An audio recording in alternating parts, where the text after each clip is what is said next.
Audition by Ryu Murakami. 1. Why don't you find yourself a new wife, Pops? It was this question, posed by his son, Shige, that precipitated Aoyama's decision to remarry. Shige's mother, Ryoko, had died of a viral cancer some 7 years before, when he was 8 and Aoyama 35. Because of her relative youth, Ryoko's cancer had spread rapidly. She was operated on once, but recurrence was almost immediate, and within a month, it was all over. She didn't have time to suffer, or even to grieve, Aoyama had told a close friend at the time. Ryoko's father was the owner of a venerable little firm that had been manufacturing fine musical instruments for generations. He and his wife, devotees of jazz and classical music, had raised their only daughter in a strict but loving household. Ryoko was cultured, intelligent, and strikingly attractive. She was also a woman of great inner strength, and as a wife, she'd been quietly supportive of Aoyama in every aspect of his life and career. He would never forget that it was only because of her help and understanding that he'd succeeded in this great adventure, leaving the giant ad agency where he'd worked for more than a decade to start his own video production company. Although this was during the bubble years, when it seemed to be raining money, the sheer number of fledgling production companies ensured fierce competition, and for many months, Aoyama's adventure had teetered on the brink of bankruptcy. Ryoko's father was the one who'd saved him. His firm had designed and built pipe organs for Catholic churches throughout Southeast Asia, where VCRs were just beginning to proliferate, and Aoyama hit upon the idea of producing a simple visual presentation of scenes from the New Testament. Dubbed into the various languages, these videos sold literally hundreds of thousands of copies, thanks almost entirely to the old man's connections.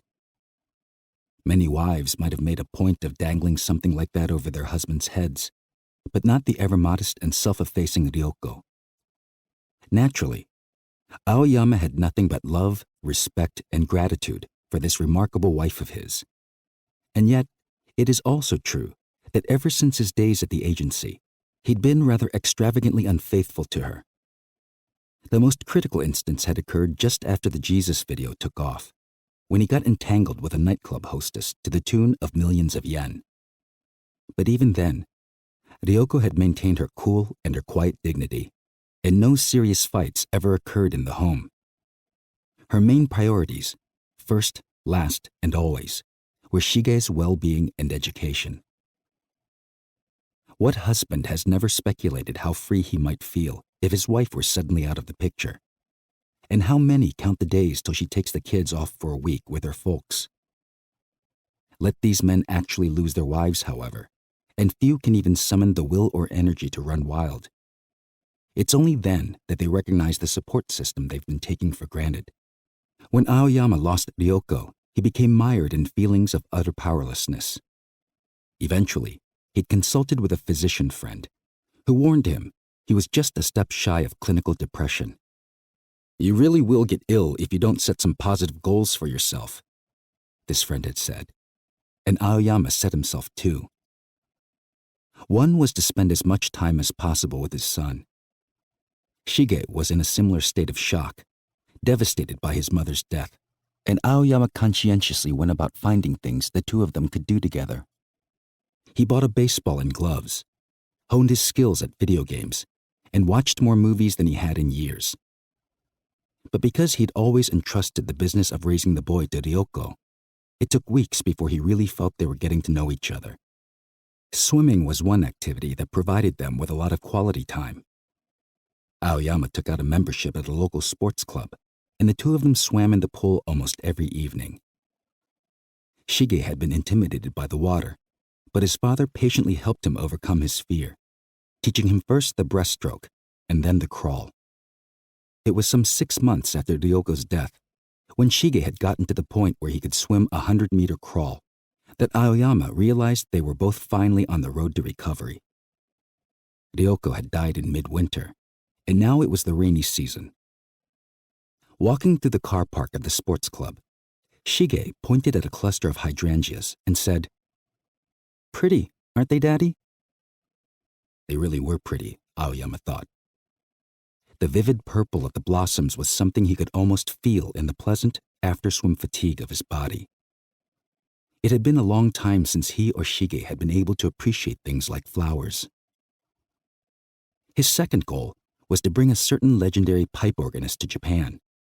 This elderly musician, who'd lived all her life in Eastern Germany, was known to enthusiasts worldwide without ever having given a commercial recital. Aoyama launched his quest by carefully composing a long letter to her, researching the history of Christianity, the life of Bach, and the culture of medieval Europe as he went.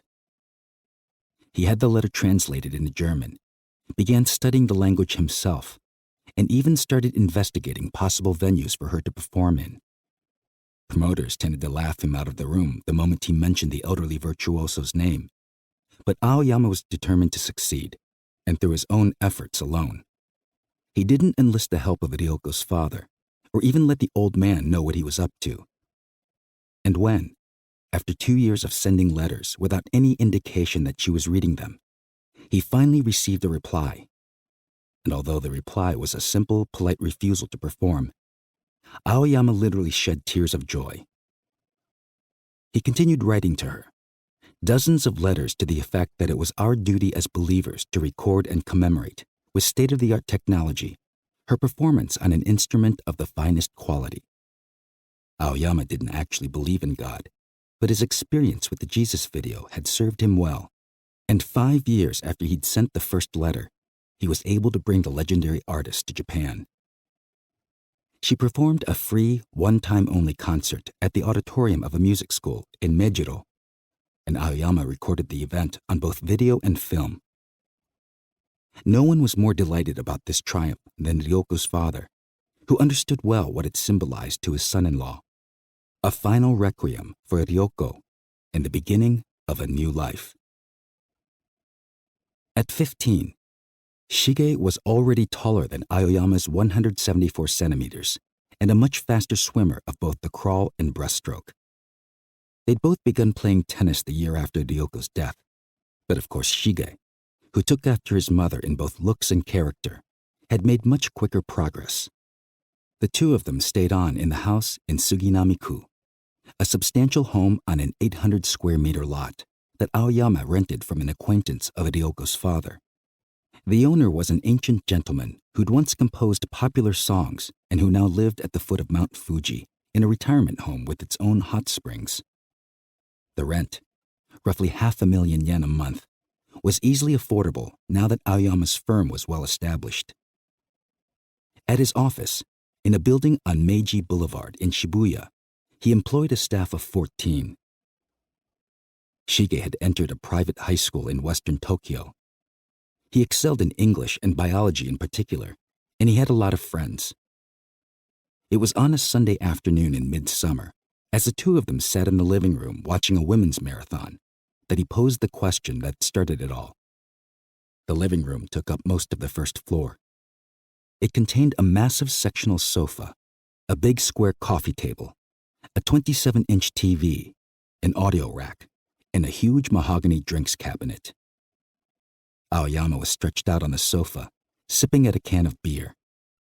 From where he lay, he had a view of the garden beyond the sliding glass doors, framed by the lace curtains that Ryoko had hemmed and hung so long ago. The housekeeper, Rie-san, was out there with Gangsta, the beagle, who was barking and scampering in circles around her. Rie-san was 49, a large, good-natured woman who loved chanson and travel and furuta, the catcher for the swallows. Aoyama had first hired her through an agency some 4 years ago, but because she lived nearby and got along famously with Shige, they ended up signing a long-term contract. About 20 minutes into the women's marathon, Shige had come in, plopped down on the opposite sofa, and said, "What are you watching, Pops?" Shige had begun calling him Pops about 6 months ago. Aoyama sat up and reached for a cigarette. "You're spending Sunday at home for once," he said. "I'm going out later on. Hot as hell out there right now. What's up with this?" "What?" I didn't know you liked marathons. I don't. So, it's women. Not very pretty ones. They're all skin and bone.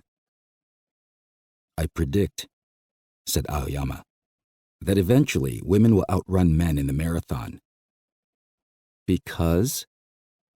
Physiology, body fat ratio, things like that. I'm hoping to witness the historic moment when a woman becomes the world's fastest marathon runner. Guess it's not going to happen today, but Shige shook his head and said, somebody needs a life. I've got a life. But a man needs to take a day off every now and then and just veg out, rest the brain. Any runners from Uzbekistan? Shige said. Uzbekistan? There's this girl I see on the train sometimes, about every other day. Really pretty. So I finally work up the nerve to talk to her, and it turns out she's from Uzbekistan, working at a cake shop in Tachikawa while she goes to nursing school. Really, really pretty, you know? The girls in my school, it's not even funny how ugly they are. In middle school, there were at least a few who were like, whoa, but I don't know what happened to them. Where do all the pretty girls go? The cameras were trained on two Japanese runners in the front group. They were both plain-looking at best. Some years back, there'd been a Japanese marathon runner Aoyama had found attractive. He'd seen her in the Olympics. Was it Barcelona or Seoul? Beautiful women are like stag beetles, he said. The all but extinct black panther, or that prehistoric fish they found off Madagascar, the coelacanth. It's not like you can find a stag beetle marching down the street, right? You have to go deep into the woods, under some tree. Or to a pet shop. They cost a fortune. So where are all the beautiful women? Well, there are swarms of them in the waiting rooms at Fuji TV, or in dimly lit basement clubs in Roppongi. But Aoyama stopped himself from adding, they cost a fortune too. Shige had inherited from his mother a certain demure sense of propriety. They watched the race in silence a while. Aoyama found himself thinking how his perception of marathons had changed. As a kid, watching Abebe Bikila at the Tokyo Olympics, he'd had a definite sense that the marathon was a symbol of something. It was easy to identify with the runners, with their dreams and aspirations. Back then, Japan as a nation aspired to something in which each individual seemed invested, and that something wasn't just about economic growth or transforming the yen into an international currency.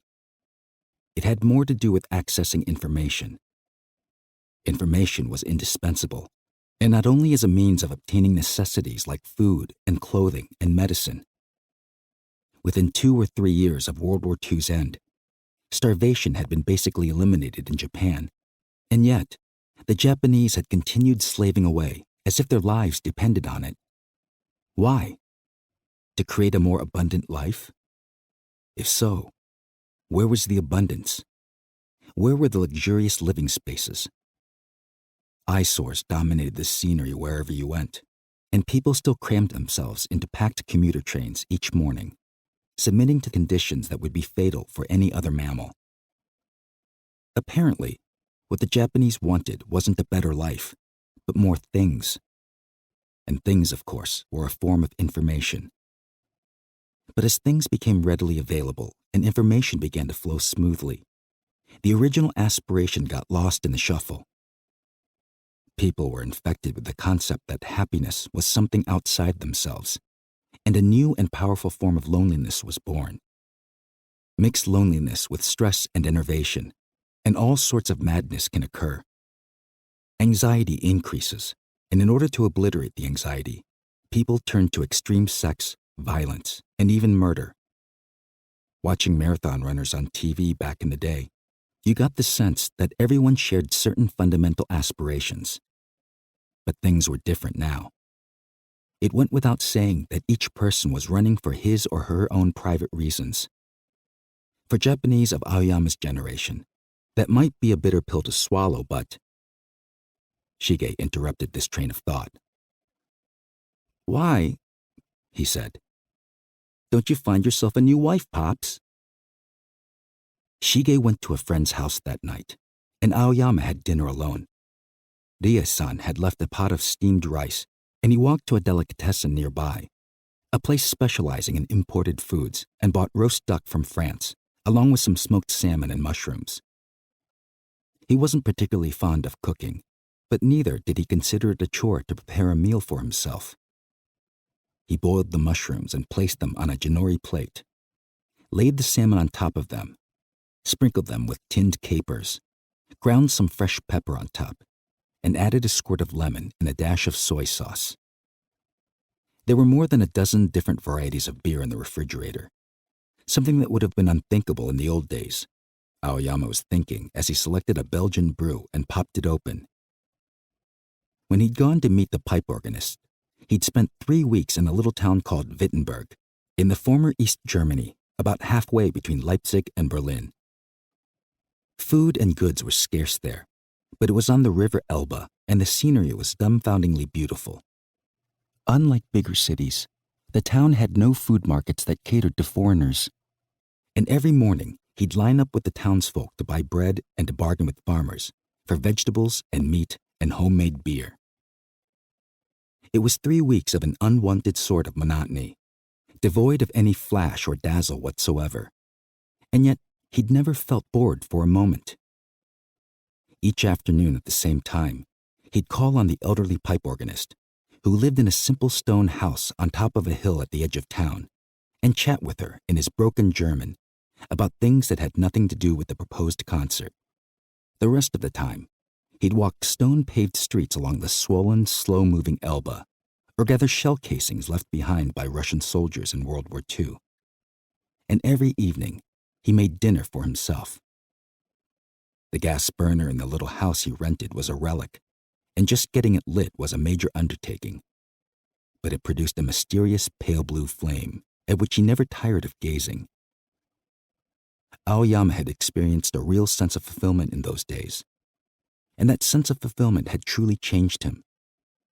The satisfaction he'd got from planning and realizing the concert became the standard, the measure, for whatever he did from that point onward in his life. Not even when making TV commercials or PR videos would he ever again settle for mediocrity. Partially because of this meticulousness, his business flourished, but the wildish lifestyle he'd maintained when Ryoko was healthy had lost all appeal for him. Which is not to say that he went without sex. There were always bars and clubs where one could find female companionship, and he had plenty of opportunities to meet women through his work, but he hadn't gotten involved in anything one could call an affair, or even a romance. At one point, friends and acquaintances had been all over him about remarrying. Even Ryoko's father had come to him one day, bearing a photo of an elegant-looking lady in her early 30s and saying, "I know it's highly irregular for me, of all people, to suggest this." But Aoyama declined all such offers, and eventually they tapered off. He came to be regarded as fiercely loyal to the memory of his wife, and though he didn't protest this assessment, the truth was that he simply couldn't be bothered. He might have considered remarrying if he'd been too unattractive or too poor to get his sexual needs met, but that wasn't the case. The 2 goals he'd set for himself after Ryoko's death had taken more time and effort to accomplish than he'd ever imagined they might. He'd ultimately succeeded at both of them, solidifying his company's reputation and status into the bargain, but he had no desire to expend that sort of time and energy on a woman, at least not until Shige asked the famous question and added, "You seem pretty down in the dumps lately. Seriously, Pops, what if you thought about getting married again?" Yoshikawa, an old friend and colleague from the ad agency, had been doing TV work for something like 20 years, but was now involved in film. Although their career paths had diverged, he and Aoyama still got together often. They had a certain deep-seated respect for each other, which precluded the semi-antagonistic back and forth that makes some friendships so tiresome. That a talented man like Yoshikawa had moved from television to film was decidedly not because movies themselves had regained anything close to the power and influence they'd once wielded. It had more to do with advances in digital technology. Private digital-based viewing systems demanded film-quality software. High-definition TVs were easily obtainable, but camera technology was lagging behind, and it wasn't financially feasible to make high-budget films solely for the ancillary markets. Negotiations with studios and backers were complex, and that was where a man with Yoshikawa's skill and experience was indispensable. They usually met in the bar of some hotel or other. Yoshikawa had designated one in Akasaka for tonight, a fairly pretentious place with a lady playing a harp. "What happened to all the real bars?" Yoshikawa said. He had arrived 5 minutes late and was tossing back a sherry on ice as he surveyed the room. "The place is where a couple of real men could relax over a real drink. Look around you. Nothing but incomprehensible couples at this joint. Check out the pair slurping their Bloody Marys. Shit. They wouldn't recognize a really delicious Bloody Mary if they fell face down in one. Ah well, let it go. But look at the two office girls baring their gums to the world as they yuck it up over whatever that is they're drinking. Gimlets? I'm telling you, give it 5 more years and every bar in the country will have the atmosphere of a beer hall." "I don't know," Aoyama said. "I'm not one who tends to think bars were so much better in the old days. There was more discrimination back then for starters, and that's never a good thing. And the belief that the cocktails in those snooty places were the gold standard is probably just another delusion. Some things changed, though. Everything's all mixed up. And it's not only because the rich are poorer and the poor are richer." "It couldn't just be that we're getting older, could it?" Yoshikawa thought about that for a moment. "One thing I can say for sure," he said. "Everyone assumes that in 10 years, the world will be more or less the same as it is now, right? We all think, well, I'll be 10 years older, but we assume we'll be alive and carrying on as usual. In spite of the fact that an earthquake or an act of terrorism or any number of other things could wipe us out in the next heartbeat. So, we act as if there's no hurry to get things right or to do the things we want to do. And when I say we, I mean everybody. From the average teenage punk agonizing over whether to ask a girl for a date, to the politician contemplating reforming the tax code. No reason it has to be right now." Aoyama had noticed that this doleful sort of tone was becoming increasingly common in his conversations with Yoshikawa. They were both in their early 40s, but sounded almost senior citizenly at times. A few years ago, they'd often joked about not understanding the kids nowadays. But this was different. The conversation turned to music. Yoshikawa said he and his son, who was about Shige's age, listened to the Beatles together sometimes. "You'd think that anyone who likes the Beatles would have no use for the crappy Japanese bands of today," he said. "But I guess that's not necessarily true." He told Aoyama about a video made by one of the younger members of his staff, documenting a female pop singer's concert at a stadium in some provincial city. Yoshikawa had happened to see parts of it, without sound, during a rough edit. "At first, I swear to you, I thought it was a ceremony for some new religious cult. Tens of thousands of kids, all dressed and groomed exactly alike, packed into the stadium in orderly rows, all rising to their feet or screaming or bursting into tears at the same time. But none of them, not one, actually seemed to be enjoying themselves. They all had this look of blood-chilling loneliness about them, as if they were stranded on the dreariest planet in the universe. What the hell happened to those kids?" As if on cue, the harpist began to play Eleanor Rigby. "Great song," Yoshikawa muttered, and Aoyama nodded. The two of them listened in silence a while. Aoyama had bought the single back in the day, and he tried to remember what had been on the B-side. He was thinking it must have been either Taxman or Yellow Submarine, when Yoshikawa grinned at him and clapped him on the shoulder. "So you're finally ready, eh?" On the phone, Aoyama had mentioned the idea of getting married again. "That's great," Yoshikawa went on. "Everyone's going to be glad to hear this. I might be a little pissed off if she's too young and beautiful, but tell me about her." "Haven't found her yet." Yoshikawa gave him a narrow look, then flagged a passing waitress and ordered another sherry, telling her to make it a double. There were 4 waitresses, all clad in long red velvet skirts, all young and all stunning. They were probably students working here part-time, which would make them 20 or 21. Too young, no matter how you looked at it, Aoyama thought, as he watched those red velvet hips undulate toward the bar. "You haven't found her yet? What are you talking about, then? An arranged marriage? Not that you couldn't find somebody nice that way, but—" "Not omiai, no." "Yoshikawa, you ever done omiai?" "Hell no." "Me neither. But we know the drill. You meet the woman over dinner with the go-betweens, and then if you like each other, you start dating. Which is fine, but once you've started dating, it's not as if you can arrange an omiai with someone else, is it?" Yoshikawa shrugged. "You got me." "I'm pretty sure you're supposed to stick with one woman at a time. But who has time for that? I'm a busy man." "What sort of woman are you looking for?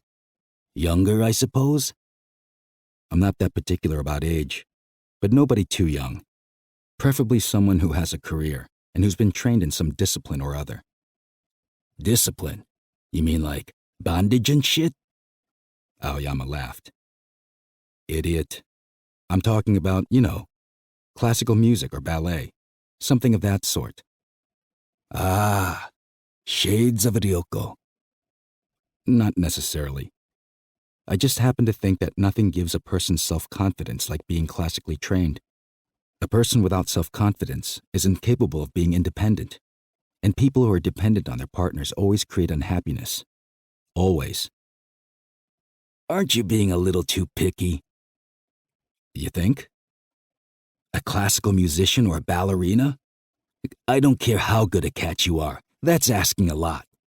You're not exactly Onassis, you know." "She doesn't have to be successful at it, or even a professional. Just someone who seriously studied something." "So she could be an actress, or a popular singer, say." "I wouldn't want anyone who's been contaminated by the entertainment industry." "Can't blame you for that. It's an industry where people are bought and sold like cattle, after all. But you're setting the bar pretty high." "It would be nice to have a chance to really check her out before getting involved, too." "What? Hire a detective?" "Get serious. I mean, talk to her. Ask her a lot of questions about herself. Of course, the ideal situation would be to meet and interview as many different women as possible in a relatively short period of time. As for age, let's say from about mid-20s to early 30s. I think if—" "Wait a minute," Yoshikawa said. He took a sip from his new glass of sherry, then leaned his chin on his fist, thinking. "There's only one way," he said finally, and took another sip. "Let's hold an audition." 2. "Trust me on this. Have I ever let you down? When it comes to holding auditions, I'm a pro, you know. Just leave the details to me." Yoshikawa got strangely fired up that night. Not content with quiet drinks in the hotel bar, he'd loaded Aoyama into a taxi and taken him to what he called his special place, a club in Roppongi. The hostesses wore gauzy evening gowns, and the decor was in the Italian style, with leather sofas and etched frosted glass partitions separating the tables.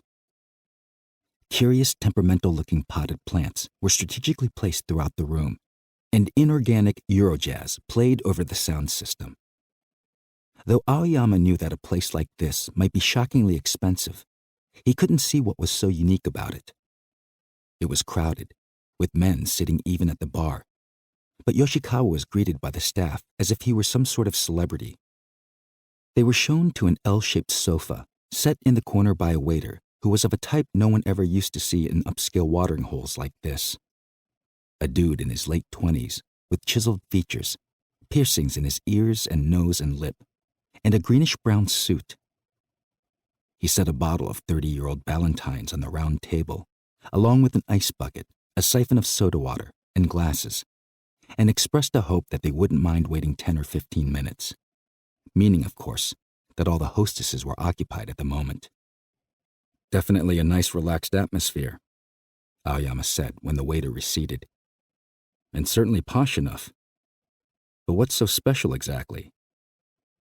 "Very simple. No bimbos.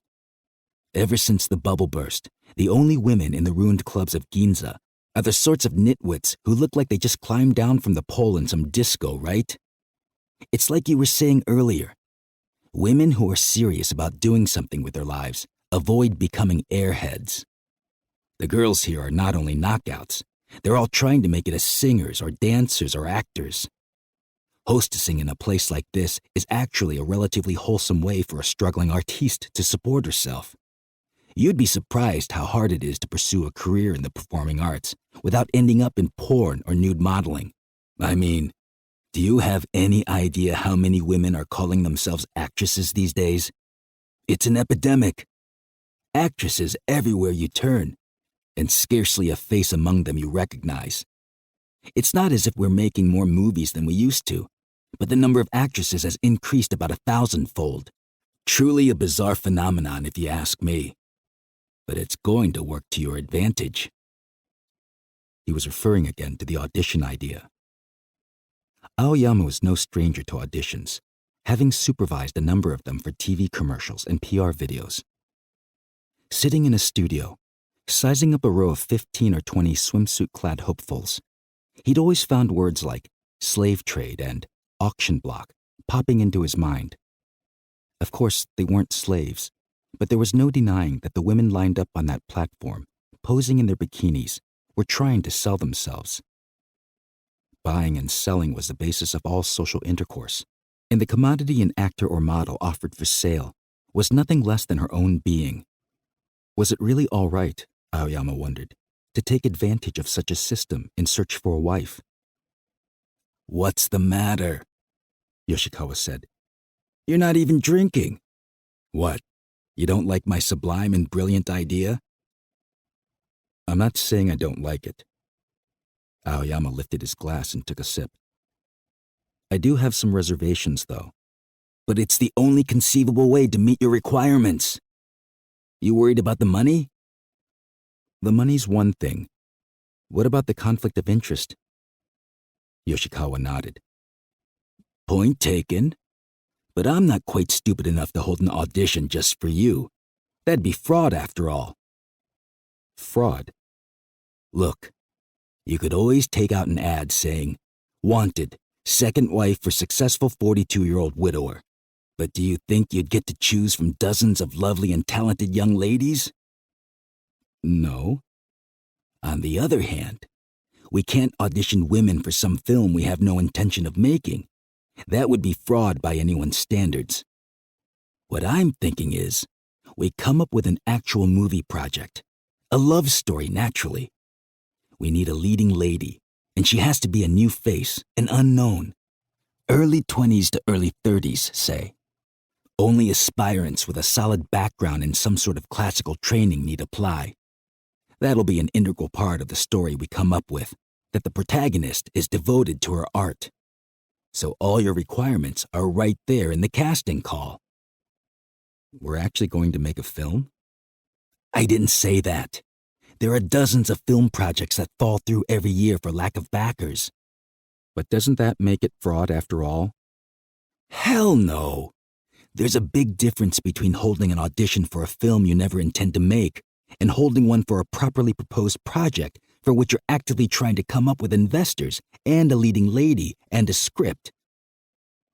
"It's possible we will end up making a film then." "The odds aren't good, but you never know with films. In fact, with films, Your chances are actually better if you're just winging it. Really? No. But getting all tenacious never helps either. Until something changes about the entertainment industry in this country, things like tenacity and careful planning alone will never get a movie made. So I'm going to marry the leading lady. Why not? Well, if it's a love story, that means that in the film she'll be involved with some actor. To be honest, I don't think that would sit well with me. Besides, if we actually do make a movie, the woman will become a real actress, and I have doubts about whether it's possible to lead a peaceful life with an actress. Maybe I'm just prejudiced, but they've always struck me as a fairly alien breed. That's not just prejudice, it's the truth. There's no such thing as an actress with a stable personality. Show me one, and I'll shave my head, stick a cucumber in my ass, and walk on my hands along the Moruroa Atoll. So no, you're right. It would be a mistake to marry the one who lands the part. Besides, the odds are stacked against the film getting made anyway, so how would you explain it to her when the project disintegrates? How do you tell your bride-to-be, who's all excited about starring in a movie, that it's not going to happen after all? I don't care how strong her love might be. I guarantee you, that'd be the end of it. Not the leading lady, no. Not even one of the finalists. What you want is a woman who survives the first rounds, the sifting of the resumes, one who doesn't seem cut out to be an actress, but who's intriguing enough to call in for an interview. You may not realize it, but there are some real buried treasures out there. If we can get a little buzz going so that 1,000 or so women apply, we're bound to dig up a dozen or so of this type. The type 90% of men will crane their necks to check out, but who've also got a lot more going for them than just looks. Some of these hidden gems have graduated from the very best schools, too. Not that you care about that, but I'm talking genuinely intelligent women, proficient at classical ballet or piano or whatever, elegant and refined, nothing cheeky or affected about them. Women who make you think, if only I were 20 years younger. Well, when I was 20 years younger, I didn't have the money or status to get them anyway, but still. Women of the type I'd like to see my son marry, let's say. Oh, great, Aoyama refrained from saying as Yoshikawa mixed himself another drink. So we'll be duping only ladies of the highest quality. But in spite of his reservations, he couldn't help imagining himself surrounded by 10 or 12 lovely, intelligent, refined young ladies. What man, if not homosexual or mentally ill, wouldn't take pleasure in a fantasy like that? The male imagination is a powerful thing, and it was enough to tip the balance, and to seal his fate. He had no way of knowing the unspeakable horrors that awaited him. Anyway, Yoshikawa said, you probably want to hear more about how we'll arrange the audition itself, right? Aoyama nodded. He drank half his glass of scotch and soda and took a moment to look around the room. There weren't that many hostesses, but even in the dim light, it was clear they were top of the line. Nothing gaudy about their makeup or clothing, and none of the Chanel suits that were the standard uniform of hostesses these days, nor were the customers of the pre-bubble type, the big executives, or the realtors with their Armani threads and truck driver crew cuts. These were the men who looked to be in the music business or high-tech fields. Money to burn, yet they were subdued, not because of any adherence to decorum or moderation, but simply because they didn't know how to enjoy themselves. The hostesses sat elegantly but attentively next to these quiet men, and Aoyama found himself focusing in on the former in a way he'd forgotten all about since Ryoko's death. The male stare. Depending on how you go about it, Yoshikawa said, there's no end to the amount of money you can spend on an audition. Buying a full-page ad in the Asahi Evening News, or PIA, or Tokyo Walker can run into millions of yen right off the bat. And the really effective media of that sort are booked solid about 6 months in advance. So forget that. Newspapers and magazines are powerful tools, but they wouldn't really suit our needs anyway. How about the newer media then, you ask? the internet or whatever. Well, that's no good either. You think the sort of woman 100 out of 100 men would want for their lover or their bride would have any interest in media populated entirely by geeks with too much time on their hands? So, this may sound a little old-fashioned, but I'm thinking FM radio. Not the kid stuff, J-Wave or whatever, but Tokyo FM1. I'm pretty tight with an executive there named Yokota. He's an imbecile to the marrow of his bones, but he owes me big time. He was once in danger of losing his job until I saved his ass by finding him a whole roster of sponsors. Radio's so much cheaper than TV. It's easy to sucker in 30 or 40 sponsors just by telling them that FM is coming back bigger than ever. Advertising departments, as you know, are crawling with people whose frontal lobes are so underdeveloped that if you flatter them a bit, they'll swear shit is platinum. I'll talk to Yokota, and we'll hijack one of the regular time slots to create a buzz about the audition. I've got connections with a lot of the production companies behind Yokota's programs too. So assuming I bring along the sponsors, there shouldn't be a problem. Believe me, Yokota isn't about to refuse if I ask him to devote a regular 3-month program to a theme like, you know, where is our leading lady? How about Tomorrow's Heroine for the title? I'll have the copywriters in my office handle the script. It doesn't matter who directs it, anybody'll do. But the host of the show will have to be female. For the music interludes, we'll use famous movie soundtracks. We'll choose a late afternoon time slot because you've got to get the students first, and you don't want women who are working regular jobs anyway. I mean, office girls? Forget about it.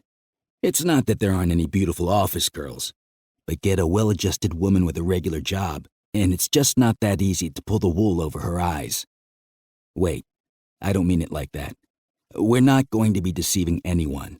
I'm just saying that the motivation for taking the bait, for buying into the dream, wouldn't be as strong for an office worker. Single girls living at home. That's our real target. The euphemism is house helpers, but there aren't any who actually help out with the cooking and cleaning. The longest hours for them are in the afternoon. They're up and showered and have nothing to do. It's too early for a movie or a concert or a date. Nothing decent on TV. So instead of playing with their own nipples and masturbating, they start twiddling the switches and dials on the radio. The day's just starting for them, so they look for something light and calming. Why not listen to Tomorrow's Heroine? The lady personality hosting the show has a smoky, soothing voice. What's more romantic than a rose still in bud? She says. Imagine for a moment. How do you suppose Audrey Hepburn spent her days before her acting debut? Or Vivian Leigh? Or Julia Roberts? They were just like you, living each day, unaware that soon they'd shine on the silver screen and in the hearts of millions. That's right. They were all just being themselves, the people they were before they were heroines. And today, the heroines of tomorrow are also simply being themselves, living their lives, just like you. In fact, tomorrow's heroine just might be you. Summer vacation was nearly over for Shige. It had been stifling hot in Tokyo this summer, and what with traveling with friends, a camping trip with the ski club from school, and a long visit with Ryoko's parents, he hadn't been home much. Aoyama, for his part, had had several presentations for TV commercials just before and after the Obon holidays, so it was late August before they had a chance to travel together, as they did almost every year, to the little hotel near Lake Yamanaka. Back when he was with the agency, Aoyama had once used this hotel as a setting for photo shoots, featuring an imported whiskey, and he'd liked the privacy and the quiet atmosphere of the place so much that he'd started making regular yearly visits. He'd gone there with Ryoko alone at first. Later, Shige had accompanied them as a babe in arms, as a toddler, and as a little boy. And for the past 7 years, during each of which Shige seemed to have grown at least a head taller, the two of them had continued the trips on their own. The hotel was in a densely wooded area, about 15 minutes by car from the lake. It wasn't particularly luxurious. The food was nothing to get excited about, and regulars weren't given any special treatment. But the building, made of stone and wood and stucco, blended seamlessly into the surrounding woods. The 2 tennis courts were well maintained, and each of the rooms, of which there were fewer than 20, were spacious and pleasant. Best of all was the privacy, and the fact that there was none of the forced interaction with other guests that you found in so many Highland resorts and bed and breakfasts. Aoyama had countless memories of his days and nights here with Ryoko. They'd traveled a lot together in the period just before and after their marriage, but this was the only place they'd made a point of returning to every year. The car they'd taken the first time was a Bluebird 3S, borrowed from a friend, and the late summer drive down the Chuo Expressway to Lake Yamanaka was something they both enjoyed so much that it led to the purchase of their own first car, a used Audi they got with a 30-month loan. From the used Audi, they graduated to a new one, and then a Mercedes 190, although, since Ryoko's death, Aoyama had downgraded to plain domestic sedans. The summer following Ryoko's death, Aoyama had decided, after some hesitation, to go ahead and spend a few days at the hotel with Shige. Shige was in 3rd or 4th grade at the time. The manager of the hotel, a Schumann fanatic, was unaware that Ryoko had passed away. He came out to the driveway to greet them and opened the door at the passenger side, only to find the empty seat. "Will the missus be joining you afterward?" he asked. And from the rear seat, Shige, in an oddly sunny voice, said, "Mama died." The cries of cicadas and birds pierced the cool air, and Aoyama thought, "She'll never stand on the gravel of this parking lot again." How many times had she climbed out of the car at this very spot, in how many different colors and styles of shoes, and said, as she always did, "Up here you can really feel summer slipping away, can't you?" He had to face the fact that he would never hear her say those words again, and never again see her slender feet tread this gravel. The death of someone close to you, he realized at that moment, was something you came to accept one concrete fact at a time. For 4 days, during which he and Shige played endless games of tennis, he worried whether an 8-year-old child was capable of such acceptance. They were both terrible at the game back then, which meant that they spent more time chasing balls than hitting them. But Shige never complained of boredom or asked if they could stop. Even he, at 8 years old, seemed to realize there really wasn't anything else they could do. Now Shige was 15. "I hope Gangsta gets along all right with Rie-san," he said from the passenger seat. It was a weekday in late August, and the westbound lanes on the Chuo Expressway were practically empty. The sky was clear and blue, and once they'd passed Lake Sagami, they could see the profile of a snowless Mount Fuji. "He doesn't seem to like her much, even though she's the one who feeds him every day." They'd bought Gangsta at a neighborhood pet shop 5 years ago. Before that, they'd had a dachshund, and when Ryoko was alive, a Scottish terrier. Shige had chosen and named the beagle, but being a kid of shifting enthusiasms, he soon relinquished to Rie-san the pleasure of feeding him twice a day, and Aoyama was the one who usually took the dog out for walks.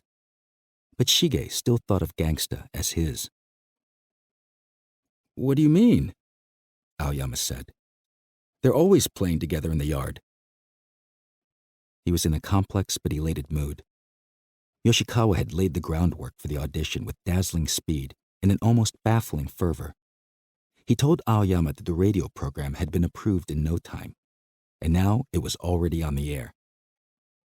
"My own team did all the planning," Yoshikawa had said. "The title is Tomorrow's Heroine, just like I said at first. What a laugh, eh?" He had gone on to describe the female personality hosting the show as a 30-something jazz singer just back from a long stint in the United States, and said that the idea of disclosing the movie's storyline bit by bit had gone over big, and the ratings were excellent. "I thought I was indebting myself to Yokota, but the numbers are so good, that he ended up thanking me. Most of the young guys on my team are movie fanatics, so the project has developed momentum all by itself. They're taking meetings with major distributors and potential investors every day, and the radio scripts are getting written without me even having to ask. It's taken on a life of its own. So much so that it's got to the point where people might wonder why you should be at the audition. So here's my idea. Remember that documentary you were telling me about, that you did in collaboration with German TV a while ago? About a ballerina with a bad back and her wealthy patron, and an autistic boy, wasn't it? We could use that as the basis for our story, and then it would be perfectly natural for you to be one of the producers.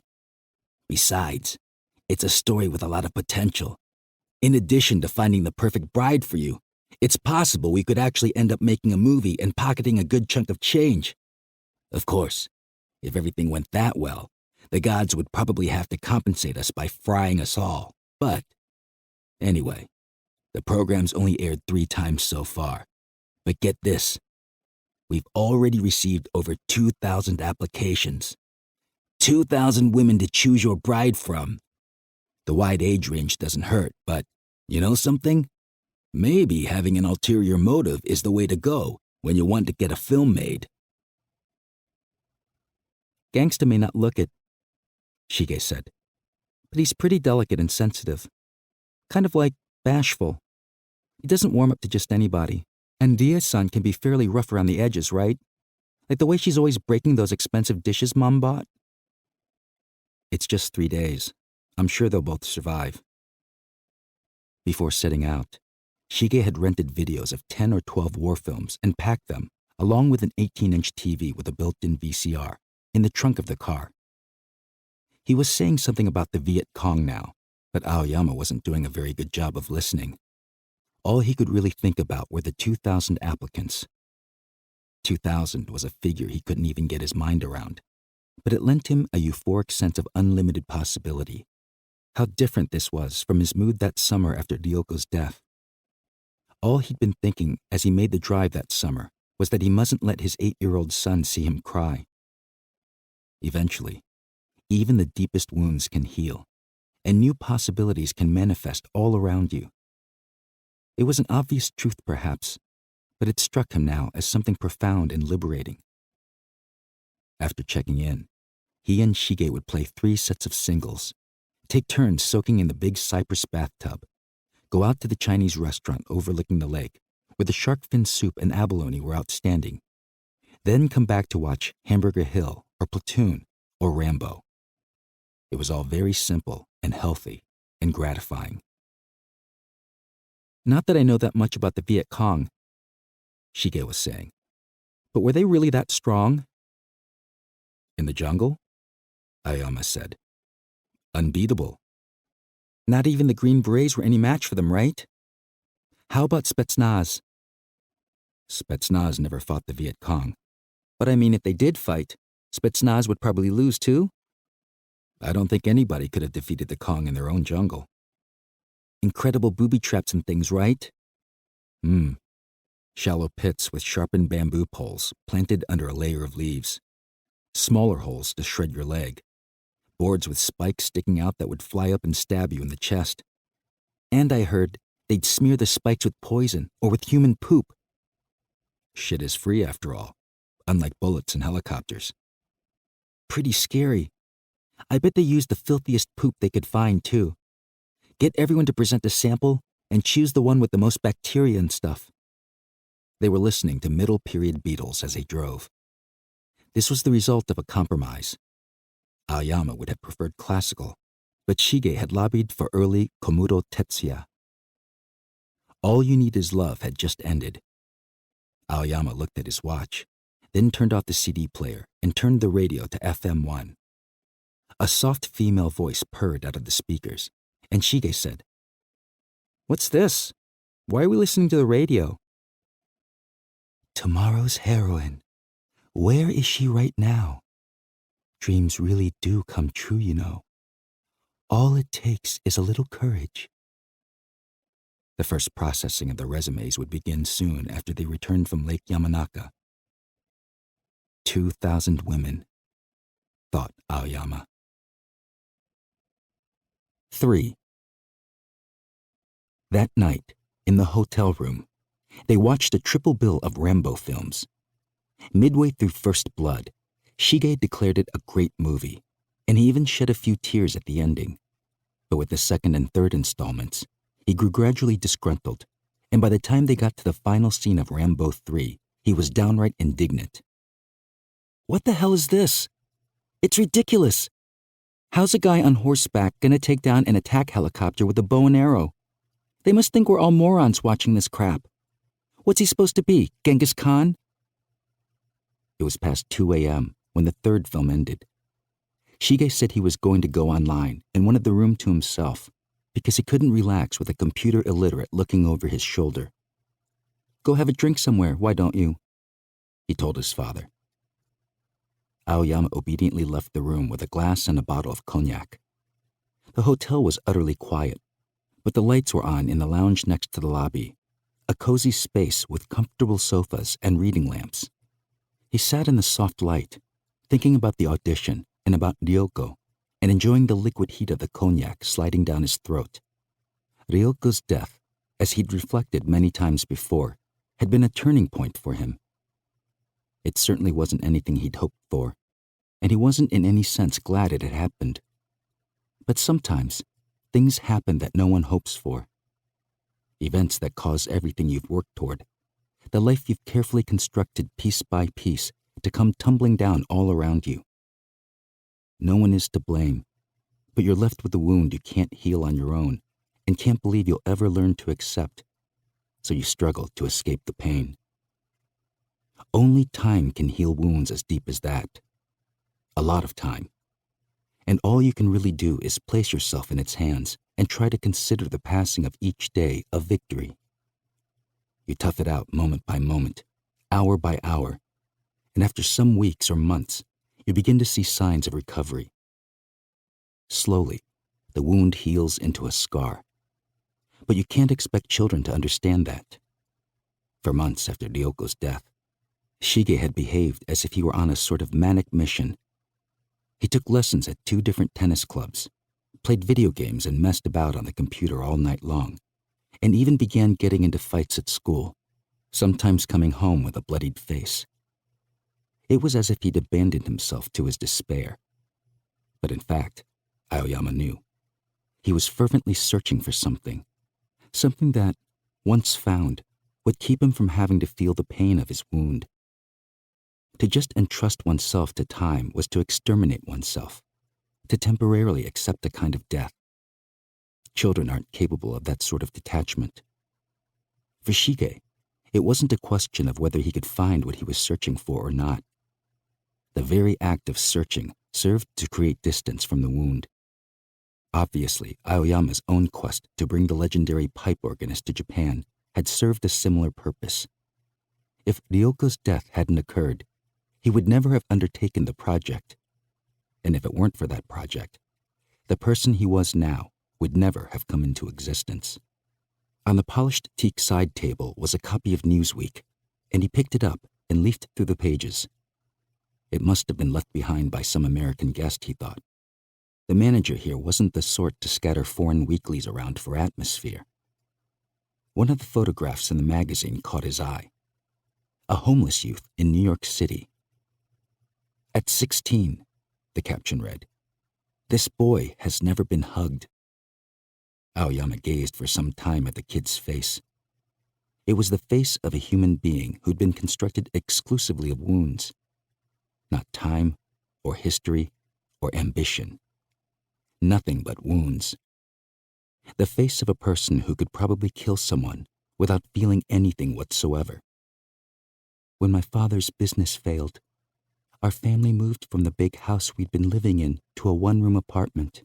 He had a mountain of debt, but I remember being very happy because now he was spending a lot of time at home. At New Year's that year, the streets were full of people dressed in their finest, but we had no nice clothes to wear, and our room was dark and cold. We curled up in blankets and watched a film on TV. It was an old comedy, the kind that keeps you in stitches, but then gets a little sad at the end and makes you cry. So all of us, Mom and Dad and my older brother and little sister and I, laughed and cried and spent a really beautiful time together. That experience meant so much to me that it awakened a powerful desire to one day become an actress and appear in films. Kinda gets you right here, doesn't it? Yoshikawa said. Yoshikawa was now a section chief in marketing at the mega agency Aoyama had once worked for, and they were in his office, facing each other across a coffee table stacked with resumes. Having them include a brief essay along with the resume and photo was a brilliant idea. The essay, amazingly enough, gives you a clearer image of the person than even a photo does. But just look at all the applications. We ended up with 4,000, my friend. On the table here are maybe 100 of the most promising, and we'd like to narrow it down to about 30 today. Whichever ones strike your fancy, just slip them into this file, all right? There was a knock at the door. A young female employee came in with a cup of green tea for Aoyama. The office wasn't that large, but it was private. Opposite this sofa set was a big desk and a wall of glass that overlooked Ginza. Aoyama's eyes followed the young woman as she left the room. A photographer with whom he often worked had once said that when he reached 40, he began to notice women's legs more than their faces or breasts. He also proposed a theory that the legs of young Japanese women epitomized the best of the changes that had occurred in the decades since World War II. Aoyama was inclined to agree. He gazed at the stack of resumes before him and sighed. There was no denying how discriminatory this process was. Out of 4,000 applicants, the particulars on a mere 100 standouts were piled on this table, while the resumes of the remaining 3,900 were packed away in cardboard boxes in the corner of the room. He now had to call 70 from the 100. Call, he thought. What an unpleasant way to put it. We'll begin the interviews next Monday, Yoshikawa said. It'll take at least a couple of days. I've got the conference room reserved, and I assume you'll be available? Do you think we'll really end up making a movie? I don't know. The script is done, but if what little I've read is any indication, it stinks. And we're not getting anywhere with the search for backers. In this country, as you know, getting a cast or director is of secondary importance. The only things that are absolutely essential are a script and money. Aoyama frowned. So it doesn't look good, he said. Look, our main goal is to find you a wife, isn't it? Don't tell me you're starting to feel guilty. There's no going back now, pal. Anyway, what's so terrible about what we're doing? We're looking for your bride, your wife, the woman you're going to care for the rest of your life. I mean, if you were just trying to find a mistress or whatever, we might have to worry about divine retribution, but... Divine retribution. Aoyama repeated the words under his breath with a grim half-smile. Don't trust the photos, by the way, Yoshikawa warned him. In a photo, even one that hasn't been doctored, the same woman can look stunningly beautiful or shockingly ugly. So if you get any sense at all that it's someone you'd like to meet, slide her into the file. Aoyama nodded and began sifting through the resumes. Judging by the photos, as he'd just been warned not to do, most of the girls were knockouts, but he gave preference to those whose background included some sort of classical training. The essays covered a wide range of issues, though most of them said things like, I just feel I would make a good actress, or I know I was born to act, or I believe that acting would offer me the best means of expressing my talents, and ended with a plea to be given a chance. Aoyama couldn't fathom why so many of these girls would think they had an aptitude for something they'd never even tried. All it meant, surely, was that they were dissatisfied with their present circumstances. Rather than actually aspiring to the profession of acting, they simply wanted a new, more exciting life. It was impossible for him to imagine a woman like that as a life partner. Some of them were breathtakingly gorgeous, and many claimed to be accomplished at music or dance or foreign languages. But there had to be something wrong with any woman who dreamed of being an actress, didn't there? In which case, maybe this whole idea had been ill-advised. Such were Aoyama's thoughts as, mechanically leafing through the resumes, he came across a photo that stopped him. Name, Yamasaki Asami. Age, 24. Weight, ? Kilos. Bust, 82 centimeters. Waist, 54 centimeters. Hips, 86 centimeters. Place of birth, Nakano Ward, Tokyo. Employment history. Recently resigned after 2 years at a major trading company. Hobbies, music and dance. 12 years of classical ballet. Special talents, dance, piano, baking. After leaving the company, I was thinking that maybe now was the time to pick up and head for Spain, where I've long dreamed of living. But then I happened to hear about this audition on the radio. I can't say I've ever thought I had a particular talent for acting, and I don't really expect my application to be taken seriously. But I was so drawn to the story that I felt almost compelled to respond. The story of a dancer whose career has been ended by a back injury. It so happens that I studied ballet for many years, but had to stop when, at 18, I injured my hip.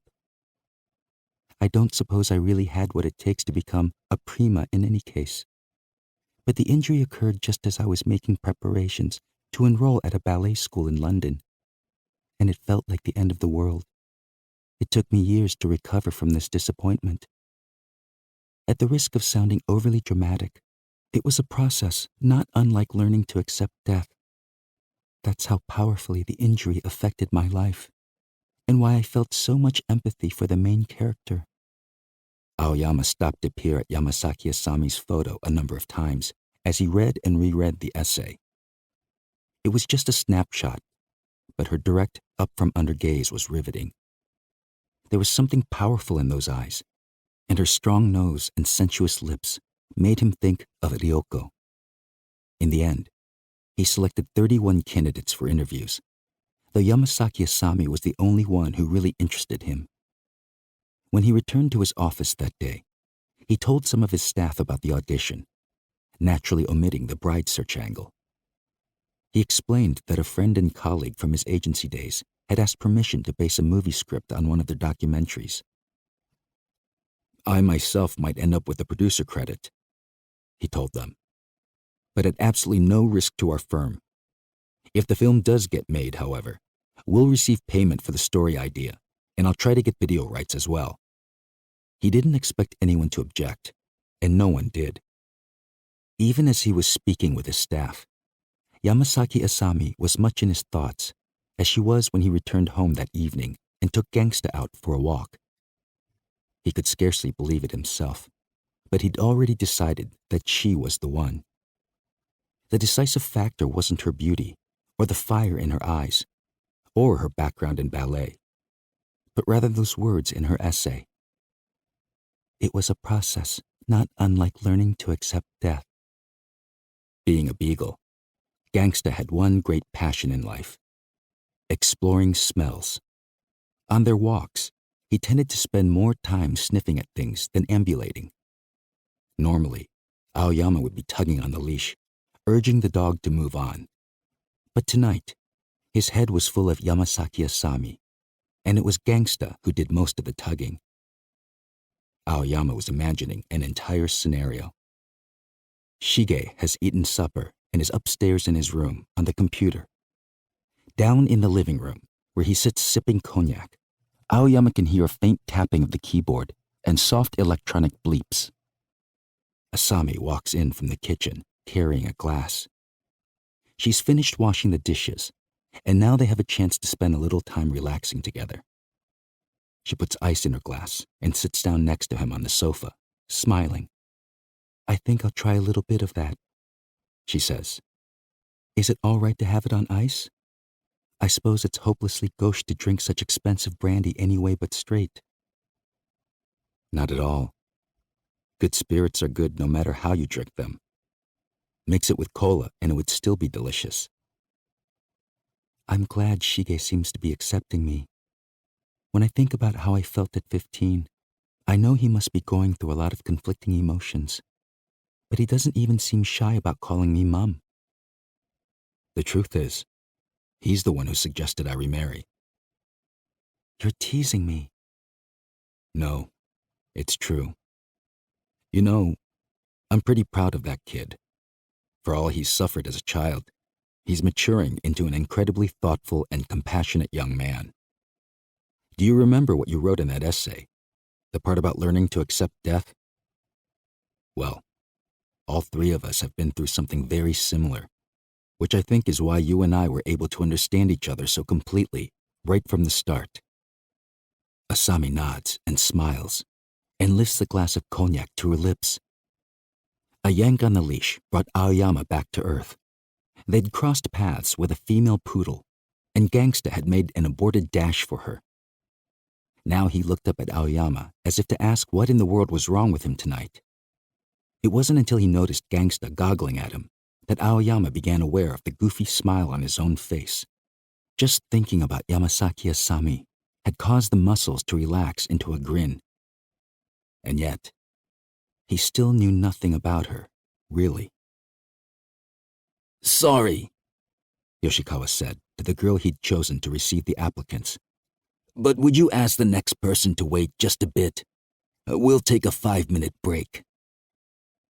They were in a drab meeting room that Aoyama remembered well from his years at the agency. They'd begun at 1 p.m. and had already seen 7 candidates. The interviews were scheduled at 10-minute intervals, but most of the candidates arrived somewhat ahead of time and were asked to sit in the corridor, where chairs had been placed, and wait for the girl to call them. Yoshikawa, feeling that it was best to make things as stressful as possible for the applicants, had chosen the hottest young lady in Marketing Section 2 to act as receptionist. A male staff member worked the video and Polaroid cameras, and Yoshikawa and Aoyama conducted the interviews. Yokota wanted to be here too, but I turned him down, Yoshikawa had said earlier, as he handed Aoyama a printout of the time slots and names. I assumed you wouldn't want a third party joining us. Aoyama had looked at the printout, but his eyes registered only the name Yamasaki Asami. She was number 17, scheduled for 3:50 p.m. His interest in the others was minimal, a fact that, after 7 interviews, hadn't escaped Yoshikawa's notice. Aoyama, listen. You've got to ask some questions too, if only for appearance's sake. The applicants all bowed deeply before entering the room, and most were so nervous that you could see their fingertips, sometimes even their shoulders, trembling. The receptionist led them to the chair facing their inquisitors, and again, they bowed before sitting down. Yoshikawa's coldly businesslike manner toward them was probably intentional, and he varied the questions seemingly at whim. Your name? Age? Height? Ever worked in films or television before? What do you like to do in your spare time? Do you go to discos and clubs? Seen any interesting movies lately? Which actresses do you like, or would you like to emulate? What would you do if you were handed 10 million yen? Who designed that dress? What do you think is your best attribute? Do you like Korean barbecue? Can you smile for us? May I ask you to stand up and walk across the room and back? What if you got this role and your boyfriend was opposed to your taking it? May I ask what your father does? Do you like to read? Who is your favorite novelist? Do you read a newspaper every day? Which section do you turn to first? What foreign country would you most like to visit? Which do you like better, cats or dogs? What type of man do you particularly dislike? What sort of music do you listen to?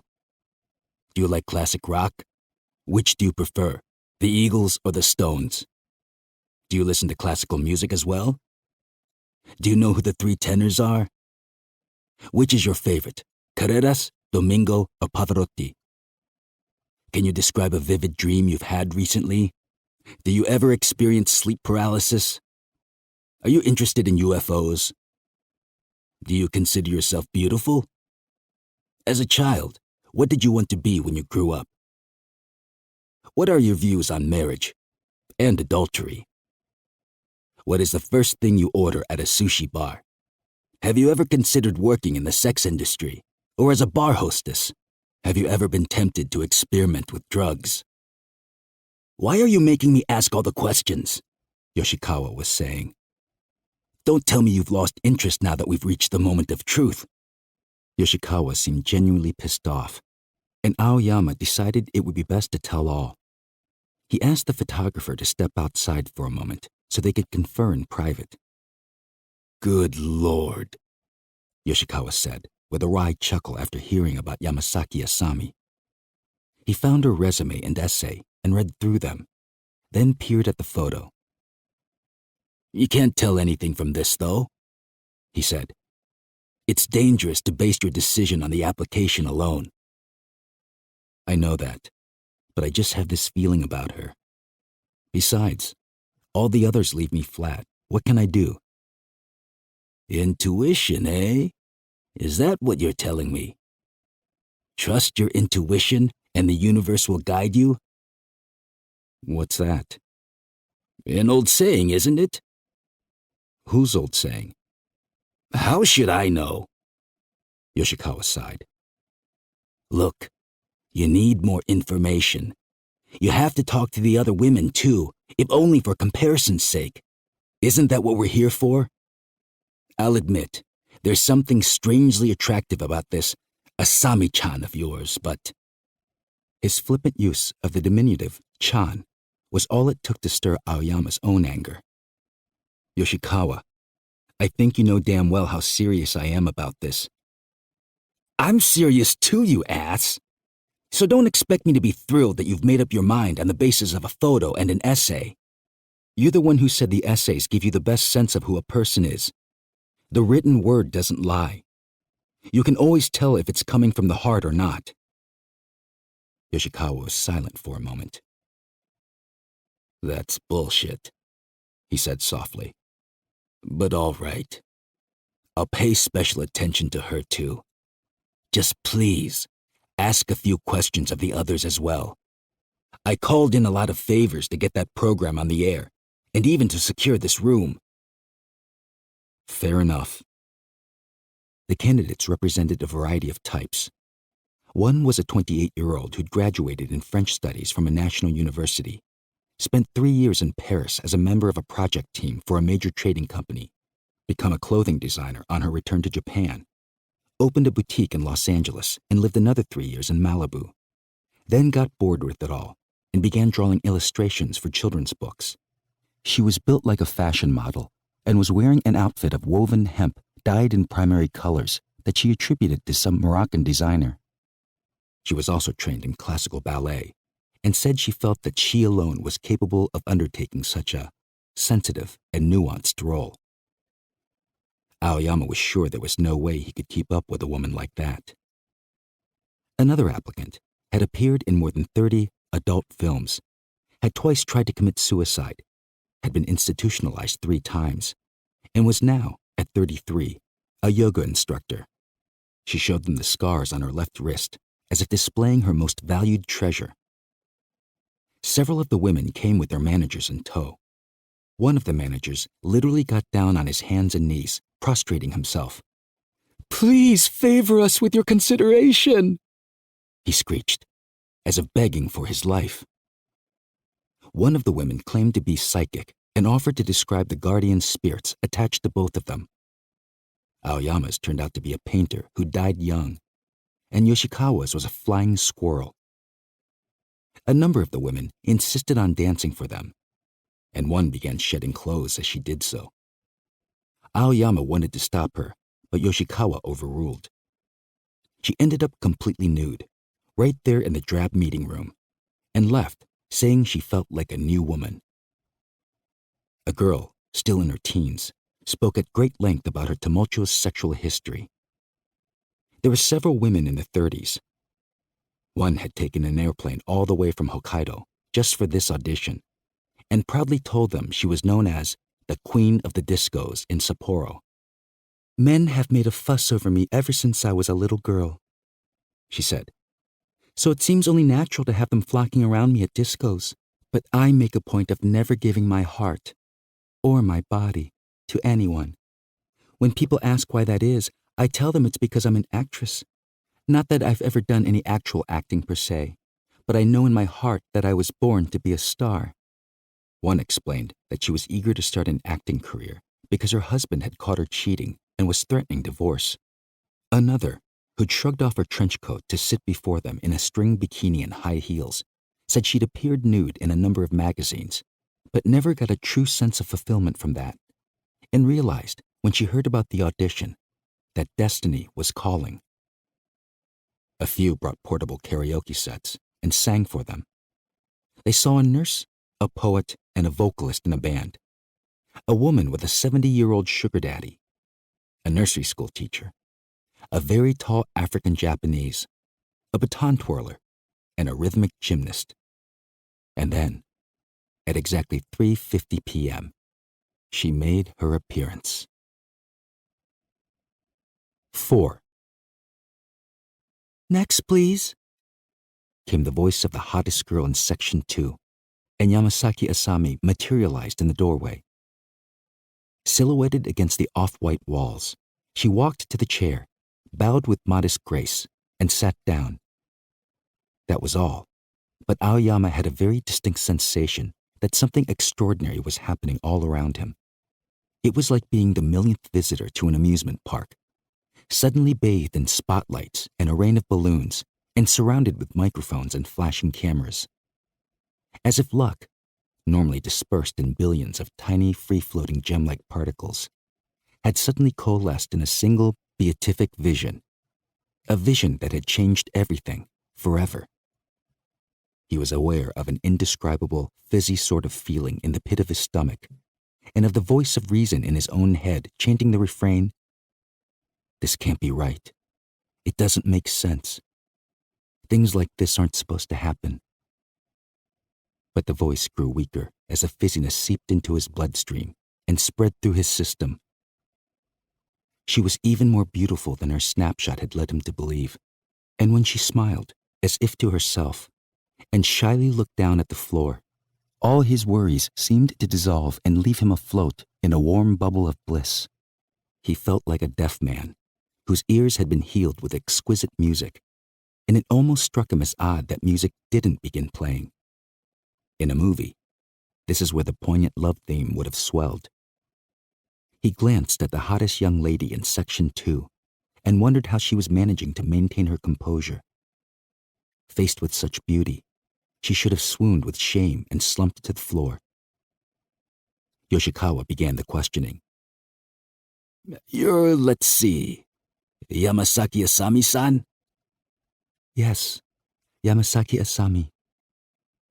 What a voice, thought Aoyama, and Yoshikawa must have had a similar reaction, judging by the glance he shot him. It was a voice that poured into your ears and oozed down the nerves to the nape of your neck, neither high-pitched nor deep and husky, but round and smooth and crystalline. "You heard about the audition on the radio?" Even Yoshikawa seemed a bit nervous as he spoke. "Yes, that's right." Aoyama was more or less face-to-face with her. Her semi-long, lustrous hair was tied back in a casual way. She obviously hadn't fussed over it. But neither was there anything even remotely untidy about her appearance. Her features weren't exaggerated or dramatic, but every expression they assumed made a strong, clear impression. Aoyama thought it was as if her soul, or her spirit, or whatever one wanted to call it, lay just below the surface of her skin. Yoshikawa asked if she'd ever worked in television or films, and she shook her head no. "There's been talk a few times, but nothing ever came of it." "Why do you suppose that is?" "I think the fact that I'm not with an agency." "So you don't have an agent?" "No, I don't." Any reason? Well, once. It was quite a while ago now, when I was still in college. I was scouted? Isn't that what they call it? Someone stopped me on the street. I suppose I'm to blame for blithely going along with him, but it turned out to be a talent agency for porn actors. The whole experience was so unpleasant that I guess I developed a bias against agencies in general. So you're completely on your own? I do have a mentor who works for a record company, but I haven't been in touch with him for some time now.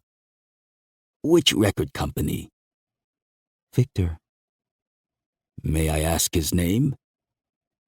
Shibata-san. He's a producer in the domestic music division. Thank you. So, you graduated from college and went to work for a trading company. Now that you've resigned from the company, may I ask how you're supporting yourself? Do you have a part-time job of some sort?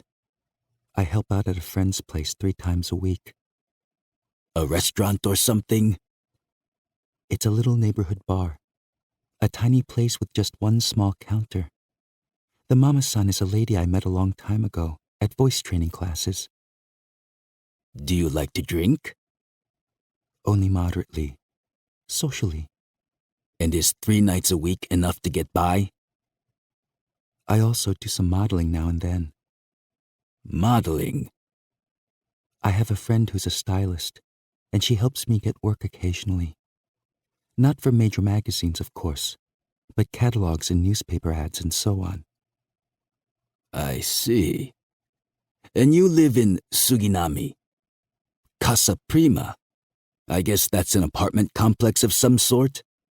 You know, people like myself and Aoyama here, we don't really have much of a window into the lifestyles of young ladies today.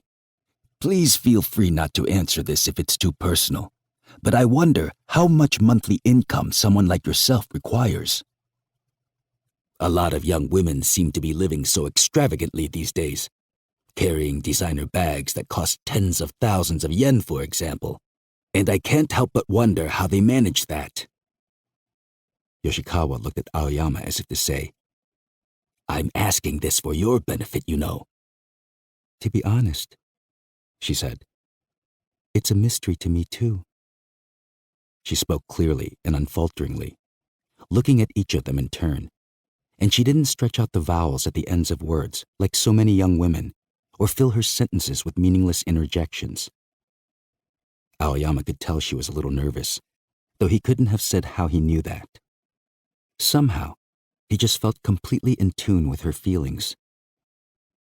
However, she said, I don't like to say it, but I suppose a lot of those girls, the ones with the incredibly expensive bags and jewelry and so on, are probably working in the sex industry. As for myself, I have a studio apartment and the rent's only a little over 70,000 yen. I don't go out that much and I don't have any expensive hobbies or tastes, so 150,000 a month. Might be a little tight, but 200,000 or so is enough to pay the bills and buy the books and CDs and things I want. Aoyama piped up for the first time. Can you give me an example, he said, of what you mean by expensive hobbies or tastes? His voice was quavering a bit, and he immediately worried that the question was impossibly inane. But she smiled, and that was all it took to erase his anxiety. For example, she said, I have a friend who raises tropical fish. She took out a loan to buy this huge aquarium, and now she's working 2 jobs just to pay off the loan. And another girl I know was collecting these beautiful wine glasses from Europe. She did word processing at home and took on so much extra work that she barely had time to sleep and finally made herself ill. Aoyama could relate to this. It was something he himself had often thought about. In the old days, things like tropical fish or imported wine glasses weren't within reach for the average person. Now, when you walk down the street, you passed shop windows full of the finest quality goods from around the world. Any of these things could be yours if you were willing to sacrifice a little, and many people ended up sacrificing a lot. It's difficult to control the desire to accumulate things. But it didn't really matter what she was saying. Aoyama was just happy savoring the sound of her voice. It was a voice that felt like delicate fingers or a moist tongue tickling his skin. Yoshikawa continued the questioning. What kind of books do you read? Foreign mysteries mostly. Not any particular author, but I haven't done much traveling myself, so I love reading about foreign towns and cities. In mysteries and spy novels, you get very detailed descriptions of the streets and the buildings and so on, and I really enjoy that sort of thing. Which country would you most like to visit? I've never actually been anywhere except Hawaii, and Honolulu isn't exactly the most exotic place, is it? Morocco, Turkey, one of the smaller countries in Europe? Anywhere would be wonderful, really. When she uttered the names Morocco and Turkey, Yamasaki Asami tilted her head back slightly, and a faraway look came into her eyes. Aoyama caught himself imagining the two of them walking down the stone-paved streets of that nostalgic little town in Germany. It would be spring or early summer. A riot of little flowers blooming beneath the eaves of the houses. They hear the songs of skylarks above them as they stroll arm in arm over the ancient paving stones and gaze at the soft sunlight that glitters on the rolling surface of the river. Yes, I lived here for several months, did virtually nothing but go to church and visit that pipe organist at her home, and went to bed early every night. It was very monotonous, the same routine every day, but I remember it as a really special time in my life. I don't know, this may sound affected, but the beauty and silence of the place filled me with a sort of sublime loneliness. That was when I realized something. In Japan, even when you're alone, you're never really that lonely. But the loneliness you feel living among the people with different colored skin and eyes, whose language you don't even speak very well, that sort of loneliness is something you feel down to the marrow of your bones. I always thought that someday I'd come back here with someone I loved, and I'd walk along with my arm around her, just like this, and tell her what it was like being here alone.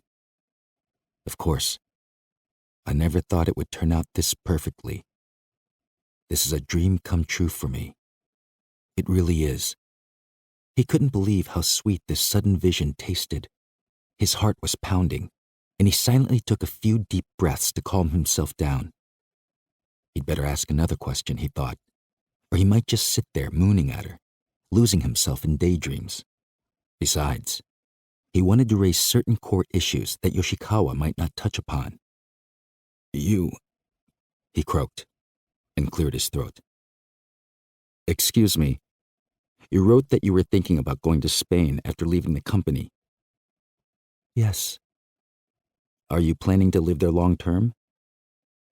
I have a friend in Madrid, an old friend from ballet school, so it did occur to me to move there.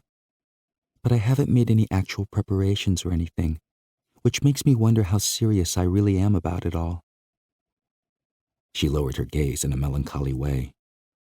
Aoyama studied this heart-piercing expression and swallowed. May I ask, he said, about your experience with ballet? Of course. She looked up again and met his gaze. You said you injured yourself. That's right. It must have been awfully difficult to give up on something you devoted yourself to for so long. Of course, if you'd rather not talk about it. No, it's fine. I can discuss it fairly objectively now. I think. She shot him a lonesome little smile as she spoke these last two words, and again, he felt something pierce his heart. It was a smile of resignation, and he recognized it all too well. Stop me if this is too personal, he said. But in your essay, I believe you wrote that being suddenly deprived of the thing that's most important to you is in a sense like learning to accept death. I suppose I did write that. She peered at Aoyama inquisitively, wondering, no doubt, where he was going with this, but what a look, he thought. He imagined her peering at him like that up close, in private, and whispering something intense. He'd probably melt into a puddle. It moved me, he said, and she opened her eyes wide and quietly gasped, "Huh?" I could relate to it. I think almost everyone has had, to one degree or another, a similar experience. Something falls apart on you, or is torn away from you, something that can never be fixed or replaced. You struggle with it, and agonize over it, and kick and scream, but there's really nothing you can do. In order to keep on living, you have to learn to accept the reality, accept the loss or the injury, and the wound it leaves. To be frank, I was quite taken aback to see a young woman like yourself selecting such a precise metaphor to describe that sort of acceptance and resignation. When I read it, I thought, here's a person who's really living her life in earnest. Yoshikawa poked Aoyama's thigh with his thumb, meaning, Aoyama assumed, something like, listen to you. Yamasaki Asami took a deep breath and slowly let it out. I really did suffer a lot, she said, and for a lot longer than I even care to remember. I was sure I'd never find anything to take the place of ballet, and it took all my energy just to get through each day. My parents and my friends all said that time alone would heal the wound, and I guess I knew that was true. But I wished I could hibernate or something, and let time go by without having to suffer through it. But of course the clock just kept slowly ticking away. Tick, tick, tick, like it was chipping away at me, at my life. Trying to do other things was painful, but just sitting around and doing nothing was even worse. I don't know if it's about resignation so much as, well, death is the worst thing that can happen to you, isn't it? So in that sense, I thought it was like accepting death. What do you think?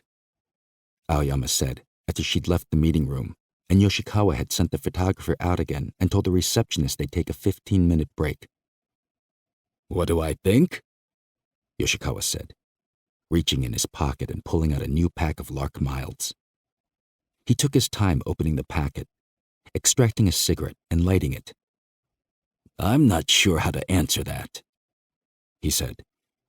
There's definitely something about her that puts a man on edge. I can't remember the last time just talking to a woman made me want a cigarette. He looked at Aoyama and sighed, emitting a stream of smoke. You're gone, aren't you? I mean, here's a person who's living her life in earnest. Where'd that come from? It's not something you'd normally say during an audition, that's for sure. I nearly fell off my chair. Aoyama protested that he was only saying what he really felt. He couldn't remember, he said, the last time anyone had made that sort of impression on him. Well, there's no denying that she seems earnest, Yoshikawa said. But something about her bothers me. Oh? Yeah. I can't put my finger on it, but... Well, anyway. The rest of the auditions were lackluster. Yoshikawa was tired, not to mention irritated with Aoyama for being so obviously bored and distracted, and he burned his way through the entire packet of larks. Aoyama, for his part, had only one thing on his mind: how to go about meeting Yamasaki Asami alone next time. He returned home an hour earlier than usual. He had the 8mm videotape of her audition and was eager to watch it alone. Rie-san was in the kitchen making dinner and probably wouldn't leave until Shige got home from school. It was 6 p.m. now, and since entering high school, Shige generally got home at about 7. As soon as he arrived, he'd demolish his dinner in the manner popularized by starving lions and then disappear into his room. Aoyama would have to wait until then to study the tape. Once things had progressed a bit, assuming all went well, he'd show the tape to Shige, and of course, he'd have to introduce her to him at some point. Shige-chan's kind of late, isn't he? Rie-san said, turning from the potatoes she was slicing. It gets dark by 5:30 these days. Shouldn't he try to get home a little earlier? Aoyama was at the dinner table, reading the evening paper. Over the years, Ryoko had gradually made improvements on this kitchen of theirs, turning it into a highly functional and invitingly cozy space. During the day, it was a better place to relax than even the living room. The door leading out to the garden was mostly glass, and the big south-facing windows made this the sunniest room in the house. He's all right. A kid has a lot to do at that age, hanging out with his friends and whatnot. But there have been so many muggings and things lately.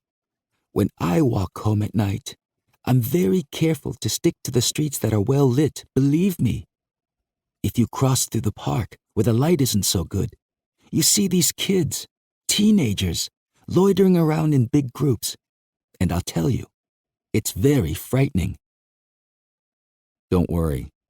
I've schooled him in the ancient art of running like hell if he ever feels threatened. He knows what he's doing. I know he knows what he's doing, but they say you can buy anything out there nowadays, even pistols from Russia or China. It's terrifying. I've talked to him about that too. Rie-san, a boy Shige's age, if he meets a cute girl on a train, for example, he'll think nothing of spending an hour the next day waiting to see if she shows up on the platform again.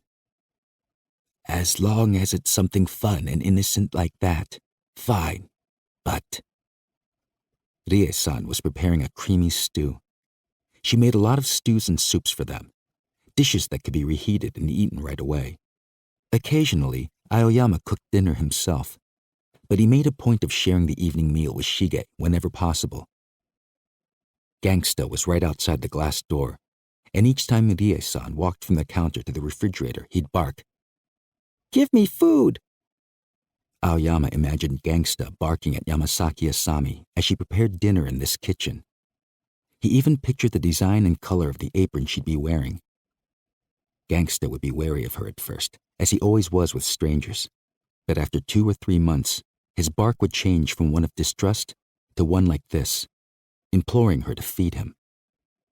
Compared to these 7 long years, 3 months was no time at all. Shige got home a little after 7 and reported, to no one's surprise, that he was dying of hunger. Watching the news and wondering aloud how Japanese politicians had managed to sink to such depths of depravity, he polished off 4 bowls of stew, then retreated to his room, saying he wanted to try out some new software he'd borrowed from a friend. Now was Aoyama's chance to review Yamasaki Asami's audition video, but he remembered something even more important. He had to arrange to meet with her alone, and the sooner the better. He wondered if he should just call her and tell her the truth, that he thought he was in love with her. Yoshikawa would surely advise against it. Of course, he wouldn't reveal the true purpose behind the audition, but why not candidly confess how he'd felt when reading her essay and speaking with her at the interview? However dubious the circumstances, there was no denying the impact that meeting her had had on him. His heartbeat began to race. He had her telephone number. It was just past 8 o'clock, so he probably had an hour or so before it might be improper to telephone a young single woman. He sat on the sofa in the living room and picked up the cordless phone, feeling as if he were Shige's age and had just spotted the girl he secretly loved on the subway platform. "Can't do it," he muttered to himself, and put the phone back down. He opened the drinks cabinet, got out his most expensive bottle of cognac, a Grande Champagne, and poured a glass. At exactly 8:30, before he had a chance to get too drunk, he punched out the number on the handset. Yamasaki Asami answered on the first ring. "Yes," she said. Her voice was deeper and thicker than it had been at the audition. Perhaps she'd been dozing. This is Aoyama, one of the producers who interviewed you this afternoon." "Oh, hello," she said. reverting immediately to the crystalline voice that had haunted him all evening.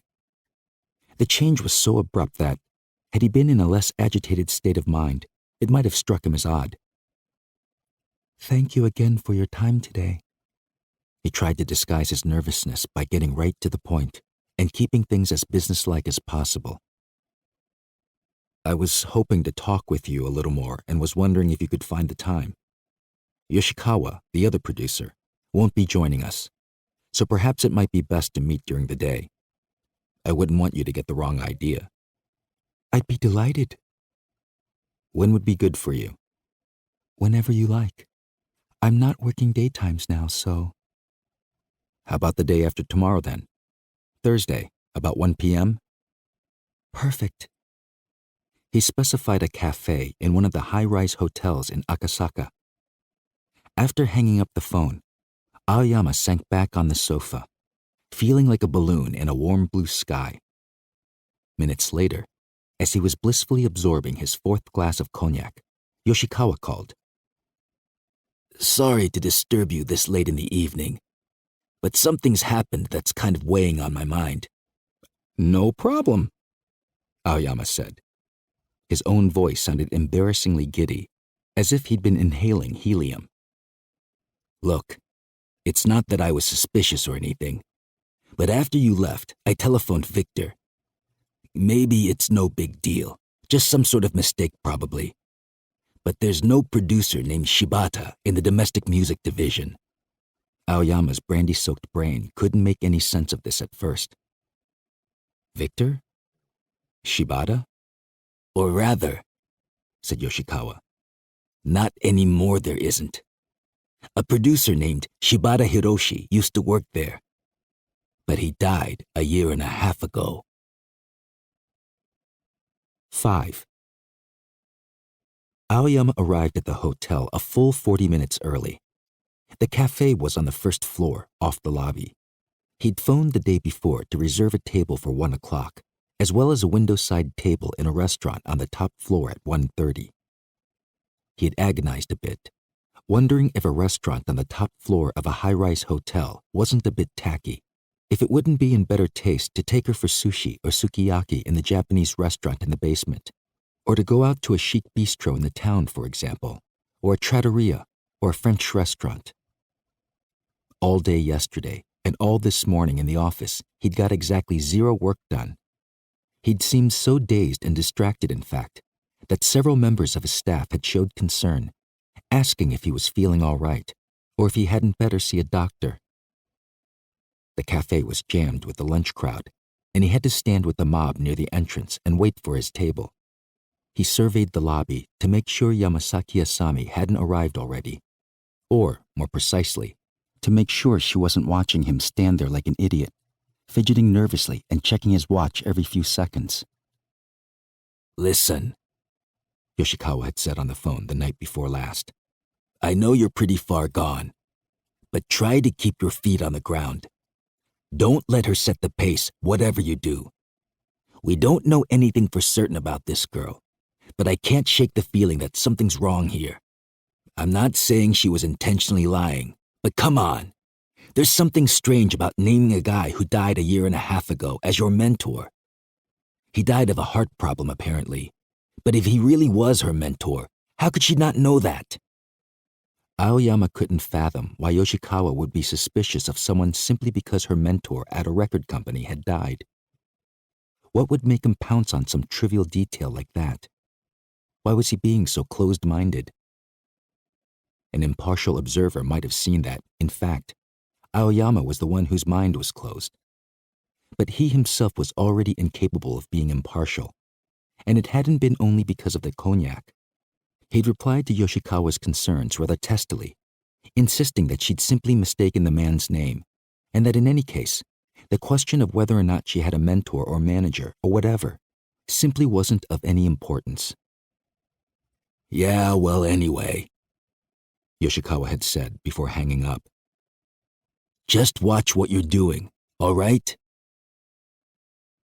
Aoyama was shown to a table next to the floor-to-ceiling windows and ordered iced tea.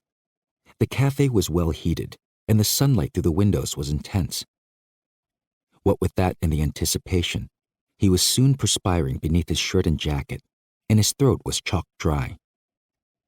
He glanced around at the other tables, most of which were occupied by large and small groups of middle-aged women, old classmates reuniting, friends from some sports circle or culture club, tourists from the provinces.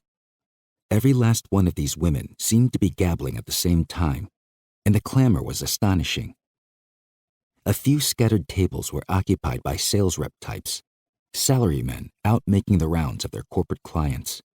They all had the body language and wore the suits of men for whom the 2,000 yen lunch special was exactly right. The iced tea arrived, and Aoyama drained half of it in 2 swallows, thinking, talk business over 2,000 yen specials day after day, and you end up coming across like a 2,000 yen special. Nothing fancy, but then again, nothing tragic either. This idle train of thought was abruptly derailed when Yamasaki Asami appeared at the entrance to the cafe. The instant he saw her, his heart grabbed him by the throat, and he realized that the entire list of things he wanted to say, a list he'd gone over several times, had been completely erased from his memory banks. What's wrong with me? He had to wonder once again. 42-year-old men don't act like this. Yamasaki Asami scanned the room, and when she finally spotted him, she beamed and hurried toward his table, threading her way through the waiters and waitresses who bustled back and forth, balancing their trays. Her hair was tied back, as it had been at the audition, and she was dressed in an outfit that managed to be neither flashy nor drab. Navy blue dress, vivid orange scarf, suede jacket and matching pumps, black stockings.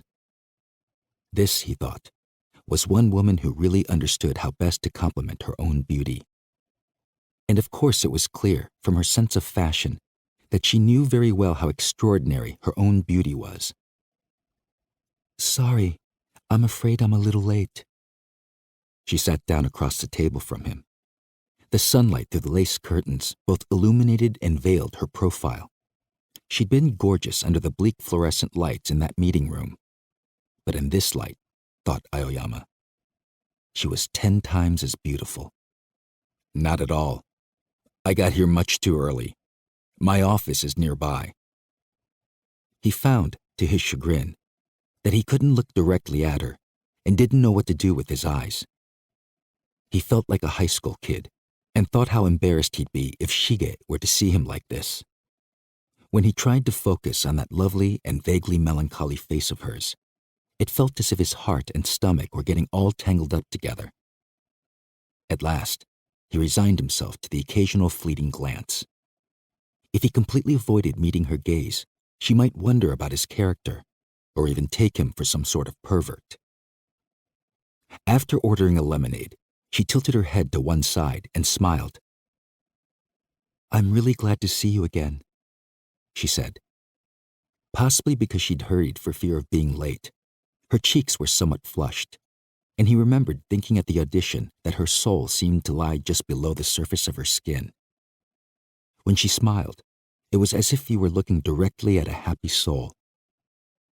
Aoyama decided to peer into her eyes for just a moment each time he began to say something, then look away, but he had to remind himself not to let his gaze dance all over the place. He rested his chin on his left hand, trying to remember if he'd ever been this stiff with tension before. It was exhausting, but exhilarating. Please just relax, he said, thinking, you're the one who needs to relax, Buster. It's not as if I have anything in particular I want to grill you about. She nodded and said, all right, in that voice of hers. That warm, limpid, liquid voice that seemed to curl around his nerve endings. I thought we'd have lunch and just, well, chat about this and that. There's a restaurant on the top floor here that I thought might do, but they specialize in steak and so on. Are you okay with meat dishes? I like every kind of food. Aoyama's palms were moist with perspiration. He was surreptitiously wiping them on his trousers when something very strange occurred. A young man in a wheelchair had entered the cafe, accompanied by an older woman who was probably his mother. They were laughing about something. Still smiling, the youth turned his head slightly, and his eyes widened as they locked on Yamasaki Asami. The smile froze. The blood drained from his face, and he made as if to rise up from his wheelchair. Seeing his distress, the woman leaned over and asked him, presumably, what was wrong. But he merely shook his head. Averting his gaze and hunching his shoulders as if cowering, he wheeled himself on toward the far end of the room. There was no change whatsoever in Yamasaki Asami's expression as she watched this peculiar little scene play out. "Someone you know?" Aoyama ventured. She shook her head and shrugged, apparently just as mystified as he was. The kid must have mistaken her for someone else, Aoyama thought, or maybe he was just having some sort of attack. He still knew nothing about Yamasaki Asami, but he wasn't going to allow an odd little incident like this, or Yoshikawa's paranoid ravings for that matter, to burst his bubble. "I never knew beef could be so delicious." At the restaurant, Aoyama had ordered a starter of pigeon pâté, Kobe Chateaubriand steak, and a half bottle of red burgundy. Yamasaki Asami sipped quietly at her wine and responded to his questions in a refreshingly open and natural way. She also ate every last morsel of food she was served. Aoyama, who'd loosened up a little with the wine, liked everything about her. The way she talked, the things she talked about, the way she sipped her wine and handled her fork and knife. He didn't think he'd ever met a woman of whom that was true before. "This is such a treat," she said. "And you really just wanted to chat?" "Sure." "Lucky me." "I'm just happy if you're enjoying yourself." "How could I not be?" she said. "Do you come here often?" "I wouldn't say often. Once in a while. Compared to other places, I find it, I guess the word would be genuine." "Genuine?" Most restaurants of this sort are known for the view, or for their interior design, or their location, and the quality of the food is secondary. But this place isn't like that. Here, the atmosphere is designed to enhance the food. They pride themselves on serving the finest meat dishes, and they want you to be as comfortable as possible while enjoying them. "It is a nice atmosphere," she said. "I suppose only people of the best quality come here." "Best quality?" "People with, well, status." "Rich people, you mean?" "Yes, people with money and power." Well, I don't think of myself as being anything special because I eat in this restaurant. And not all wealthy people are what I would call quality, believe me." "I suppose not," she said. "But then again, I wouldn't really know. My father was just a salaryman, and we were just an average middle-class family. We'd spend the day together at one of the big department stores on weekends, and sometimes we'd take trips, but when we ate out, it was always at a soba shop or a family restaurant. I guess I grew up believing that places like this, the sorts of restaurants I'd see in magazines, were only for the elite." "I don't think that's true anymore, if it ever was. Japan has, in an unlikely way, become a wealthy country, and in Tokyo, almost anyone can enjoy the best cuisine from all over the world, but it may sound funny for me to say after stuffing myself with a meal like this, but the truth is that we Japanese are more suited to places like soba shops. The food here is fantastic, there's no denying that, but I always feel slightly out of place in this kind of environment." She looked down at her plate and smiled. "I hope this won't sound rude," she said. "What?" "I've never met anyone who says the sort of things you do." "No?" "I've had, well, only a little experience in the entertainment industry, but the people I've met, I can't describe what I mean very well, but everyone seems so arrogant."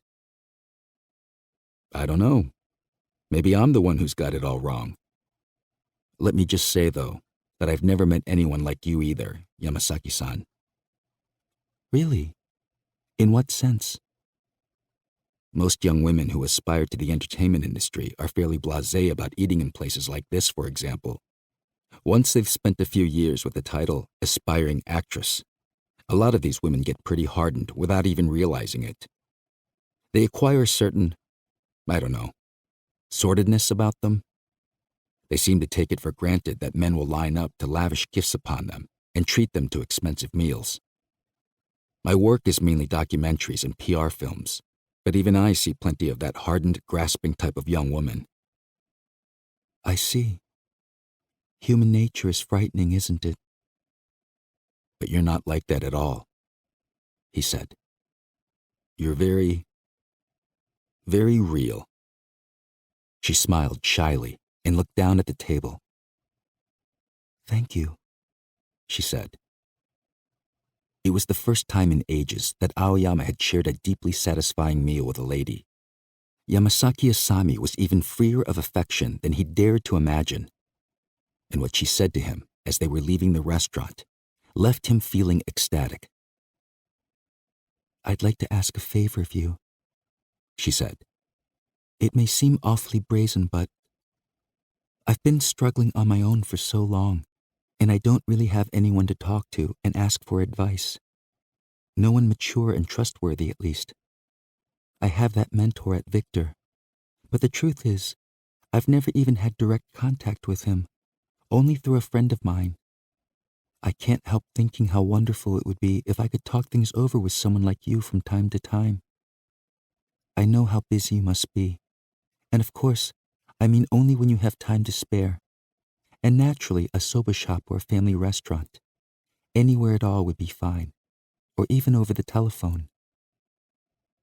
As they waited for the elevator, Aoyama handed her his business card with the telephone number of his office. She smiled and clasped the card to her heart as if cradling it. Gazing through the big windows of the elevator hall, Aoyama felt as if he could spread his arms and sail out over the streets of Tokyo. I was amazed, he told Yoshikawa over the telephone as soon as he got back to his office. He was aware of a lingering tension raising the pitch of his voice. You just don't find young women like that these days. Aoyama recounted the salient points of his conversation with Yamasaki Asami. It seemed as if every word had been engraved in his memory. She's so modest and sweet and uncomplicated, which means, I suppose, that she's not really suited to being an actress, but there's just something very real and solid about her. Oh, yeah? Yoshikawa said, in a rather cold tone of voice. Well, I hate to be a wet blanket, but you know where I stand on this. Something doesn't seem right about this woman. You didn't tell her the real purpose of the audition, did you? Of course not, Aoyama said with some asperity. Yoshikawa didn't understand, but then Yoshikawa hadn't shared a lunch with her. Maybe he was just envious. Aoyama had exceeded both their expectations, after all, by finding what looked to be the ideal woman. I found out a little more about this Shibata character at Victor, Yoshikawa said, and Aoyama groaned inwardly. He produced a number of hits in the 70s, fairly well respected in the industry, but there was always a lot of talk about his womanizing. Granted, there's nothing unusual about a record producer taking on singers or actresses as protégés, or privately handling their management for them. Or, let's face it, privately handling their bodies once in a while.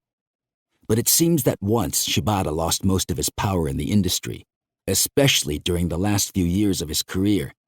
He used the mentor thing exclusively for the purpose of getting laid, apparently to the point that it caused serious trouble for Victor.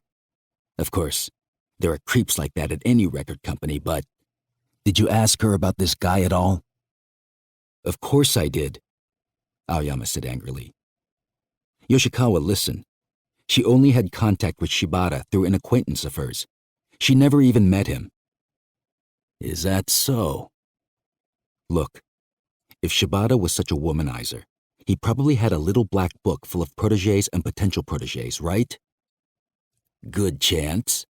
so he probably never got around to calling her, which would explain why she didn't know he was dead and why no one else at the company would know about her. Yoshikawa's was somewhere between a grunt and a scornful laugh. Aoyama was seething. He'd been particularly offended by that privately handling their bodies crack. Just to picture some arrogant, bloated, middle-aged record producer putting his arm around Yamasaki Asami's shoulder, whispering, "Understand?" or "That's a good girl," had twisted his stomach into a knot. "There's something else, too," Yoshikawa said, in the same cool-to-cold tone. "Her family in Suginami, they aren't there anymore. Moved away 2 years ago. I had a girl in my office try to contact them, same as we would for any finalist, and they're gone." "People move all the time," Aoyama spat. Why was Yoshikawa investigating every little thing? "True, but the landlord didn't even know where they'd moved to. Normally, you leave a forwarding address, right? Forward mail and whatnot?" "They must have had their reasons." "No doubt," spoken with a tinge of sarcasm. "Yoshikawa, I appreciate your concern, but I've already made up my mind.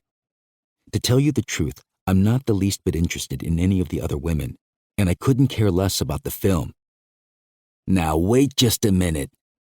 "Don't worry. I'm not going to leave you hanging. Just tell me what you need me to do. You can have my rights to the story idea for free, and I'll fix it up with the Germans too. But I've already found what I was looking for, and then some. I wish you'd just accept that and be happy for me. In any case, I have no motivation for continuing with the movie project now, and I'd like to disengage myself from the production side. You can understand that, can't you?" Yoshikawa was silent for a moment. Then he sighed and spoke in an even colder tone. "I don't give a shit about the film either. Calm down a minute and listen to me, all right? I'll take care of the movie. That's not the problem. What I'm worried about is you. Maybe you're right, and there's nothing to the Shibata question or the disappearing family. I mean, you're probably right about that. But something feels screwy. Think about it. As of right now, we have no one who knows anything at all about this woman. I'm probably overreacting, and maybe it seems like I'm being a pain in the ass, and I'm not going to pretend that I'm not a little envious that a guy my age can hook up with such a knockout. But I'm only trying to be as honest and objective as possible. Can't you see that?" "I guess so." As Aoyama said this, he flashed on the strange incident of the young man in the wheelchair, but only for a moment. His psychological defenses had encircled the euphoric glow left over from lunch with Yamasaki Asami. He'd never imagined he could derive so much pleasure simply from being with someone, and he wasn't interested in entertaining any doubts. The memory of the kid in the wheelchair was pushed aside as soon as it arose, and nothing Yoshikawa said was making any real impression on him. "Anyway, I'm not saying there's anything in particular that I'm worried about. It's just a feeling. You're in the clouds over this woman, and that's not a bad thing. Seriously, I'm not being sarcastic. It's important to enjoy life. But the way I look at it, life is never all that easy. A woman of that caliber remaining unspoken for, well, it's all just a little too perfect if you ask me. And it bothers me that we don't really know anything about her. It's exactly the sort of situation that could get messy. So listen, do me one favor. You gave her your number, right? My hunch is that if you don't contact her for a week or so, she'll contact you. If she does, be on your guard. If not, go ahead and call her. But give it at least a week, all right?" A week passed, and there was no communication from Yamasaki Asami. Partly because of his own sense that a man shouldn't appear over-anxious, Aoyama did as Yoshikawa had asked, and then went one further by waiting an extra week. But in those 2 weeks, he thought of nothing but her, to the extent that not only his staff, But Shige and even Rie-san began to ask if he was sure he was feeling all right. He lost weight, too. 3 full kilos. On the 15th day, after conferring with Yoshikawa, he called her. "Thank goodness," she said, in that spine-melting voice. "I was beginning to think I wouldn't hear from you." 6. "I hope this won't sound too pathetic, but I've been waiting every day for you to call." Each syllable uttered in that voice was a gem-like particle that rolled through the receiver, into the ear canal, and straight to the brain. His spine went numb, and a sweet sensation seeped through his body, as if he were absorbing some exquisite wine or cognac. Why had he been such a fool as to leave her hanging for 2 whole weeks? He pictured her sitting up each night alone, hugging her knees, waiting for the phone to ring. The picture was like a knife in his heart. "It's been crazy here," he said hoarsely. He felt as if he were producing the words not so much by vibrating his vocal cords as by wringing them out of his throat. "I just couldn't find the time." "I understand. I was thinking that you must be awfully busy." Aoyama was at a loss as to what to say. He wished he could simply fold her in his arms. "So how have you been?" he said, and immediately thought, "Idiot." "Fine. Hanging in there." "I'm sorry I didn't call sooner." "That's all right," she said. "It's good to hear your voice." They were both silent for a moment. Aoyama could hear her breathing softly. "But I hope you'll always feel free to call," she said. "Whenever you're not too busy, I mean." "I gave you my card, didn't I? You could have called me." "Is it really all right?" "Of course it is. But listen, why don't we have dinner sometime soon?" "Really?" "What nights are you free?" "I only work on Tuesdays, Thursdays, and Fridays." "How about Wednesday, then?" "I can't wait." After arranging the time and place, Aoyama hung up and took several deep breaths. He noticed that his cheeks had relaxed into a smile. He heard her voice, her words, echoing over and over again in his head. "I can't wait. I can't wait. I can't wait." "What's up with you lately, Pops?" It was the night before his second date with Yamasaki Asami. He and Shige were eating dinner and watching an NBA game on TV. Rie-san had prepared shrimp dumplings, a beef and potato stew, and vegetable soup. The game was a premier matchup, the Chicago Bulls versus the Orlando Magic. "What's up with me? What are you talking about?" Aoyama had a glass of beer in his left hand and a dumpling scissored between chopsticks in his right. But he'd held them like that for the past minute or so without wetting his lips or taking a bite, and the dumpling was out of steam and looked in danger of falling to the carpet. His eyes were on the TV screen, but they hadn't been following the movements of Michael Jordan or Penny Hardaway. He'd been daydreaming about Yamasaki Asami. "Come on, you're not even paying attention to the game. It's like you're in a trance." "Whoops," thought Aoyama, plopping the dumpling in his mouth. But all he said was, "Oh? Yeah, you're acting really weird. Holding that dumpling up in midair with your eyes all out of focus? Why don't you go in for a checkup?" "There's nothing wrong with me. Don't worry." People don't always know when they're sick. You ever see Awakenings with Robert De Niro? Or Dustin Hoffman in Rain Man? You remind me of one of those guys. Maybe you're getting Alzheimer's or that disease where your brain turns to sponge." "Sponge?" "There's this thing called a prion that eats away at your brain until it ends up riddled with little holes, like a sponge or a pumice stone." "Quite the expert, aren't you?" "I told you I like biology. But never mind about me. Get yourself to a hospital." "This disease is something they can cure at the hospital?" "Not even." "So what's the use of going?" Yeah, but think about me. I just entered high school. Can't have you turning into Rain Man on me. I'm way too busy to be playing nurse for my old man. Shige didn't so much as crack a smile as he said this. Aoyama laughed and took a sip of his beer. He wondered if he should tell him about Yamasaki Asami. He'd have to sooner or later. On TV, the Bulls were expanding their lead. Dennis Rodman, his hair dyed green, grabbed a rebound and fired it out to Jordan, who drove hard to the basket, drawing 3 defenders, then dished to Scottie Pippen for the slam dunk.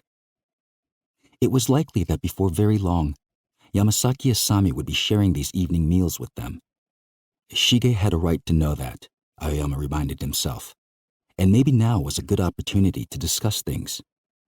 Besides, it would save him from having to lie about his date tomorrow. "There's something I need to tell you," he said. Shige read the tone in his voice and laid down his chopsticks. Aoyama said he'd met a woman through work and outlined the situation without specifically mentioning the audition. "How old is she?" Shige said when he was done. 24, I think. Pretty young. Yeah. Closer to my age than yours. I hope you know what you're doing, Pops.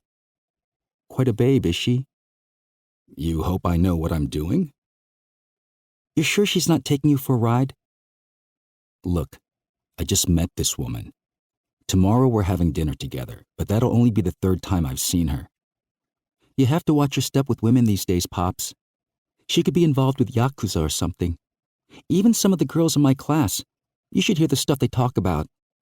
15 years old, and there's nothing they don't know. We're not in the age of peace and love anymore. You just can't imagine that a young woman would find me attractive, can you? It's not that. All I'm saying is that you're a little brain dead right now. I look at the girls in my class, and there's something like mercenary about them. I mean, I don't even understand some of the things they're into. There's this girl in the class ahead of me who just got kicked out of school for working at an S&M club.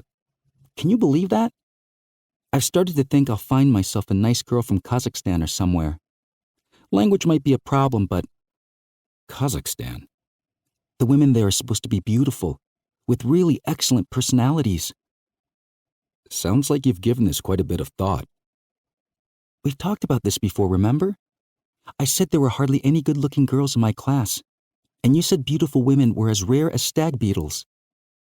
Right. But a beautiful woman with a good personality, good character, is hundreds of times harder to find than a stag beetle.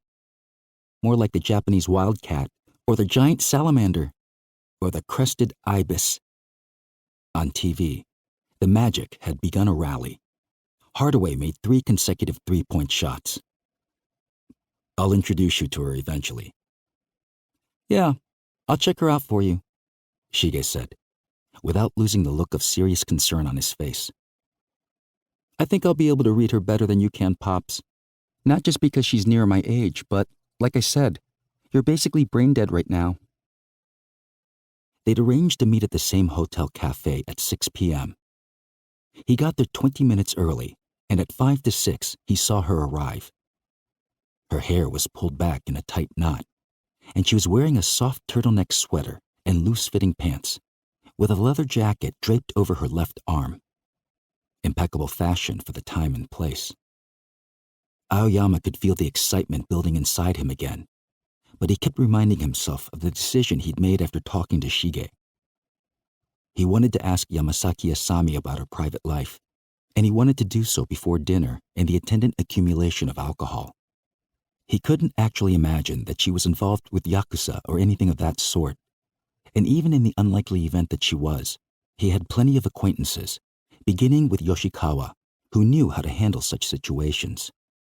But talking with Shige had brought home to Aoyama the fact that he himself wasn't exactly a kid anymore, even if he felt like one. He knew, and anyone with eyes could see, that he was in love with this woman. She, for her part, had been thrilled when he called, and now she was showing up for their date dressed to perfection and beaming an apparently irrepressible smile.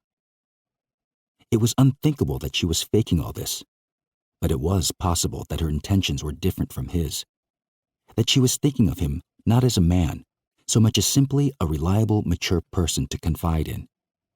He'd managed just enough objectivity the night before to consider this possibility. "I'm having a beer. What would you like?" She took a seat across from him and bowed her head slightly, still smiling in a way that manifestly revealed her to be beside herself with joy, but somewhat embarrassed about feeling that way. If this was an act, Aoyama thought, the girl was a genius.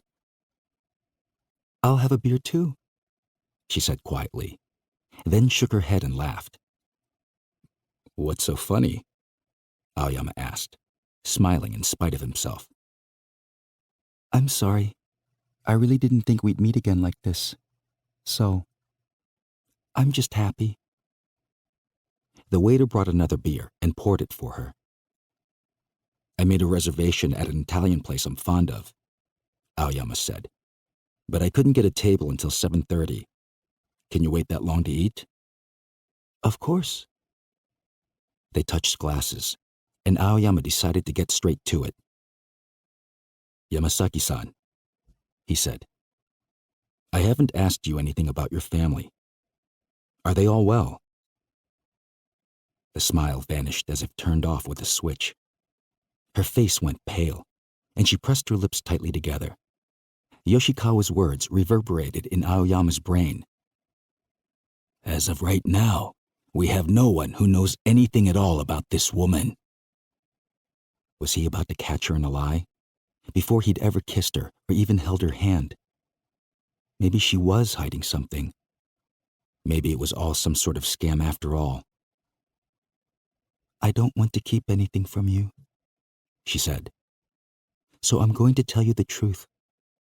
All of it." Aoyama braced himself. His heart was pounding so hard, he wondered if the lapels of his jacket weren't bouncing up and down. His complete attention was riveted on her, and everything else around them ceased to exist. "My parents divorced when I was small. I don't even have any memory of it, and I was sent to live with my mother's younger brother. All I remember about that time is being terribly mistreated, mostly by my uncle's wife. She was just that sort of person, I guess. She... This isn't a pretty story, and it might not be pleasant to hear, but it's the truth, so..." Aoyama nodded and shifted in his chair. "My uncle's wife once bathed me in cold water. This was in the winter time, and I ended up coming down with pneumonia. Another time, she slammed my head into a window, and I got a big gash on my forehead and bled so much I thought I was dying. And she once pushed me down the stairs. It could have killed me, I think, but all I got was a dislocated shoulder. As a little girl, I always had some sort of wound or bruise or broken bone, but when I was in elementary school, a doctor became concerned enough to intervene, and I was sent back to my mother. Mother had remarried, and her new husband, well, he was my stepfather, of course, but even now I can't think of him as any kind of father to me. I hate to say that, but it's true." She fell silent for a moment, as if waiting to build up the strength to continue. Aoyama's heart was hammering even harder now. He hadn't expected to hear anything like this, and it froze his blood just to imagine her suffering the sort of abuse she was describing. "My mother's new husband didn't beat me every day, the way my uncle's wife did, but he used to say things like, 'You disgust me. Just looking at you leaves a bad taste in my mouth.' Things like that. 'I hate you. I'd just as soon kill you as look at you. You smell bad too,' he'd say. He wouldn't have me in the same room as them, even during dinner. As soon as I got home from school, he'd tell me to go to the other room. It felt bad, of course, but I didn't know any better, and I guess I just thought that this was the way life was. My mother never tried to protect me, and never even said she was sorry about what was happening. It mystifies me to think about that now. But the truth is The fact that she never apologized to me was a blessing in a way, because it helped me, or forced me to be strong. If she'd ever said, "I'm sorry, honey," I think it would have been even harder for me, though I can't say exactly why. I still see my mother sometimes. We'll meet for tea. But once, quite a while ago now, we were drinking together. My mother's a big drinker, and she said something I've never forgotten. Her own mother, my grandmother, was an alcoholic too, and apparently she was married and divorced several times. My mother said she'd always wanted to live a life completely different from the one her own mother had led. But she said she hadn't been able to after all. When he noticed the tears welling up in her eyes, Aoyama's chest constricted, not just figuratively either. It was as if someone were tightening an invisible corset around his ribs. She bit her lips to hold back the tears, and after a moment, she continued her story. She said that even though she was able to picture a different life, she wasn't strong enough to make it a reality. She told me that real strength is the capacity for kindness to others, and that I should do whatever I could to find that kind of strength. She said she couldn't tell me how to go about doing that because she never found it herself, but that people who were strong enough to be kind to others could always get by in this world. My mother's new husband was handicapped. He didn't have the use of his legs, and for some reason, I was always a fast runner. Mother said maybe that was why he hated me so much, but... Aoyama quietly took a few deep breaths. Her confession explained a lot, and he was aware of a certain sense of relief among all the other emotions. Undoubtedly, her mother and the new husband had been living in the apartment in Suginami. Though they were probably her parents legally, she wasn't in regular contact with them, which would account for her not knowing they'd moved. Why should she care? "The last time you were kind enough to meet with me," she said, "I'm afraid I told you a lie. I said that we sometimes went to soba shops or family restaurants together. But the truth is, we never went anywhere as a family. It wasn't easy for my mother's new husband to get around, for one thing, and I wasn't allowed to eat meals with them even at home. Well, I did share a meal with my mother from time to time, but here you've been so kind to me, and what do I do but lie to you the first time we get a chance to talk? I know there's no excuse for that. If you want me to leave now, please just say so." Aoyama looked into her eyes. She was clearly holding back the tears through sheer force of will. He searched for the right words to say, and finally decided just to express his feelings honestly, without embellishment. "I don't know what I'd do if you left," he said. "You have no idea how much I've been looking forward to seeing you, and what you've just told me doesn't change anything." She nodded deeply and quietly began to weep. In the taxi later, en route to the restaurant in Nishi Azabu, Aoyama said there was just one thing he didn't understand. "Ask me anything," she said. "I'd die rather than hide anything from you ever again." It was as if her confession had relieved her of a burden. She sat relaxed, casually leaning toward him in the seat. Aoyama, too, strangely enough, was much more relaxed now. He thought it must be because they'd shared something so intimate and so powerful.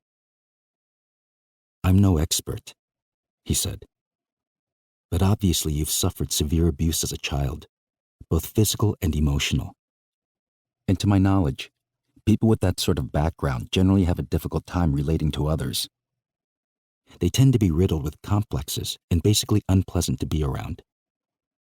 I once read that when victims of child abuse grow up, they unconsciously do things to make other people dislike them, because they actually feel more at ease being disliked, which makes a certain twisted sort of sense, I suppose. But you're not like that at all. You don't seem like someone who's been, how to put this, scarred by it all." She nodded several times, as if to herself, then leaned against him and said in a barely audible voice, Thank you. Her face was close to his, and as he looked at her long, drooping eyelashes, a tremor ran down his spine. The restaurant was on a relatively quiet little street just up the hill from the Nishi-Azabu intersection. It was famous for its Tuscan cuisine, but it wasn't listed in guidebooks, and the management actually discouraged media coverage. The interior was immaculate, the service was excellent, and none of the diners looked as if they'd stumbled into the wrong place. Anyone coming here for the first time would experience, if not awe, at least a pleasant sort of tension on seeing the exquisite engraved designs on the glass partitions around each table and the magnificent tapestry, of which the manager was especially proud. It depicted 17th century Florence and covered one entire wall. It was not a large place, and you couldn't get reservations without a formal introduction from a trusted customer. Yamasaki Asami's eyes sparkled as they sat down. When the waiter asked if they'd like an aperitif, she ordered a Campari and orange in an appealingly girlish voice and looked at Aoyama as if to ask if she wasn't making a faux pas. He winked at her reassuringly and ordered the carpaccio, a specialty of the house, and another starter consisting of 3 types of pasta.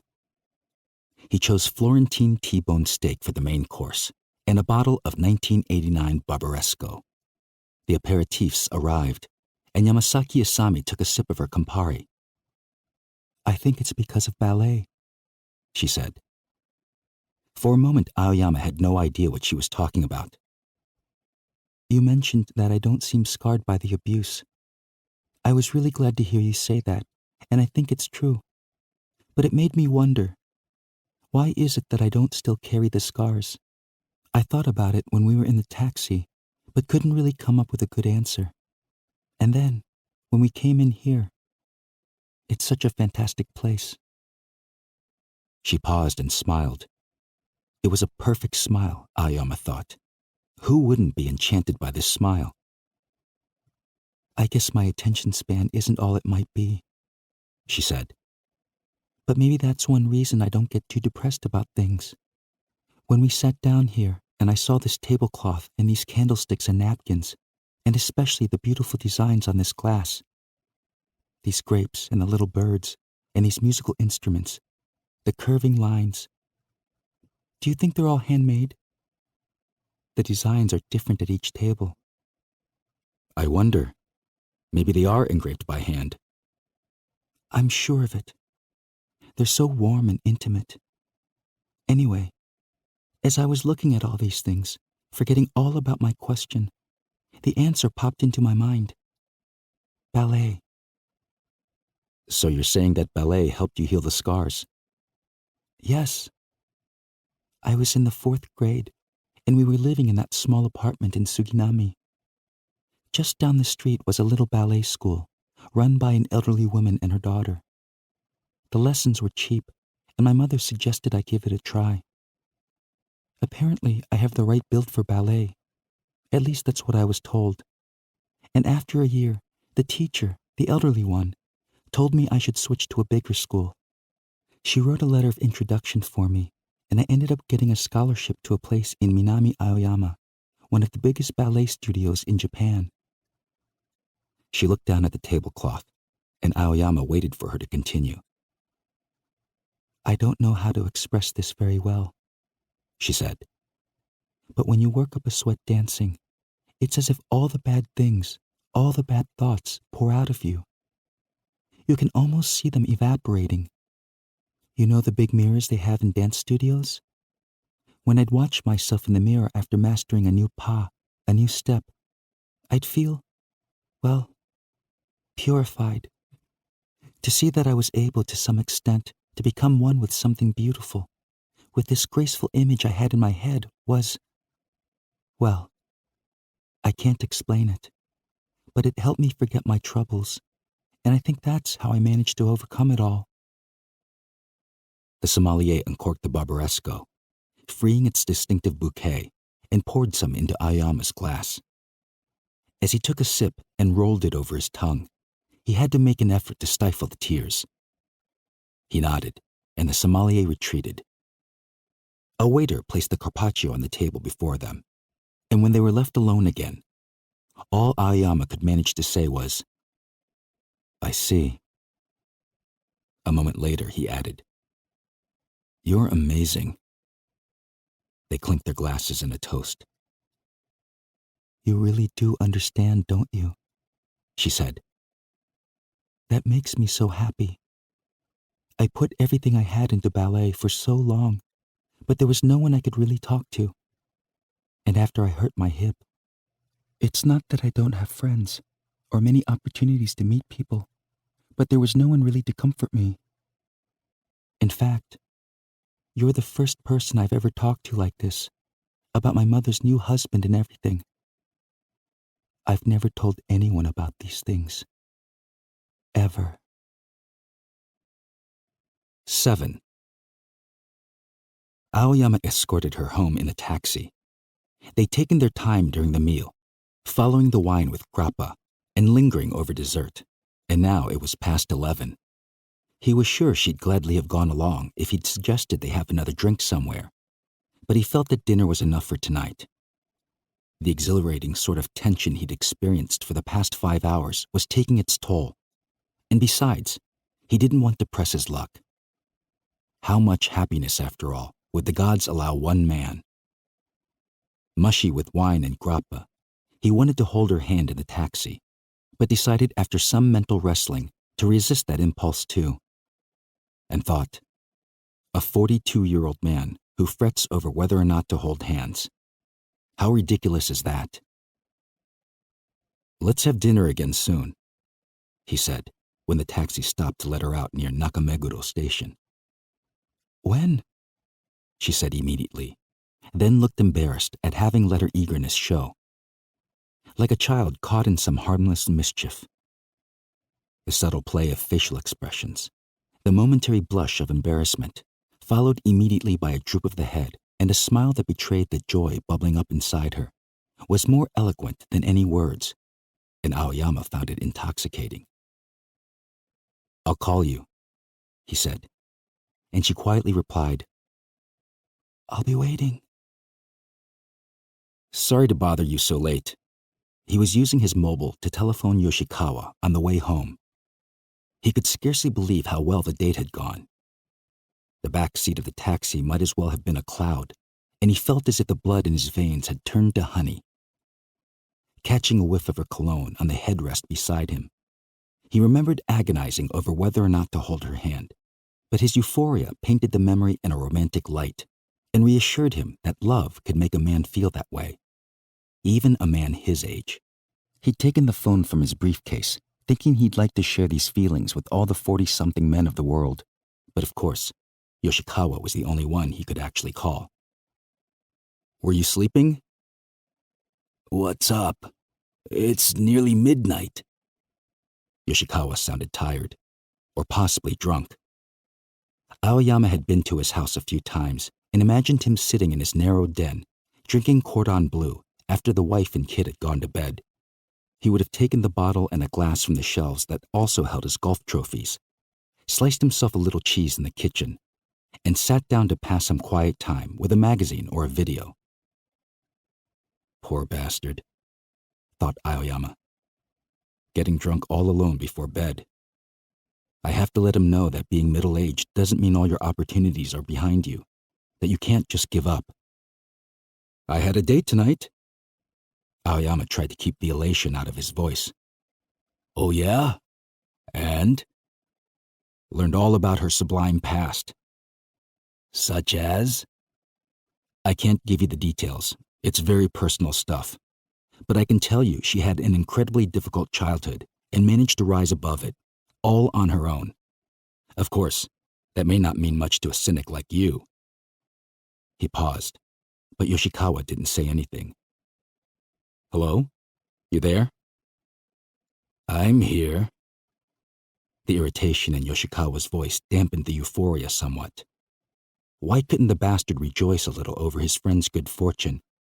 Aoyama remembered reading an article by a famous lady columnist about how our ability to feel and express emotions, to distort our faces with joy, or wail and weep with sorrow, or collapse in agony, or wallow in sentimentality wasn't an inviolable human trait, but something we can lose simply by leading dull and dreary lives. A rich emotional life, she'd written, is a privilege reserved only for the daring few. Maybe Yoshikawa just wasn't one of the few. Anyway, I was really impressed. "That's great," Yoshikawa said. On the other hand, maybe it wasn't just irritation. He sounded almost despondent. "Anything wrong?" Yoshikawa didn't answer. Aoyama wondered if he should cut the conversation short. "Well, I'll call again some other." No, it's all right. I didn't want to bring you down when you're in such a good mood is all. My mother, you met her, right?" "Of course. Did something happen?" She must have died, thought Aoyama. Good grief. He calls to send glad tidings from the mountaintop, and his friend is sinking in the abyss.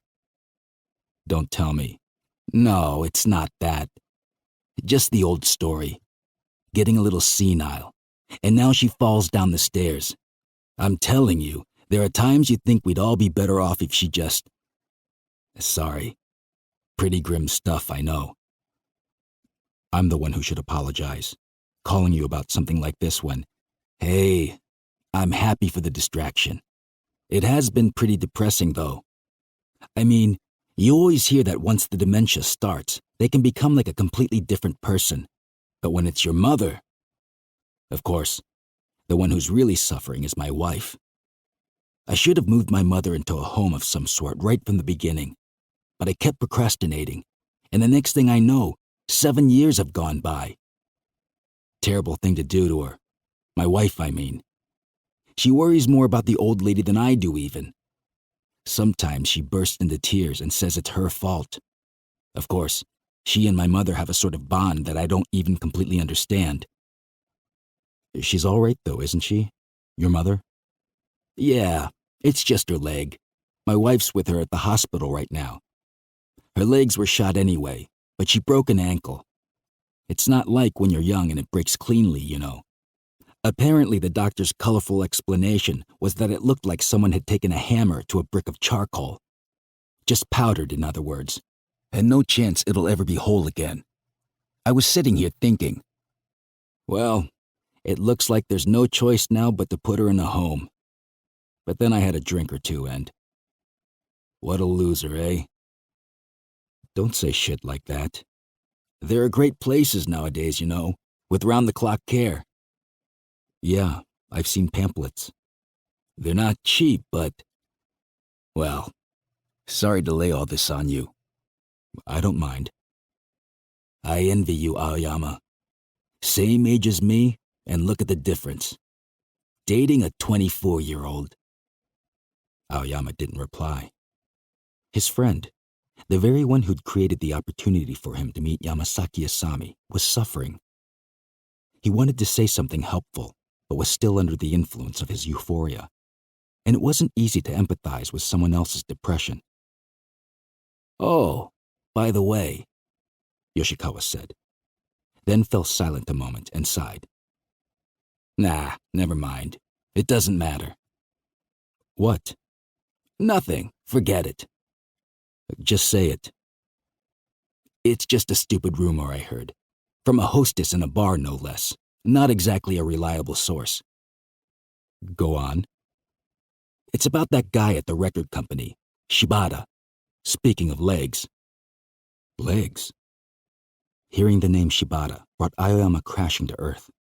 The womanizing record producer who had an indirect connection to Yamasaki Asami, or had there in fact been more to their relationship? Just to think of that possibility filled him with hatred for the man. Shibata had probably wined and dined beautiful young women on a nightly basis. Someone of his ilk wouldn't have agonized, as Aoyama had, about holding Yamasaki Asami's hand. He'd have been all over her at the first opportunity. Aoyama felt as if he could murder a slimeball like that. Thankfully, Shibata was already dead. Supposedly, he was from a pretty well-connected family, and things were hushed up to prevent a scandal. But, well, According to the rumor, his heart attack was caused by someone trying to cut off his feet, from the ankles down. In other words, he was murdered, supposedly. But again, I got this from a bar hostess.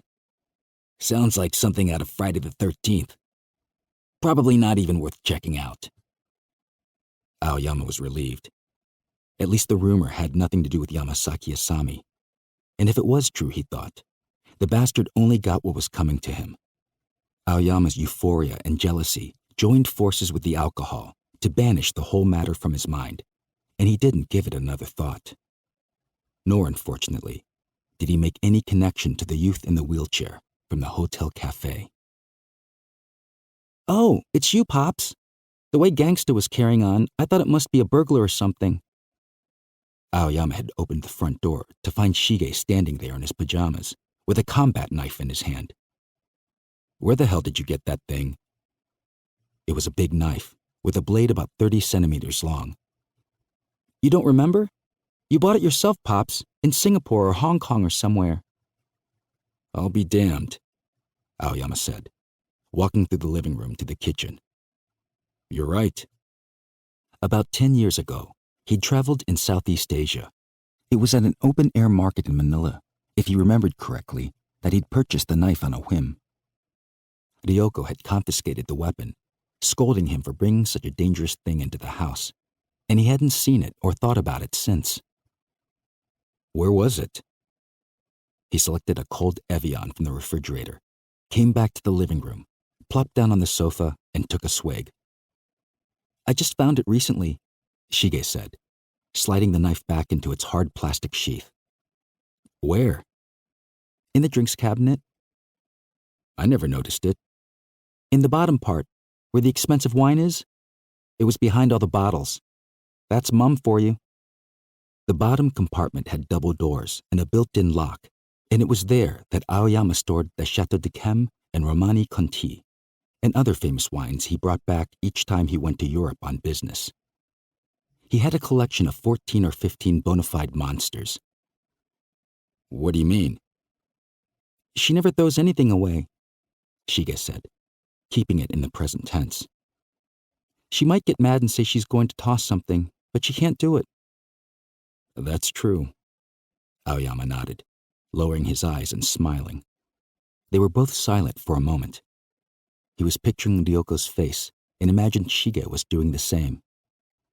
"It's not even rusty or anything," Shige said. "Perfect place to store it, really. No humidity." "When did you find it?" "Couple of months ago. Remember when that friend of mine stayed over, the tall, skinny guy?" Shige was popular in school, and his friends often spent the night at their house. Aoyama tended to make himself scarce when that happened, but Rie-san always enjoyed taking charge and preparing lots of food for the boys. Rice curry and sushi rolls and spaghetti and so on. He's really into wine. "Wine? A first-year high school student?" "Yeah. He wants to be what do you call those guys?" "A sommelier?" "Right. Said he wanted to see your collection." "At 15, he's already decided what he wants to be." "Lots of guys have." "Is that wise? To limit your options at such a young age?" "Welcome to the new world, Pops. It's not like the golden days of your youth. The world's gone to hell, right? Corruption and everything." "True." "Anybody with a brain knows that attaining success in this country doesn't amount to squat. I think the wine thing is a good idea. Something practical you can really focus on and get engrossed in. Lots of guys my age have already decided what they want to do. Software engineer, that's a big one.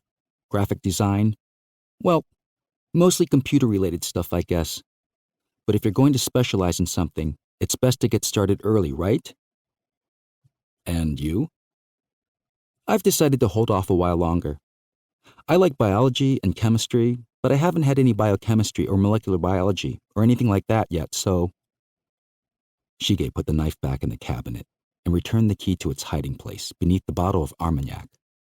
"Don't even think about ever using that in a fight," Aoyama said. Shige rolled his eyes. "Even against intruders or whatever.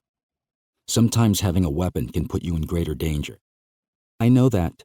But when gangsta starts barking and I'm all alone in the house, you know, there've been a lot of burglaries around here lately. Aoyama looked at the clock. It was nearly 1 a.m., and he felt a little guilty about having left Shige alone while he was out enjoying himself. He finished off his Evian and said, "I'll try not to stay out so late from now on." "How did it go, by the way?"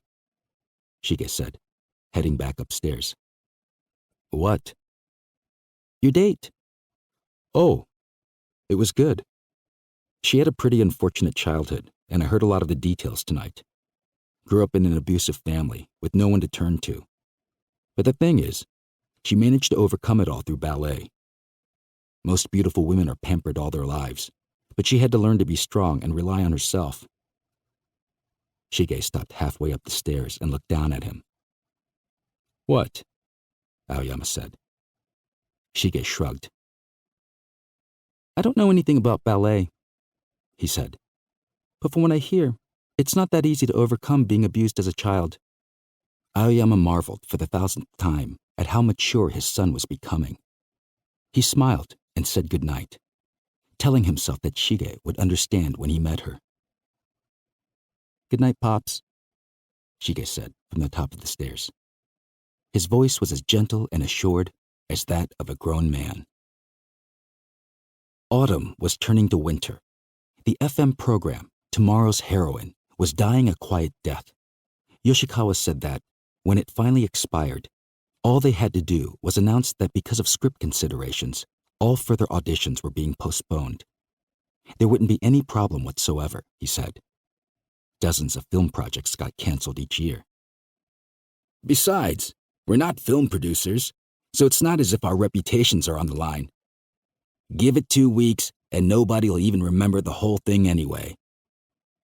Yoshikawa was in better spirits these days. He'd moved his mother into a nursing home on the outskirts of Tokyo. "But you've got a bit of a challenge ahead," he said.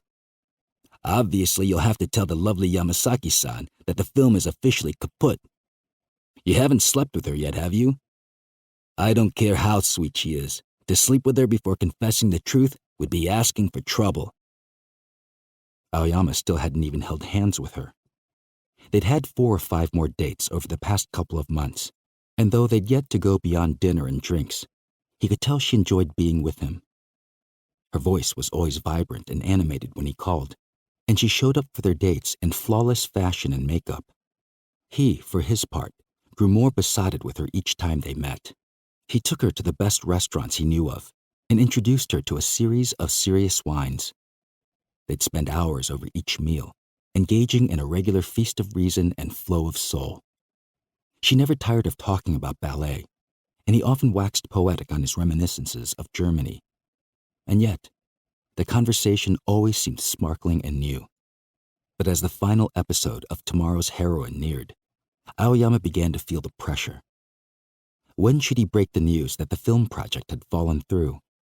That wasn't the only thing he needed to discuss with her either. She still didn't know much about his own personal life. Somehow, he had yet to find the right opportunity to reveal that he'd lost his wife 7 years before and lived with his 15-year-old son, and she seemed to take great care not to ask about such matters. It was late October, a week before the final installment of the radio show, on an evening when the first blasts of wintry wind were strafing Tokyo, that Aoyama decided it was time. He'd asked her to meet him at the bar in one of the high-rise hotels in West Shinjuku. He wanted to tell her about the film project before they went to dinner, and in order to collect his thoughts, he arrived almost 20 minutes early. The bar here specialized in champagne, even serving it by the glass, and had become a bit of a hotspot after being written up in a few trendy magazines. This early in the evening, however, it was still half empty. The waiter greeted Aoyama by name and offered a table, but he chose to sit at the bar. He preferred not to be facing Yamasaki Asami when he told her the news. She glided in wearing a black mini dress and boots, and, as always, the head of every man in the place turned as she passed. "I haven't been to Shinjuku in ages," she smiled and eased on to the stool beside him. "I know this unique little restaurant not far from here," he said, "in East Nakano. It's run by a former geisha, and she serves authentic Edo Kuruwa cuisine. I thought it might be a nice change. Everywhere we go, the food's so irresistible. She patted her very narrow waist. I'm afraid I've been gaining weight. Aoyama grinned and ordered Dom Perignon Rosé for both of them. After a casual toast and a swallow, he braced himself and dived in. I'm afraid I have some unfortunate news tonight, he said. She was lowering her glass to the counter, but froze halfway there, her features visibly stiffening. What is it? She whispered. The plan was to explain the situation roughly along the semi-truthful lines Yoshikawa had suggested. Aoyama looked down at his glass of champagne and concentrated on suppressing an incipient tremor in his voice. It's about the film you auditioned for. She expelled her breath with a sound very much like, phew, drained half the champagne from her glass and beamed at him. He was puzzled, but somewhat relieved, in a tentative sort of way. Why are you smiling? He said. I'm not smiling. Go ahead. You were smiling. Was I? Yes, you definitely smiled. This isn't good news, and it'll be even harder for me to say if you're grinning at me. But it's about the film. That's right. Someone else got the part? She said. She may not have been smiling now, but she certainly wasn't frowning. Not exactly. The thing is, we had this scriptwriter preparing the screenplay, a fairly famous guy, and, well, without going into too much detail, the backers rejected what he came up with, and he got angry, and the week before last, he pulled out. Oh, so you have to find someone else to write it? It's not that easy.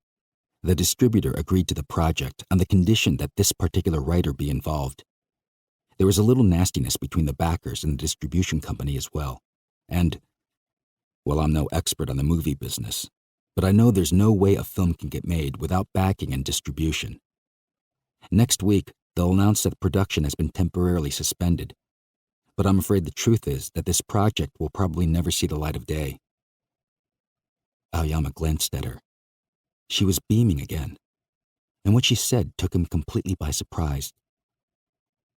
You must be awfully disappointed, but this is selfish of me, I know, but I'm kind of glad. Glad? I'm sorry. It's terrible of me to say that after. Why are you glad? Don't you remember what I wrote in that essay? I was 100% certain I wouldn't be chosen for the part, but I knew that if someone else got it, you and she would be spending a lot of time together, and I didn't really relish the thought of that. So, from a strictly selfish point of view. Besides, I was afraid the bad news might be something else, that you couldn't see me anymore, for example, or that we wouldn't be able to meet as often. She held her glass up to his again.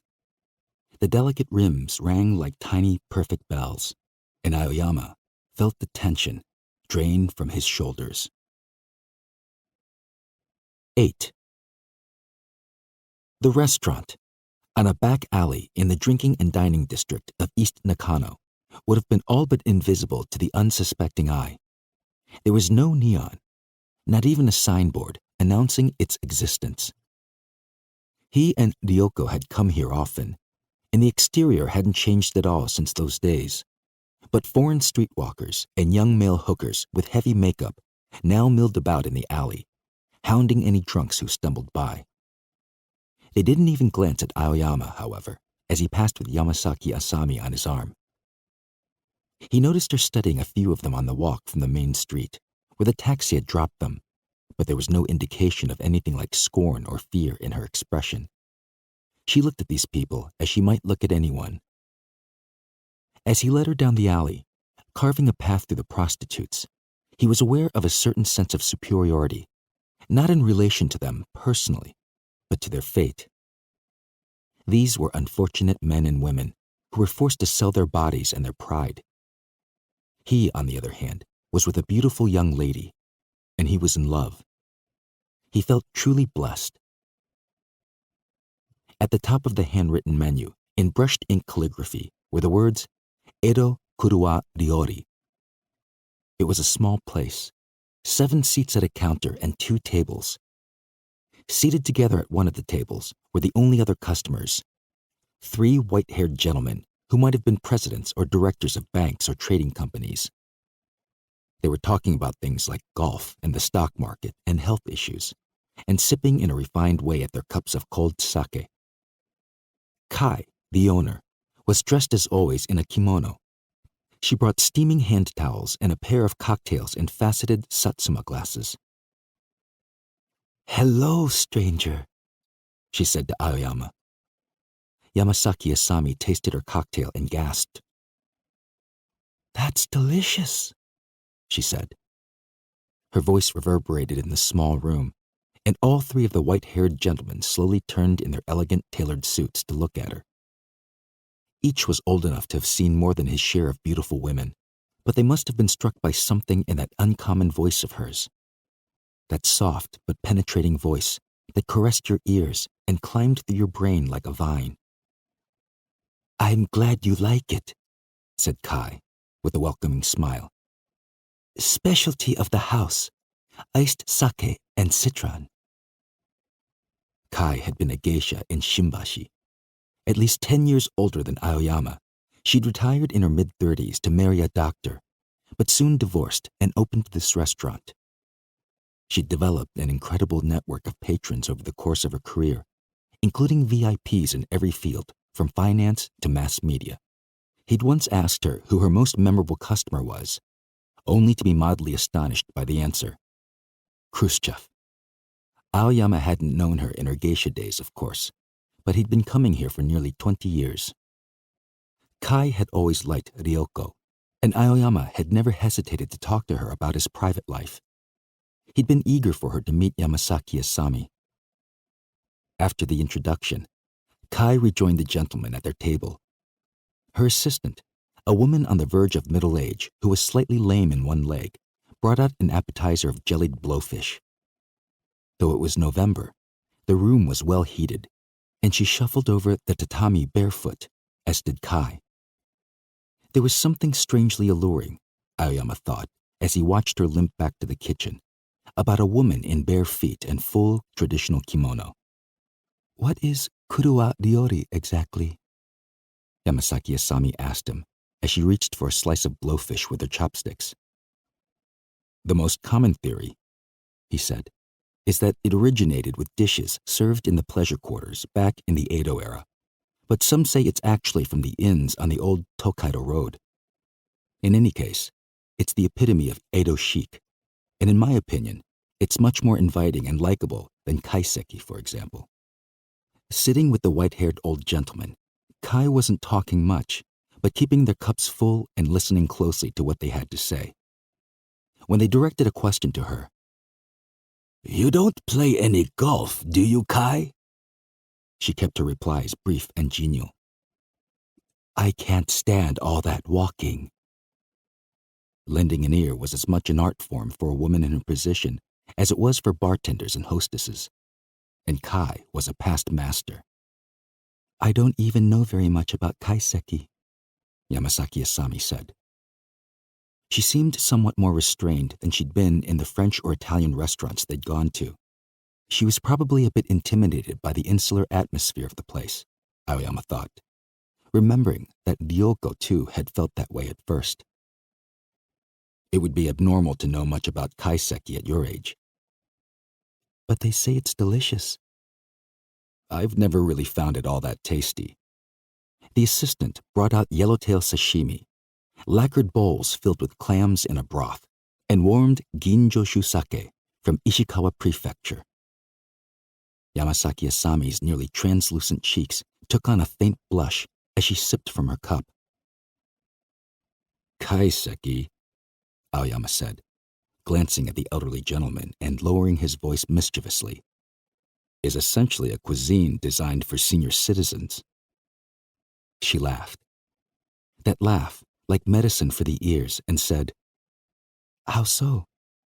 As she dabbed wasabi on a slice of yellowtail, Aoyama gazed down at her hand manipulating the chopsticks. Her slender fingers, the light pink polish of her fingernails, the blue veins faintly visible on the back of her hand, the skin so smooth it might have been a man-made membrane. The common denominator of all kaiseki dishes, he said, is the soft texture. None of them make any demands on your teeth. There's no meat to speak of, and even shrimps, for example, are mashed into dumplings. It's all very refined, I suppose, but I don't know. You might say that kaiseki is basically about dishes that are easy to chew. He'd thought he was somewhat accustomed to being with her now, but sitting side by side like this, brushing shoulders, was making him tense. His throat was dry, and he had to suppress the impulse to drink too quickly. When one is tense, especially around a desirable member of the opposite sex, one tends either to clam up or to talk too much. Aoyama was of the latter persuasion. People always talk about the health benefits of Japanese food, he said. But I'm fascinated by other aspects of the Japanese dining experience, like the whole system of serving food at a counter like this, with the customers all facing the same direction instead of each other. It's strange when you think about it. At a sushi bar, for example, everyone's facing the itamae-san, and you discuss the things you're eating, what type of squid this is and where they're caught, and how this is the season for them, but they'll only be at their best for another couple of weeks, and so on, discussing the food with the chef even as you eat it. That's a peculiar system. I suppose it is, isn't it? I don't go to sushi restaurants very often. They're so expensive, and I could probably count the number of times I've sat at the counter. But I know what you mean. There's something about that atmosphere. At its worst, it's almost an atmosphere of collusion. Collusion? Everyone at the counter becomes a member of the group. In some sushi bars, all the customers are regulars, and they all know each other. As an outsider, you need courage to walk into a place like that and take a seat. It's a tight-knit little community, and harmony is of the utmost importance. Nobody's confronting anyone else individually.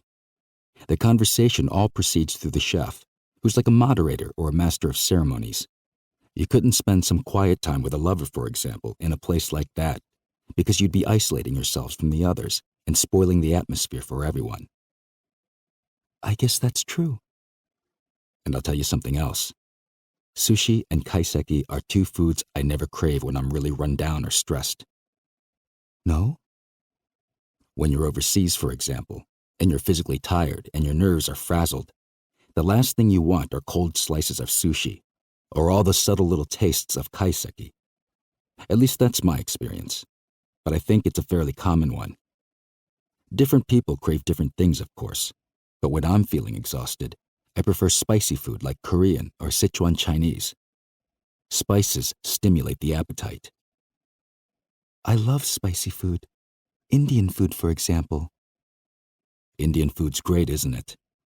Most spicy cuisines originated in hot climates. Cambodia, Thailand, Vietnam. They're all tropical places. But in Korea, the climate is relatively cold. I've wondered about that before. Why is it that so much Korean food is spicy? Korea has an incredibly rich culture, but history has been cruel to the people. The Koreans have suffered enormously, in very basic and concrete ways, being invaded and occupied by foreigners, having relatives murdered before their eyes, that sort of thing. It's hard for most of us to even imagine what they've been through. But no matter how bad your situation is, you need to eat. And spicy food is a powerful ally when your reserves of courage and energy are low, because it stimulates your appetite. Sushi and kaiseki don't have that sort of power. The portions are cold and fresh, and bite-sized and soft, and go down easily. But they aren't foods that lend you strength when you don't have the strength to take sustenance. My theory is that sushi and kaiseki are dishes that evolved in peaceful, prosperous times, when eating well was the normal state of affairs.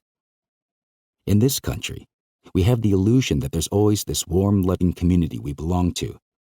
But the other side of that is a sort of exclusiveness and xenophobia, and our food reflects this. Japanese cuisine isn't inclusive at all.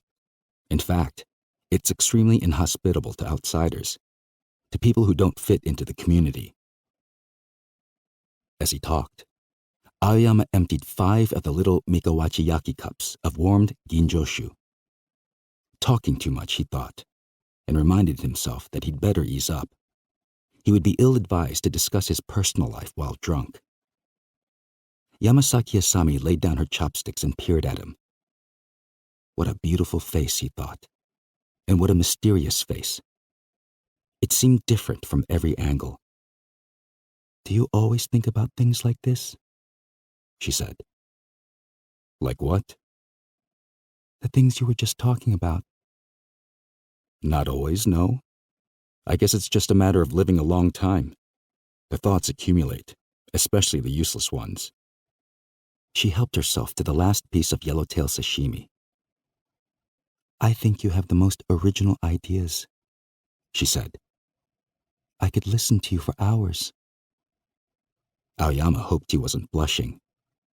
The barefooted assistant brought another small bottle of warmed sake, along with more starters: grilled eel, steamed kyoimo taros, and shimeji mushrooms in a black pepper sauce. "You may be the first man I've ever gone out with," Yamasaki Asami said, "who spoke to me as if I had a brain."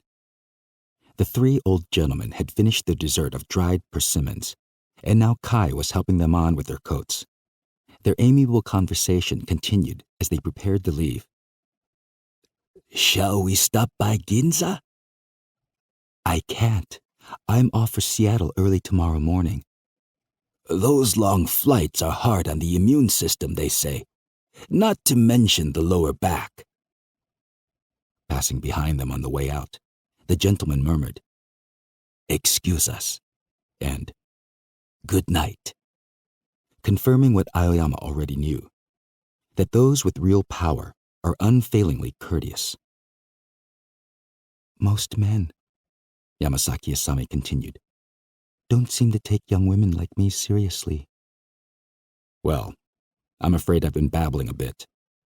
"I think what you were saying was very perceptive and interesting." He took another sip of sake and smiled sheepishly. "Just talking off the top of my head, really," he said. "The truth is, I love sushi." Yamasaki Asami laughed. Kai was seeing the old gentleman off, and the assistant was in the back somewhere, so the 2 of them were alone for a moment. Aoyama laughed too, not because what he'd said was very funny, but because some of the tension had finally evaporated.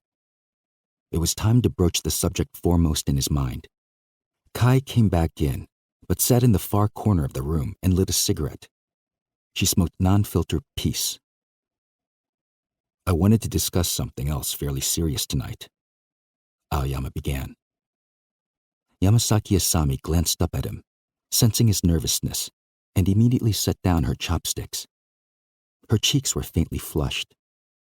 She folded her hands in her lap and lowered her gaze, listening. "I haven't told you anything about my private life," he went on. "My wife. 7 years ago, she died of cancer." At the word wife, Yamasaki Asami tensed up visibly. At the word died, she turned to face him. "I haven't had a real relationship with anyone since her death, which is not to say I'm some sort of paragon of morality, mind you. But after she died, I just buried myself in my work. I told you about the German pipe organist. Well, it was right after my wife died that I got involved in that project. I used to come to this restaurant with her a lot, but please don't take that the wrong way. It's not that I'm looking for a replacement for my wife, or that you remind me of her, or anything like that. You're a different person, of course, completely different. In fact, I think you're utterly unique. Which is why, as I've come to know you over the past couple of months, I've started to think about getting married again." He couldn't help noticing that Yamasaki Asami was not taking this well. The rosy flush had drained from her cheeks, and now the shoulders of her glossy black dress were trembling. "Forgive me if I'm putting you on the spot," he said. "I know what a farce this is if you don't feel the same way, but I decided I had to ask anyway. I'm a widower, and I'm tired of being alone. I'd like to continue seeing you with an eye to getting married eventually." She looked up at him, then immediately dropped her gaze. She tried awkwardly to twist her lips into a smile, but soon abandoned the effort and shook her head. "I'm not that sort of person." There was something unsettling about her voice as she said this. Aoyama felt as if a cold wind had swept over him. Not that sort of person. What did it mean? That she had no intention of being tied down? Or simply that she wasn't taking their relationship as seriously as he was? "I'm sorry," she said, and stood up. Kai glanced over at them. Aoyama felt as if his biggest fear had been realized. He knew he had to act, but couldn't think of anything to do or say. He sat there, paralyzed, as Yamasaki Asami took her leather coat from the hook on the wall. "Forgive me," she said. "I want to go home now." The expression on her face was strangely vacant and frigid, and Aoyama didn't know how to react. All he could do was watch in a kind of daze as she walked out and quietly closed the door behind her. Kai stubbed out her cigarette and said, "What are you waiting for? Go after her!" Leather coat in hand, Yamasaki Asami was all but running as she threaded her way through the streetwalkers. Aoyama had to sprint if he wanted to catch her before she reached the main street. "Asami-san!" He called her name, but his throat was so tight and dry that his shout came out more like a whimper. The streetwalkers' alley seemed surreal to him now. The faces of the ladies in their gaudy clothing, and the boys with their thick makeup and bizarre wigs seemed to leap at him in a series of close-ups. He felt as if he'd been thrust into a Fellini film, or a nightmare. A chaos of colors flashed before his eyes. A green bouffant hairdo, metallic silver toenails and purple high heels, the scarlet lipstick of a male hooker, the vivid pink of a pair of lame stockings. He felt disoriented and had no idea what he was doing or what he was going to say to her. The cold night air on his face was all that seemed to connect him to reality. "Asami-san!" When he yelped her name a third time, she turned and stopped to wait for him. He got close enough in the dim light to see her brows were knitted with what looked like annoyance. "I'm sorry for suddenly blurting out such a thing. It was stupid of me. At least let me help you find a taxi. You can respond to what I said next time, or on the phone if you prefer. Or maybe it's not even something you have to think about, but that's all right too. I just felt I needed to say what I said."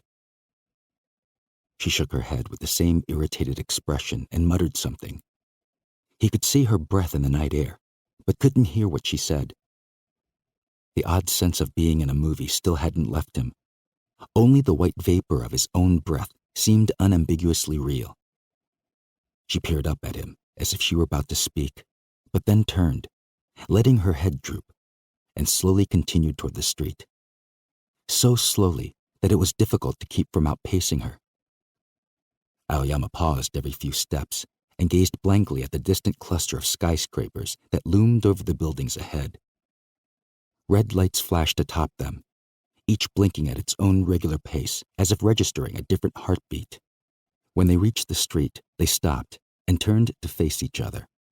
Neither made any attempt to hail a taxi. She was still carrying her coat. He gently lifted it from her arms and draped it over her shoulders, and as he did so, she teetered forward and threw her arms around him, burying her face in his neck. Her shoulders were trembling violently, and the embrace was an extremely awkward one. Aoyama was too stunned to know what to do.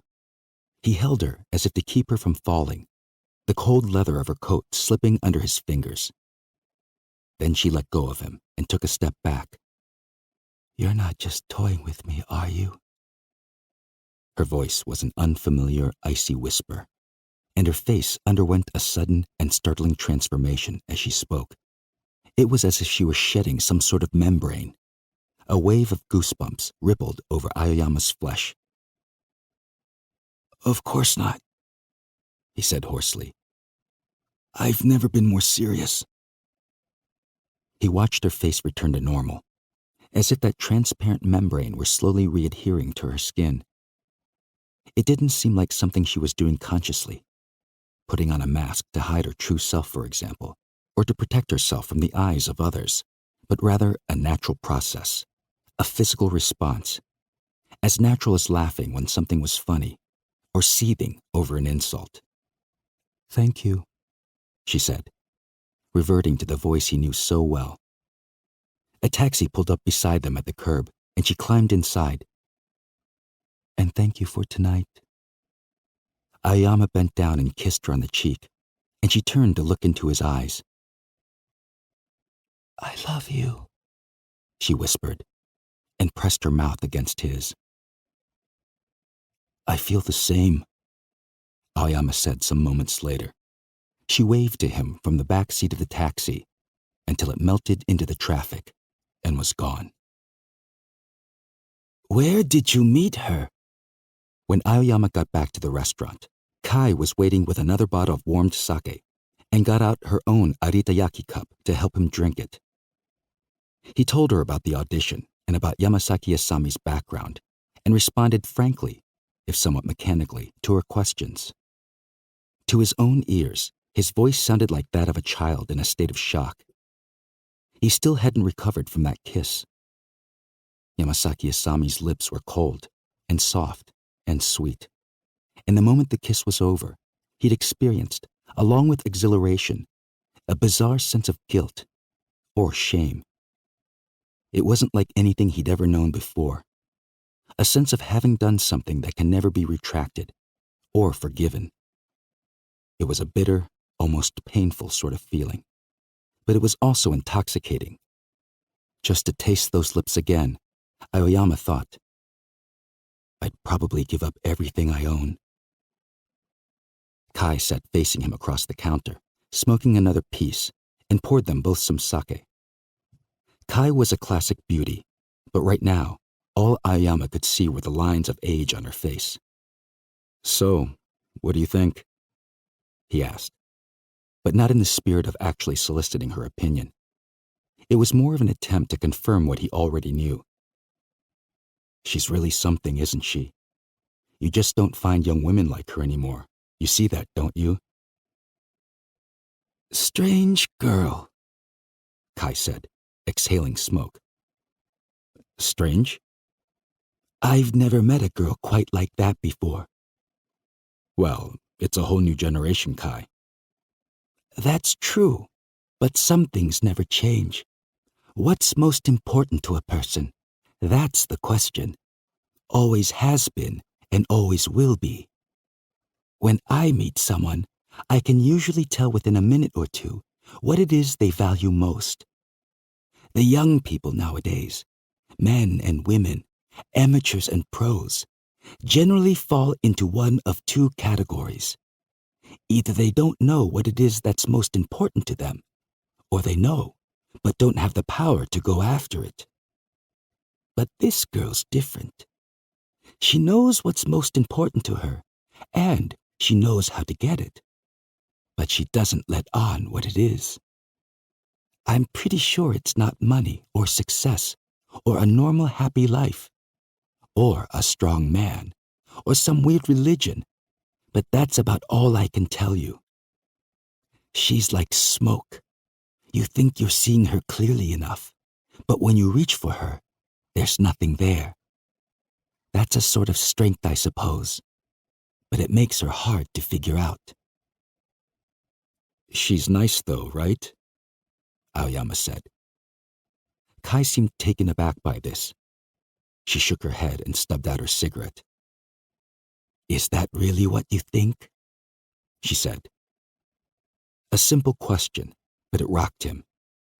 He knew perfectly well that Yamasaki Asami wasn't simply a nice girl, and yet that was how he'd chosen to think of her. Kai had put her finger on this bald self-deception, and he had the odd sensation of wanting to be surprised, but not being able to. "Anyway," he said, "I'm sure she's not a bad person. I'm pretty serious about her." Kai frowned and shook her head again. "Nice person, bad person. That's not the level this girl is at. I can see you're crazy about her and probably won't be able to hear this, Ao-chan. But I think you'd be better off staying away from someone like her. I can't read her exactly, but I can tell you she's either a saint or a monster. Maybe both extremes at once, but not somewhere in between. 9. The next morning, around 9:30, Yamasaki Asami telephoned the office. It was the first time she'd ever called him. Aoyama-san, there's a Miss Yamasaki on line 4. Takamatsu, a young female staff member, had taken the call. The office was one large room, and Aoyama had no private quarters of his own. His employees called him simply Aoyama-san, with the exception of Tanaka, an accountant in his 50s, who preferred the more conventional chief. Takamatsu would naturally have asked what the call was in reference to. What had her reply been? "It's me," she said when he picked up the phone. "I'm sorry to bother you at work." The staff would hear his side of the conversation, but so what, he thought. He'd eventually have to fill them all in anyway. Marrying a woman who was nearly 20 years younger than himself and more beautiful than your average film star was likely to earn him some teasing, but he was sure they'd all be happy for him. "Is it a bad time?" "Not at all," he said. "I was thinking of calling you anyway." "I just couldn't wait any longer to hear your voice." "I know. Same here." Takamatsu, tapping at her computer keyboard, glanced over at him. Takamatsu was 25. After graduating from college, she'd spent a year in London, and upon returning to Japan, she'd worked for a small TV station in her hometown. But she'd left that job and applied to Aoyama's company because of her burning ambition to work on real documentaries. At her interview, she'd come across as fairly impertinent, and the senior staff members had opposed hiring her. But Aoyama was impressed with her English skills and her fire. He put her in charge of licensing foreign documentaries and facilitating joint projects with production companies overseas. Unlike so many young people, she managed to remain both passionate and objective about the projects she worked on, not letting her own personal tastes cloud her judgment. Her boyfriend was a foreigner. "I'm sorry about last night," Yamasaki Asami said. "I guess I kind of lost it." "There's nothing to apologize for. It was my fault for bringing up something like that out of the blue." "Do you understand why I'm calling?" "I think so. I wanted to hear your voice, too." There was a subtle difference in the way she spoke to him now. Polite and refined as always, but she was using somewhat less formal language, and her voice seemed somehow more intimate, more trusting. That, Aoyama realized, was a direct result of last night's kiss, and the fact that they now shared a secret of sorts. Aoyama welcomed this change, of course, and he found her voice more bewitching than ever. He had to concentrate to keep from breaking into a goofy smile. "I still don't completely understand," she said. "Or rather, I still don't completely believe it." "What I said last night?" "Of course. What else?" "It was all so sudden after all." "But it's true, isn't it?" "It's true. Everything I said last night is the truth." He hadn't gotten around to telling her about Shige, but that wasn't the lie. Hearing her voice, he wished he could see her, be with her. And once that thought had occurred to him, every nerve in his body seemed to crackle with desire. "Can we meet again soon?" she asked. "Of course. I wish it could be right now." He told her he'd call back later in the day to arrange something. Takamatsu was watching him and smiled when he ended the call. He wondered if he should confide in her, ask her advice. He didn't know what his next step with Yamasaki Asami should be. There was the question of sex, for example. Having confirmed their mutual feelings with that kiss, should they nonetheless wait until they were married to make love? He had hinted at this question to Kai the night before. "Should you sleep with her?" Kai had said. "You got me. Young women today are all over the map on that one. Some are offended if men try to have sex with them, and some are offended if they don't. So I have no way of knowing, particularly when it comes to a girl who's so hard to read. But one thing I can say for sure is that the more intimate you become with her, the more obsessed you're going to get. You've got to carve it into your skull, Ao-chan, that you don't really know anything about this girl. And it's not as if there's some infallible method for getting at the truth. You know, there's something old school about this one in a way. Back in the day, in the geisha world, you'd run across a girl kind of like her every now and then.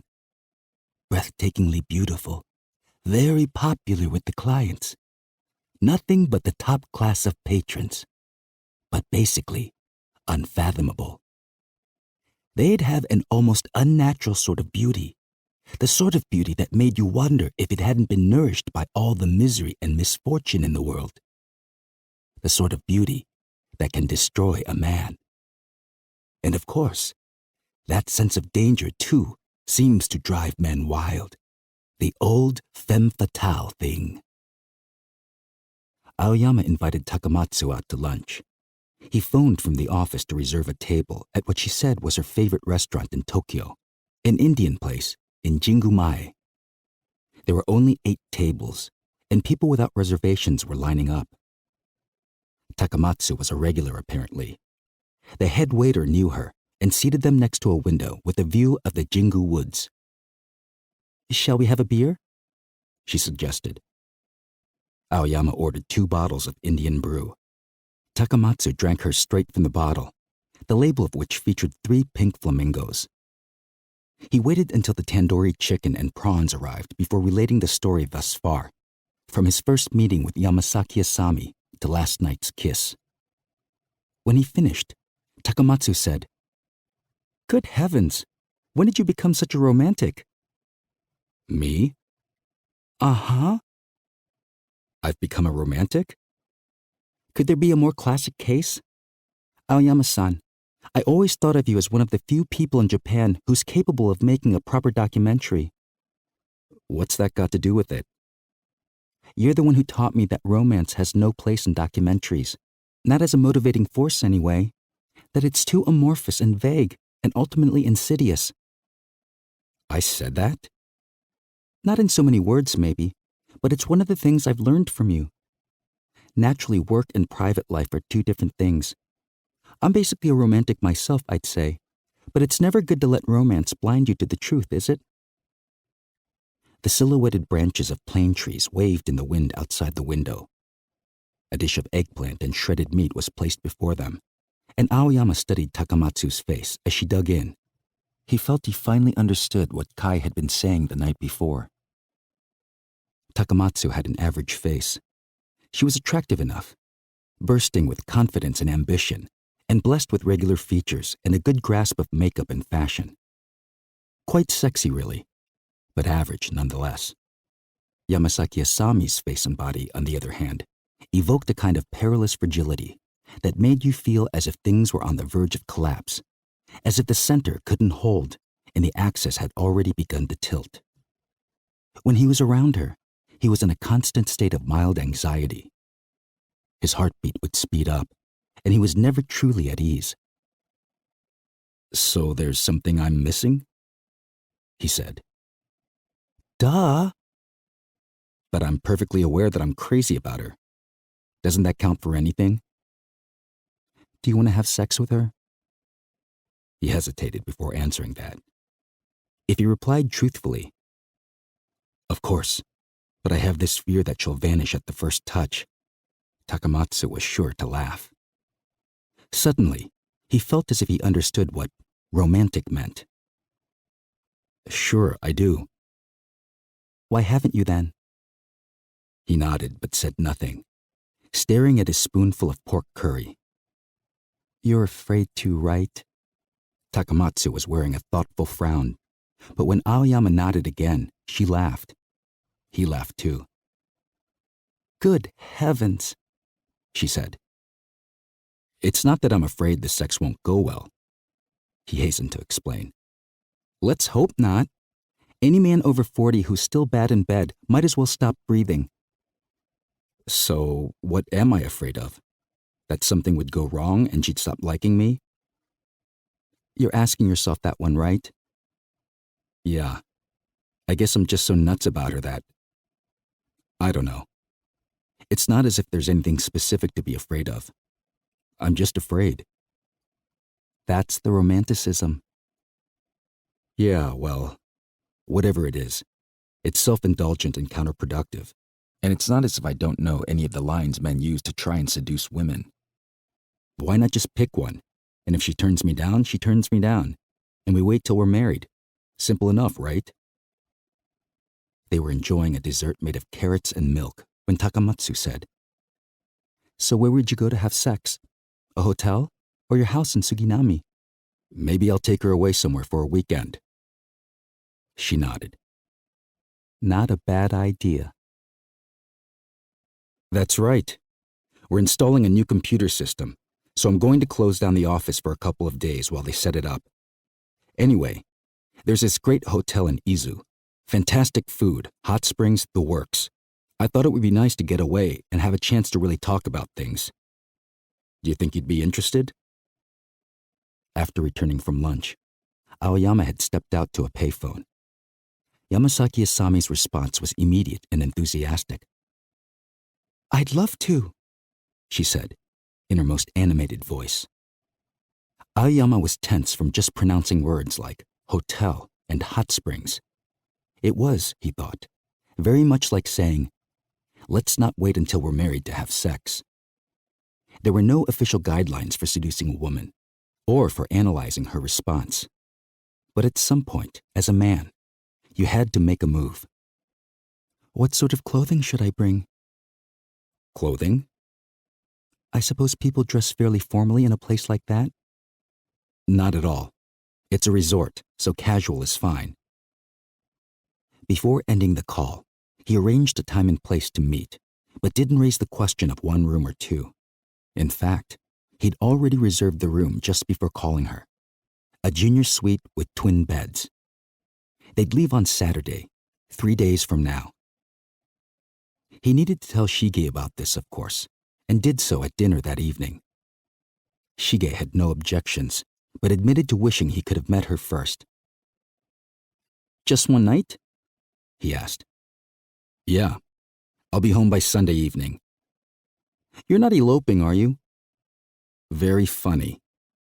I just want to spend some time alone with her, to make sure of her feelings, before introducing you. Pretty awkward to have you meet her and then find out she's not looking to get married after all. Don't take this the wrong way, Pops, but… What? Have you told her that she won't exactly be leading a life of luxury? That there's no family fortune to speak of? That you don't own this house, for example, or that your car is made in Japan instead of being a Mercedes or something? Not in so many words, no. What? You think she's after me for my money? Nah. I think even you would be able to see through somebody that shallow. But it's possible she might have this vague idea that you're rich, right? It's important to be clear about things like that. You're right. I'll make sure we have that discussion during the trip. I think you should, Pops. You have a tendency to come off as sort of a rich guy sometimes. Shige said he'd invite a friend to stay over Saturday night, and that he'd explain the situation to Rie-san. I bet she'll be surprised, he said.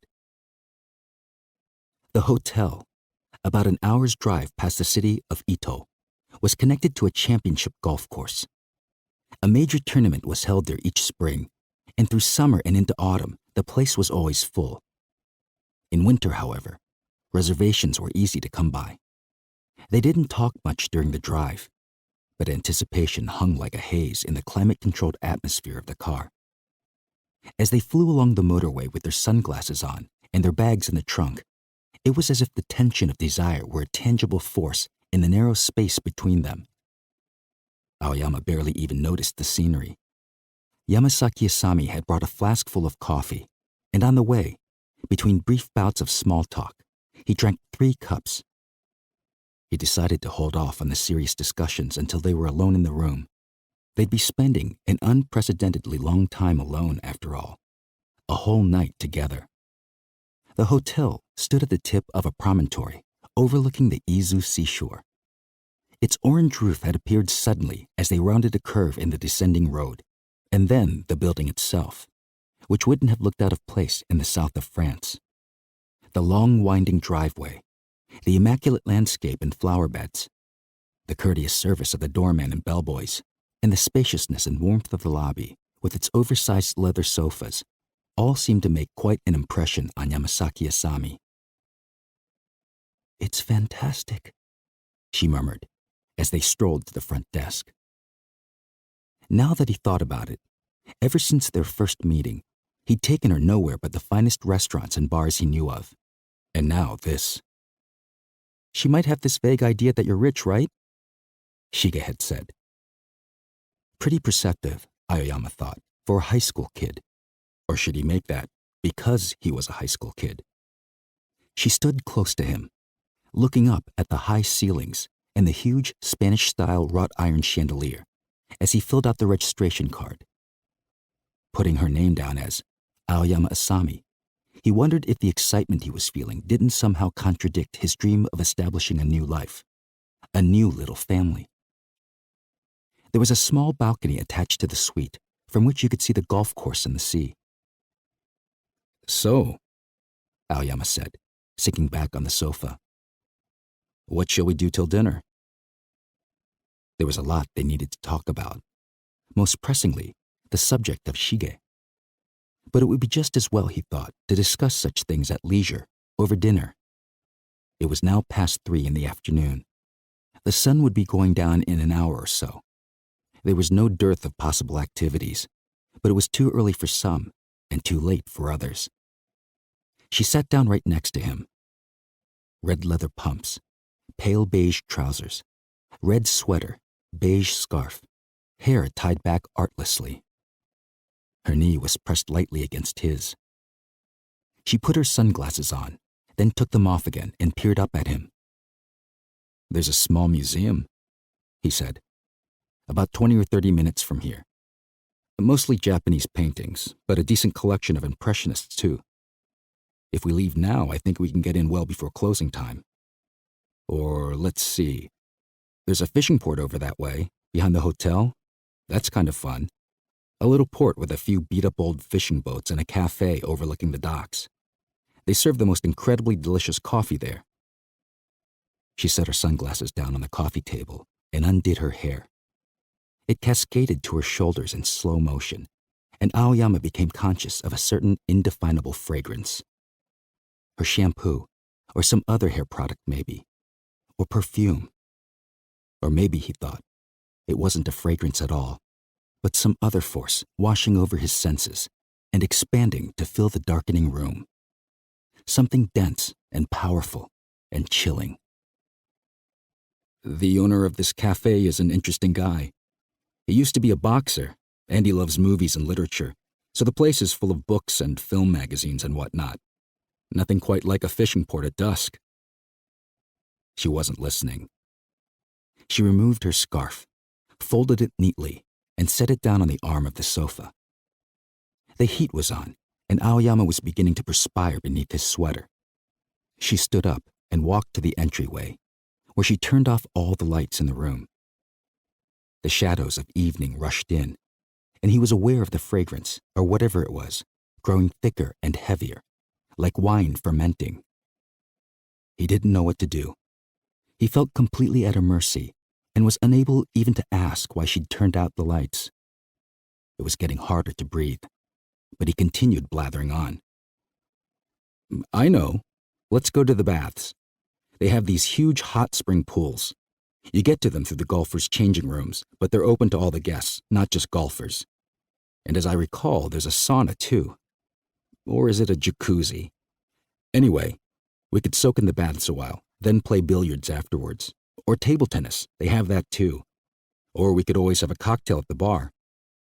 The last of the sunlight was slowly bleeding over the floor at his feet, and now she was standing in the semi-darkness between the twin beds, undressing, Her face was in shadow, but as she peeled off her clothing, slowly revealing her back and shoulders, her neck and arms, her thighs and knees, she seemed to be either grinning or scowling. When she stepped out of her panties and got into bed, Aoyama sputtered and ran out of mindless drivel. "Please," she said. "Come here." There was nothing tender or submissive about the way she said this. Her voice was urgent and intense, almost like a cry for help. "Don't take off your clothes yet. Come over here first. Hurry." Aoyama got up and wobbled toward the bed. It felt as if all the oxygen had been sucked out of the room, or as if someone had wallpapered his tongue and throat. When he reached the bedside, she flung back the covers, exposing everything. "Look," she said, gazing up sadly at him. "See these burn scars? My mother's husband did that to punish me." She pointed at two small, almost parallel lines that puckered the skin of her left thigh. Aoyama swallowed. He could see the two scars, but no other marks whatsoever. Right before his eyes were her face and neck, her breasts and nipples, her waist, her navel, her pubic hair, and the exquisite curves of her naked legs. Her body was like an idealized abstraction, a porcelain figure. "Did you see?" she said. Aoyama nodded robotically. "Everything?" He nodded again. He was seized with alternating contradictory impulses. One was to flee the room, the other, to bend down and kiss those flawless breasts that softly rose and fell with her breathing. "Lie down beside me then." "No, don't undress yet. Lie down beside me with your clothes on." Aoyama followed her instructions. He lay down at her side in his sweater and trousers, without even kicking off his shoes. She turned toward him. He pillowed her head with his left arm, and she clung to him and hooked one leg over his. "You saw everything, right?" she whispered in his ear. "Did you notice my feet?" "Uh-huh." Her breast pressed against his sternum, and each thump of his pounding heart caused it to jiggle perceptively. "You saw them? What do they look like?" "The toenails are cracked." "They got that way from ballet." "I thought so." "I'm the only one, right?" "Of course." "Do you understand? You've got to love only me." "I know." "Everyone says that, but they don't really mean it. You're different from everyone else, though, aren't you? Only me. I'll give you everything, but I've got to be the only one you love. Do you understand?" "Only me," she kept repeating. "Only me," as she began to undress him. 10. She pulled his sweater up and unbuttoned his shirt with those deft, slender fingers. He watched dumbly as one button after another came loose. The room was darkening rapidly, and her pink nail polish faintly reflected the pale winter sunset. At some point, they'd both sat up on the bed, though he couldn't have said when. Her downward tilted face was right before his eyes. Something about her profile stirred a memory in him, but it was a memory that never quite materialized. Her cheeks were flushed. Her breasts had filled out as she sat up, and the shape and size of them, in proportion to her narrow waist, seemed too perfect to be real. It was, he thought, as if a sculptor from another world had found a way to imbue his work with softness and moisture and warmth, and bring it to life. Time seemed to be flying at many times its normal speed, and then again it seemed to have stopped completely. She slid her hand inside his shirt and explored the skin of his chest with plaintive, quivering fingertips, like a blind person reading a long-awaited letter. Her touch was like a gleaming scalpel slicing open his breast, and then again, like the miraculous gentle touch of a healer. He couldn't distinguish the border between his body and the outside world, and was aware only of the points where her fingertips touched his skin, and of the hitherto unimaginable sensations emanating from those points. Her fingertips were like ice, and then again like molten lava. He found himself standing between the two beds with his sweater in his hands, but no memory of having stood up or removed it. His shirt was completely unbuttoned, exposing his chest and stomach. Yamasaki Asami undid his belt, then plucked gently at his zipper and slowly pulled it down, like a surgeon opening an incision. She was sitting, knees together, on the edge of the bed. He had the dizzying illusion that the green velvet bedspread, illuminated by the white porcelain lamp of her naked body, had billowed out to cover the entire room. Once she'd lowered his zipper all the way, she looked up at him, and he felt his pulse throb in his temples. She peered into his eyes and smiled.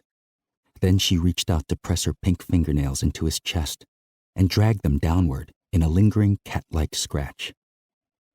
He had to stifle a cry. Shameful sounds, a sob, a moan, a sigh, stuck in his throat and threatened to seep out between his lips. Why, he wondered, wasn't he taking control? Why wasn't he pushing her down on the bed and climbing on top of her? He was just standing there with his arms dangling uselessly at his sides, twitching involuntarily in response to the stimulus of her touch. Where had she learned such technique? Were moves like this in the repertoire of all young women these days? Or was it only because of her stunning beauty and the intensity of his desire for her that her touch seemed so excruciatingly sensual? When she'd stripped him of his pants and shorts, her eyes seemed to lose focus and her lips parted to reveal the somewhat pointed tip of her tongue.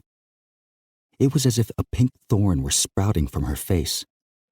This tender, wet thorn traced a line down from his navel to his thigh, then back up toward his chest. She got on her knees on top of the bed and lifted her face toward his. He bent down to take her tongue in his mouth. She kissed him hungrily, grabbing his left hand and pressing it against her breast. He closed his eyes to savor the feel of her flesh. She wasn't porcelain after all, but unbelievably soft and human and warm and female. He moved his hand down to cup the tuft of her pubic hair. She was wet down there and hot, and she moaned in a voice unlike anything he'd ever heard before. A hard, deep, metallic voice, like rusted gears groaning into motion. Aoyama was asleep, and in his dream he was being tortured by persons unknown. After a brief interval of terrifying silence and darkness, a red-hot poker was suddenly in his face. He cried out, opening his eyes wide with terror, but the light was so intense that he immediately closed them again. He was utterly disoriented. He moved his lips, trying to ask what was happening, but the mucous membranes of his throat felt like cobwebs, dry and sticky, and no sound emerged. The insides of his eyelids glowed orange, and his optical nerves spasmed with pain. He was utterly devoid of strength. His head felt numb, especially at the temples, and all his senses seemed anesthetized. What in the world was going on? And where was he? He was lying on a strange bed, uncovered and apparently unclothed. His right hand was down by his hip, his left resting on his stomach. Whose bed was this? The light fixture he'd glimpsed above him on the ceiling was unfamiliar. Maybe, he thought for a moment, he was still dreaming. But the numbness in his temples and the pain behind his eyes said no, it wasn't a dream. Then he remembered. He was in the hotel room he'd come to with her. He reached out with his left hand, but no one was there.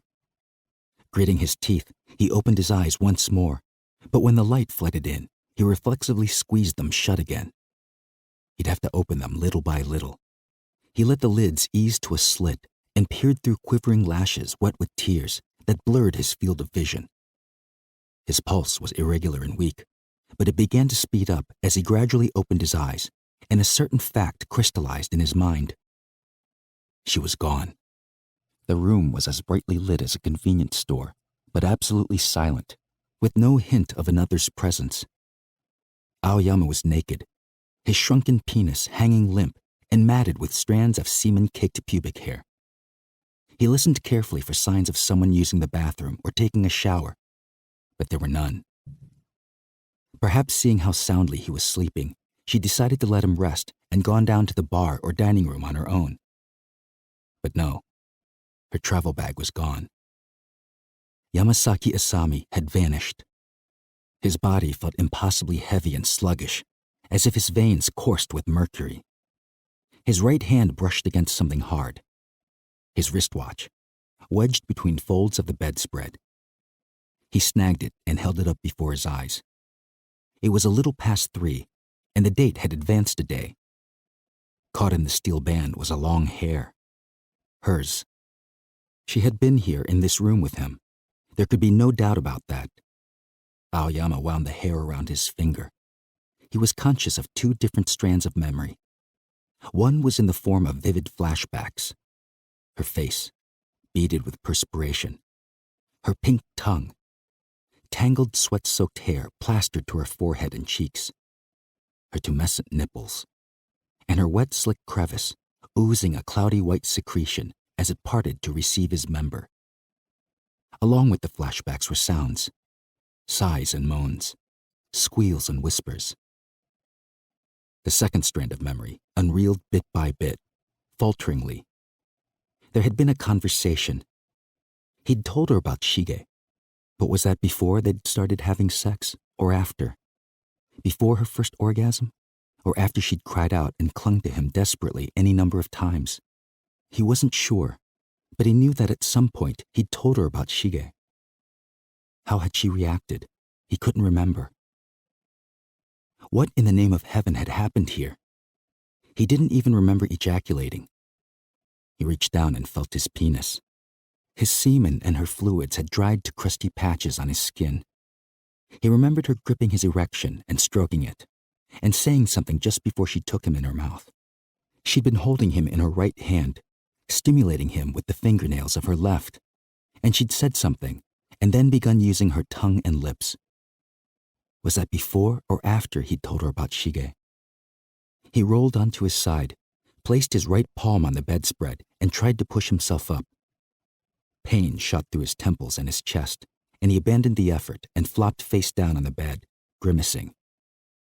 He was breathing hard, his heartbeat was racing, and his torso was so heavy and so devoid of sensation, it might have been made of stone. She must have done something to him.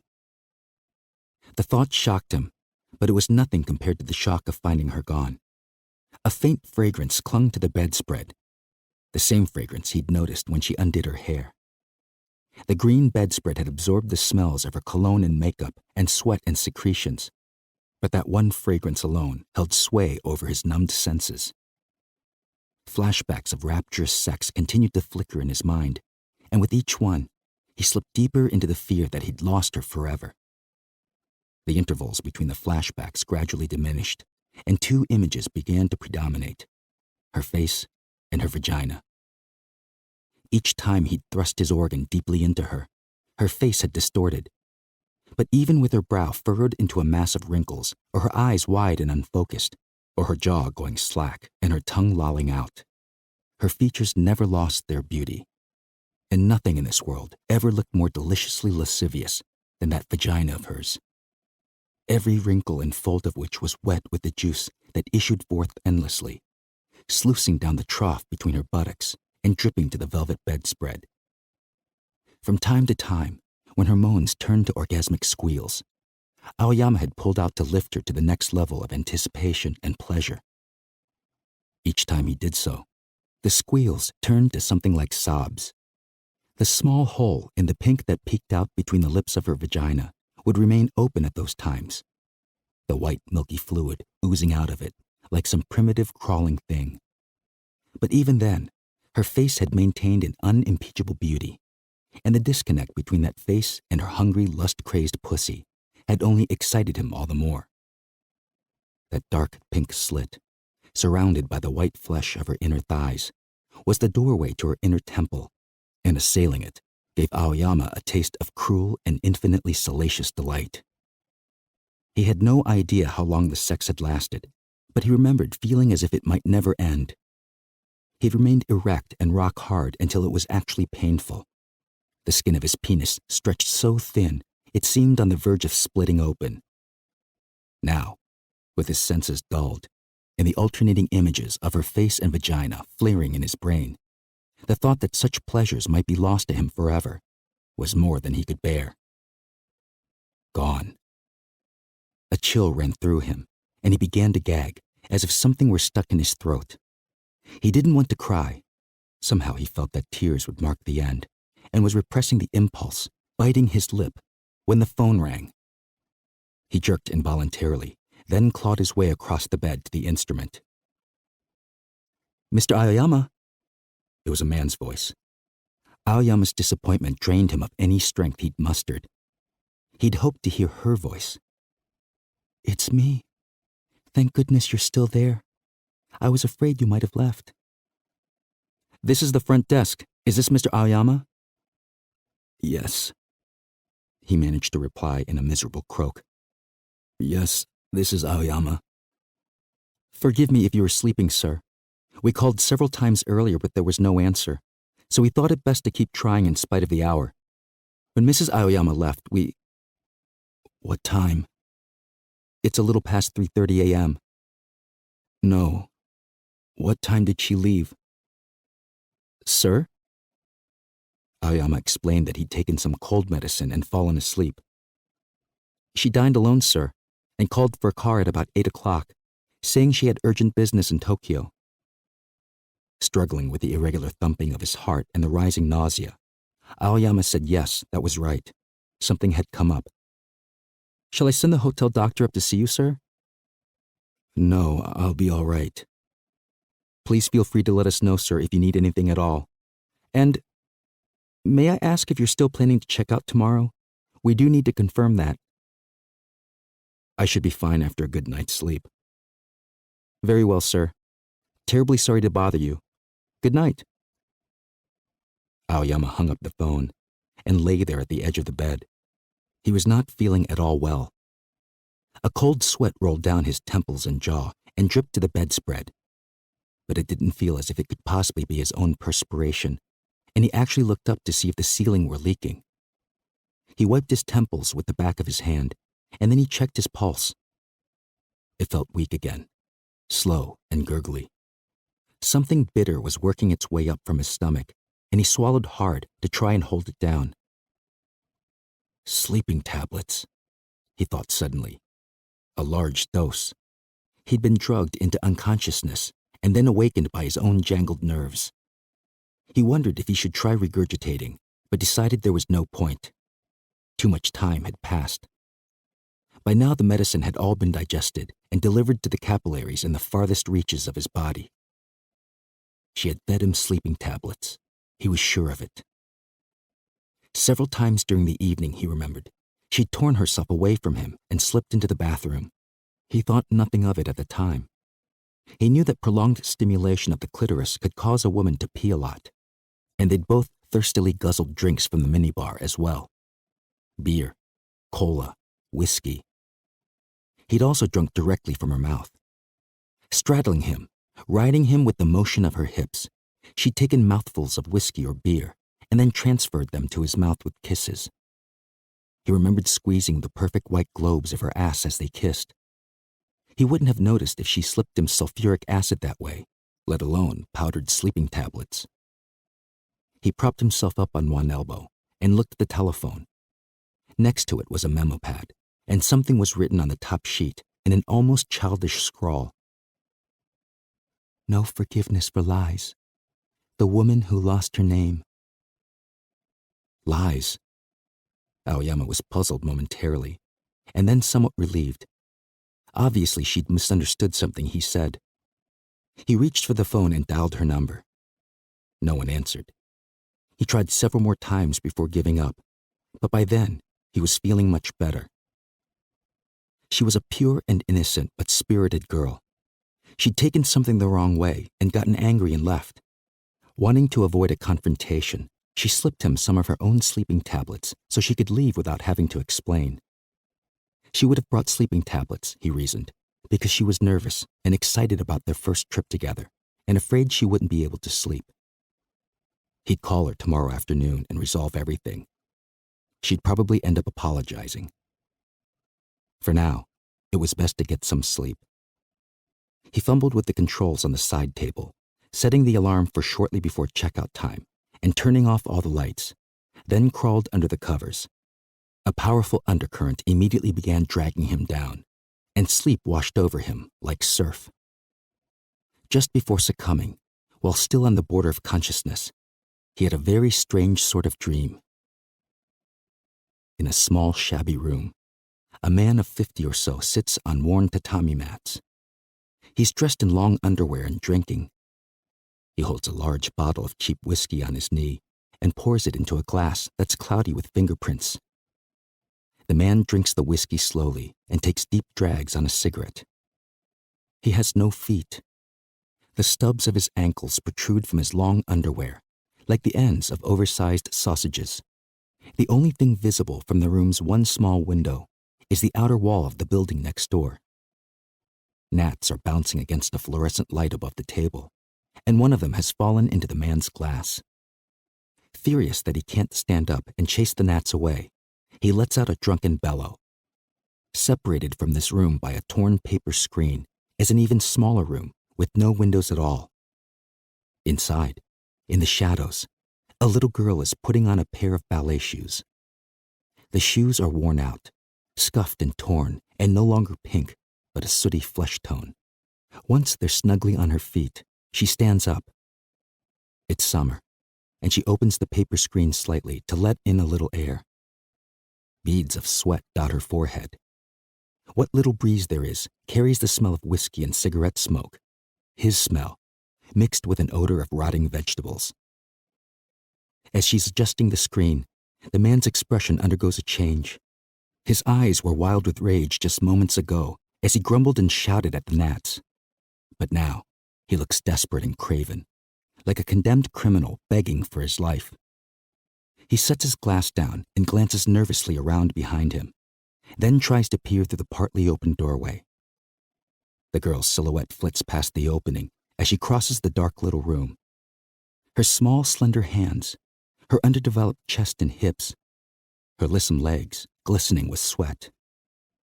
The girl knows that the man is watching her and takes care not to give him more than brief glimpses through the opening. He peers down at the stubs of his legs for a moment, then inserts his right hand into his waistband.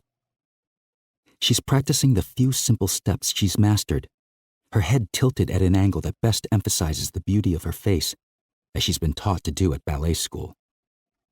She knows what the man is doing with his right hand, and she's seen the thing he's holding. He's been doing this almost every night for the past few weeks, whenever she practices. He doesn't yell at her anymore when she's dancing, or call her names. Instead, he gets drunk and watches her out of the corner of his eye, fumbling in his underwear and looking as if he's about to burst into tears. When she senses him moving that hand and making that face, as if begging for mercy, something evaporates from her body, and something else enters to replace it. Something dark and indelible. I don't know what to do. I can't get her on the phone, and I realize now that I don't even know her address. 2 weeks had passed since a trip to Izu.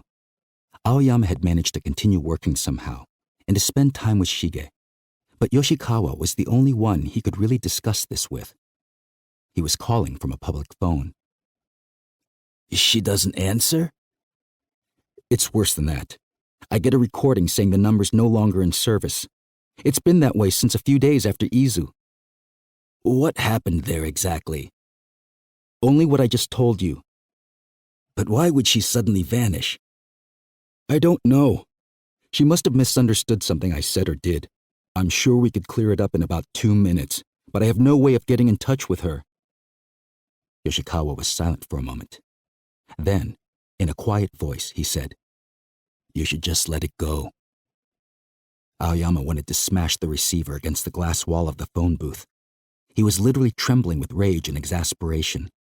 Since Yamasaki Asami's disappearance, He hadn't been able to even eat properly, and his nerves were like live sizzling wires. "I know you're not going to listen to anything I tell you," Yoshikawa said.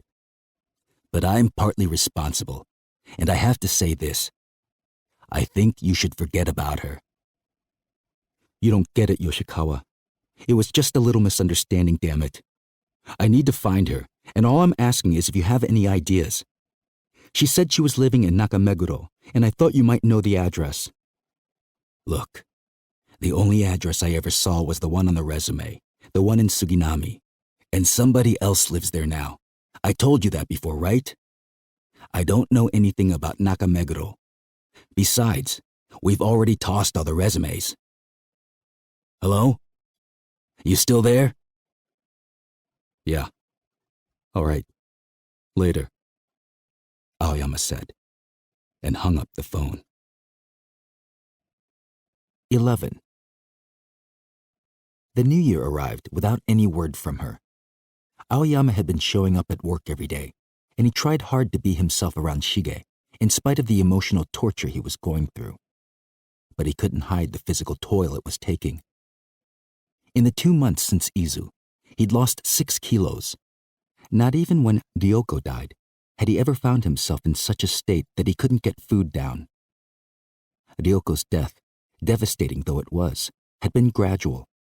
Seeing her weaken day by day was agonizing, but it had given him time to assimilate and process what was happening. To this day, he remembered with gratitude the courage Ryoko had shown in those final days. Her gentle resignation in the face of such pain and fear had been a wonderful parting gift to those who loved her.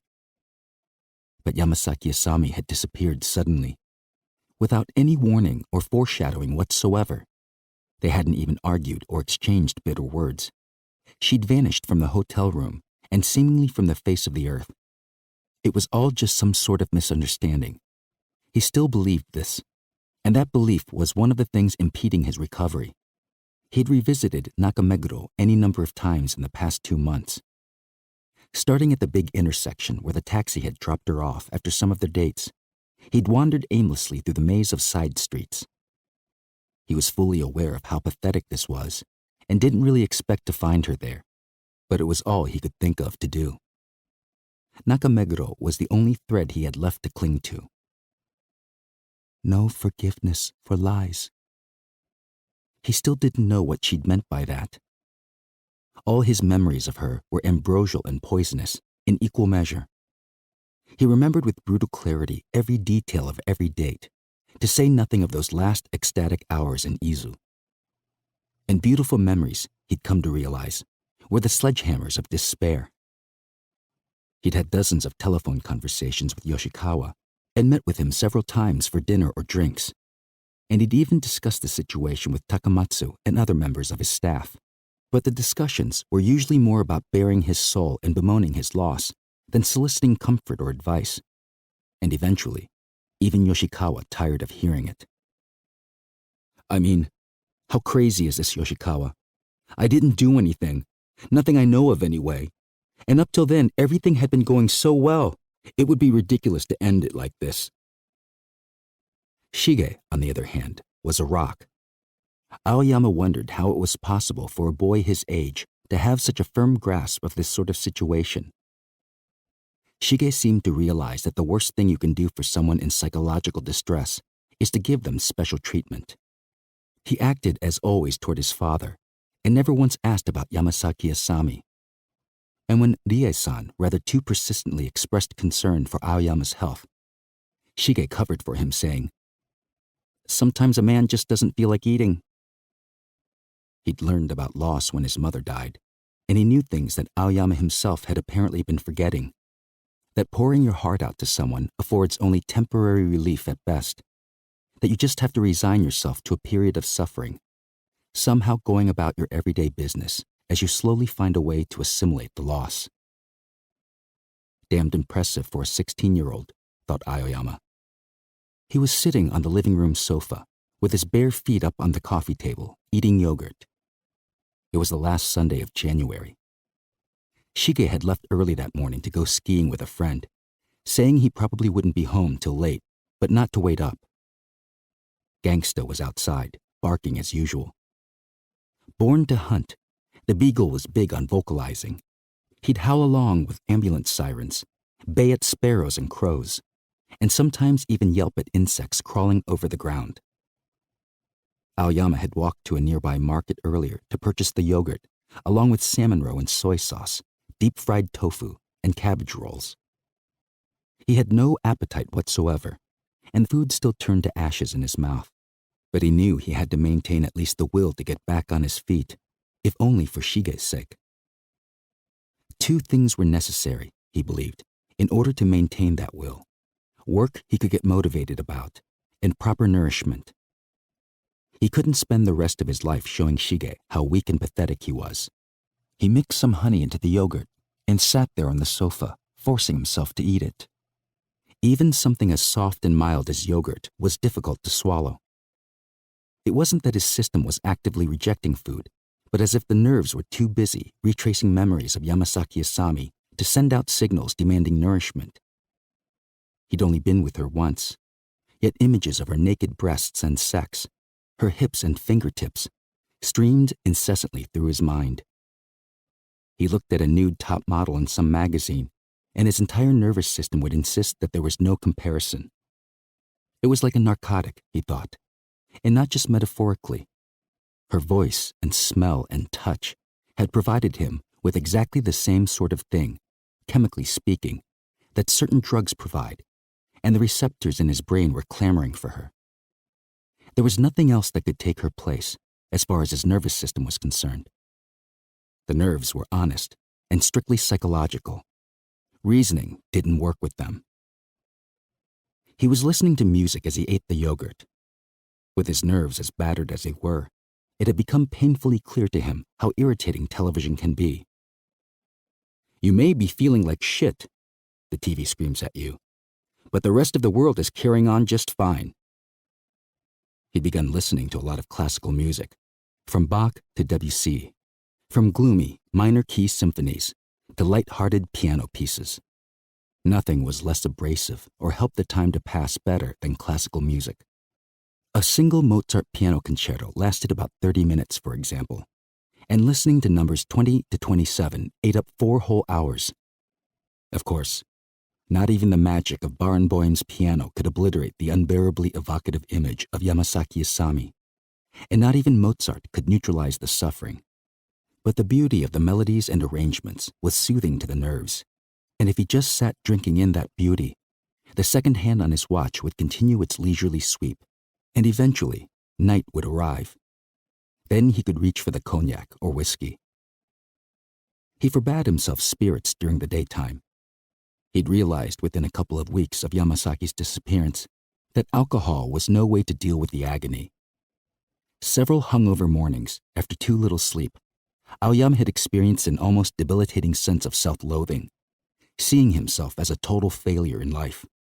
Deep grief was like a physical wound, and too much alcohol only impaired the healing process. What he was drinking with his yogurt at 2 p.m. on this Sunday, therefore, was a cup of Fortnum and Mason apple tea. The music was a collection of Verdi overtures. Playing right now was Von Karajan conducting La Forza del Destino. The collection would consume about 40 minutes, and then he'd listen to a little Wagner. After that, some of Mozart's later quartets and violin sonatas, and by the time these were finished, he'd be well into the night. He'd take his time soaking in the bath, then break out the beer and eat his deep-fried tofu and cabbage rolls. After dinner, he'd listen to Brahms' Hungarian dances and Strauss's Metamorphosen, and then, with 2 hours to bedtime, he'd allow himself some cognac and put on a Chopin nocturne. He had several: Ashkenazi, Rubinstein, Pollini, Horowitz, and he listened to one every night before going to bed. The piano always seemed to speak to him, saying, "Well, we've made it through another day. Time to think about turning in." He had a performance by Michelangelo that he hadn't listened to yet, and it was as he was thinking he'd check it out tonight that he first noticed something different about the atmosphere of the living room. It was a vague sensation, as if he'd caught a faint whiff of some unforgettable fragrance, or heard a brief, barely noticeable ringing in his ears, or seen someone flit across the edge of his field of vision, or all three at once, and he leaned forward on the sofa and looked around the room. "Ria-san," he said. It was her day off, but maybe she'd decided to drop by and fix dinner. She was genuinely worried about him, and it wouldn't be unlike her to do something like that. "Ria-san?" There was no answer. He sniffed at the air and looked toward the kitchen. Maybe something was burning. When he'd gotten up to go to the toilet a while ago, had he lit the stove to warm up the cabbage rolls? He'd been so mindless and distracted lately that he wouldn't put it past himself to forget something like that. Leaning farther forward, he could see beyond the counter to the stove. None of the burners were lit. So what had just happened? He sat back and picked up the remote control to lower the volume on the Sicilian Vespers. One difference he was certain of. Gangsta was no longer barking or making any other noise. Except when asleep, Gangsta was always either barking or scrabbling about, making his presence audible in one way or another, with his chain scraping across the edge of his doghouse, his tail flapping back and forth against his hind quarters, his hind leg thumping against the ground as he scratched himself, his footsteps pattering back and forth. But now, there was only silence. When he tried to call Gangsta's name, he found that his vocal cords refused to vibrate or produce any sound, and that in fact, he was having difficulty breathing. This discovery caused a sudden jolt of anxiety. He reached for the apple tea and took a sip, but he couldn't taste anything. Was something wrong with his sense of taste too? Or had someone switched his cup? Maybe Shige had come home early, sneaked quietly into the house, and decided to play a little trick on his old man, Aoyama was thinking, when a weird and spine-chilling sound split the silence. It was a sound like rusty hinges creaking, but he couldn't tell if it came from somewhere in the house or somewhere between his own ears. Everything went dark for a moment, and the sofa seemed to lift and then slam back down to the floor.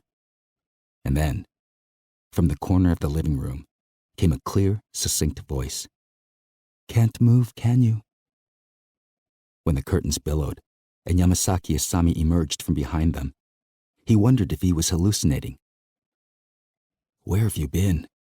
he tried to say, but the inside of his mouth was numb and no words came out.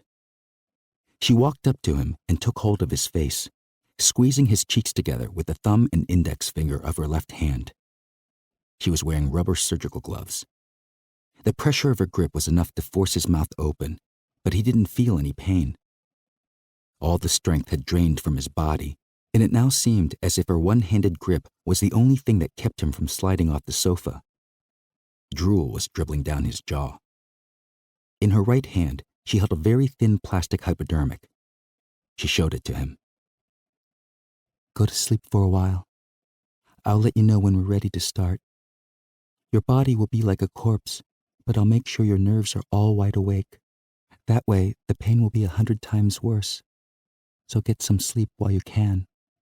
She inserted the needle at the base of his tongue.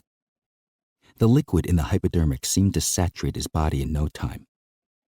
Aoyama did fall asleep, but for what seemed like only a moment. He was awakened by an excruciating pain in his eyeballs, as though they'd been speared from the inside with long pins that penetrated out through his pupils. His tears had a faintly medicinal smell. He couldn't move, couldn't so much as wiggle a finger, but certain sensations were extraordinarily vivid. He was able to work his jaw slightly. The feeling was back in his tongue, and his sense of smell had returned. The tears misted his vision, and yet even the mist had a certain shining crystal clarity. It was like peering through a fisheye lens. Each time he blinked, he saw what looked like the afterimage of a dead tree, probably the tiny capillaries on the retina itself, and heard something like the click of a camera shutter. Every little sound was amplified, and when Yamasaki Asami peered into his face and said, "Hello again," her voice reverberated like cathedral bells. His first reaction on realizing that she was going to murder him was not, strangely enough, terror, but the sort of feeling of closure one has upon finally solving a puzzle. It hadn't just been a misunderstanding after all. It was about Shige. She hadn't been able to accept or forgive the fact that Aoyama had a son whom he adored. Nor had Yamasaki Asami ever overcome, as Aoyama had believed, the trauma of being raised by a stepfather who beat and abused and reviled her. She still carried that trauma, still lived with it every day.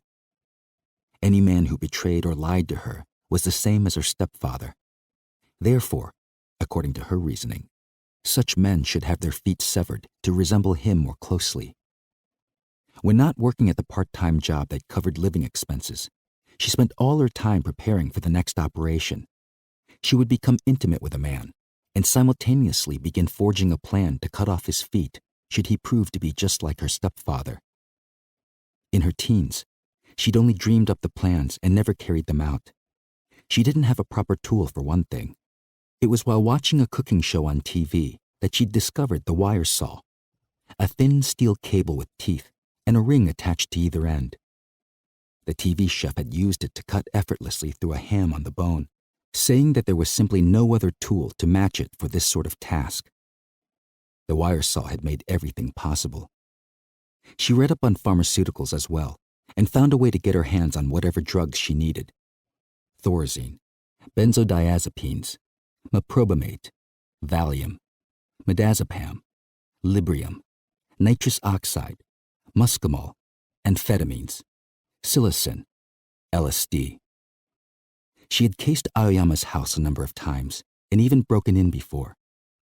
Having lurked outside since morning, she knew the housekeeper hadn't shown up, and she'd seen Shige leave with his skis.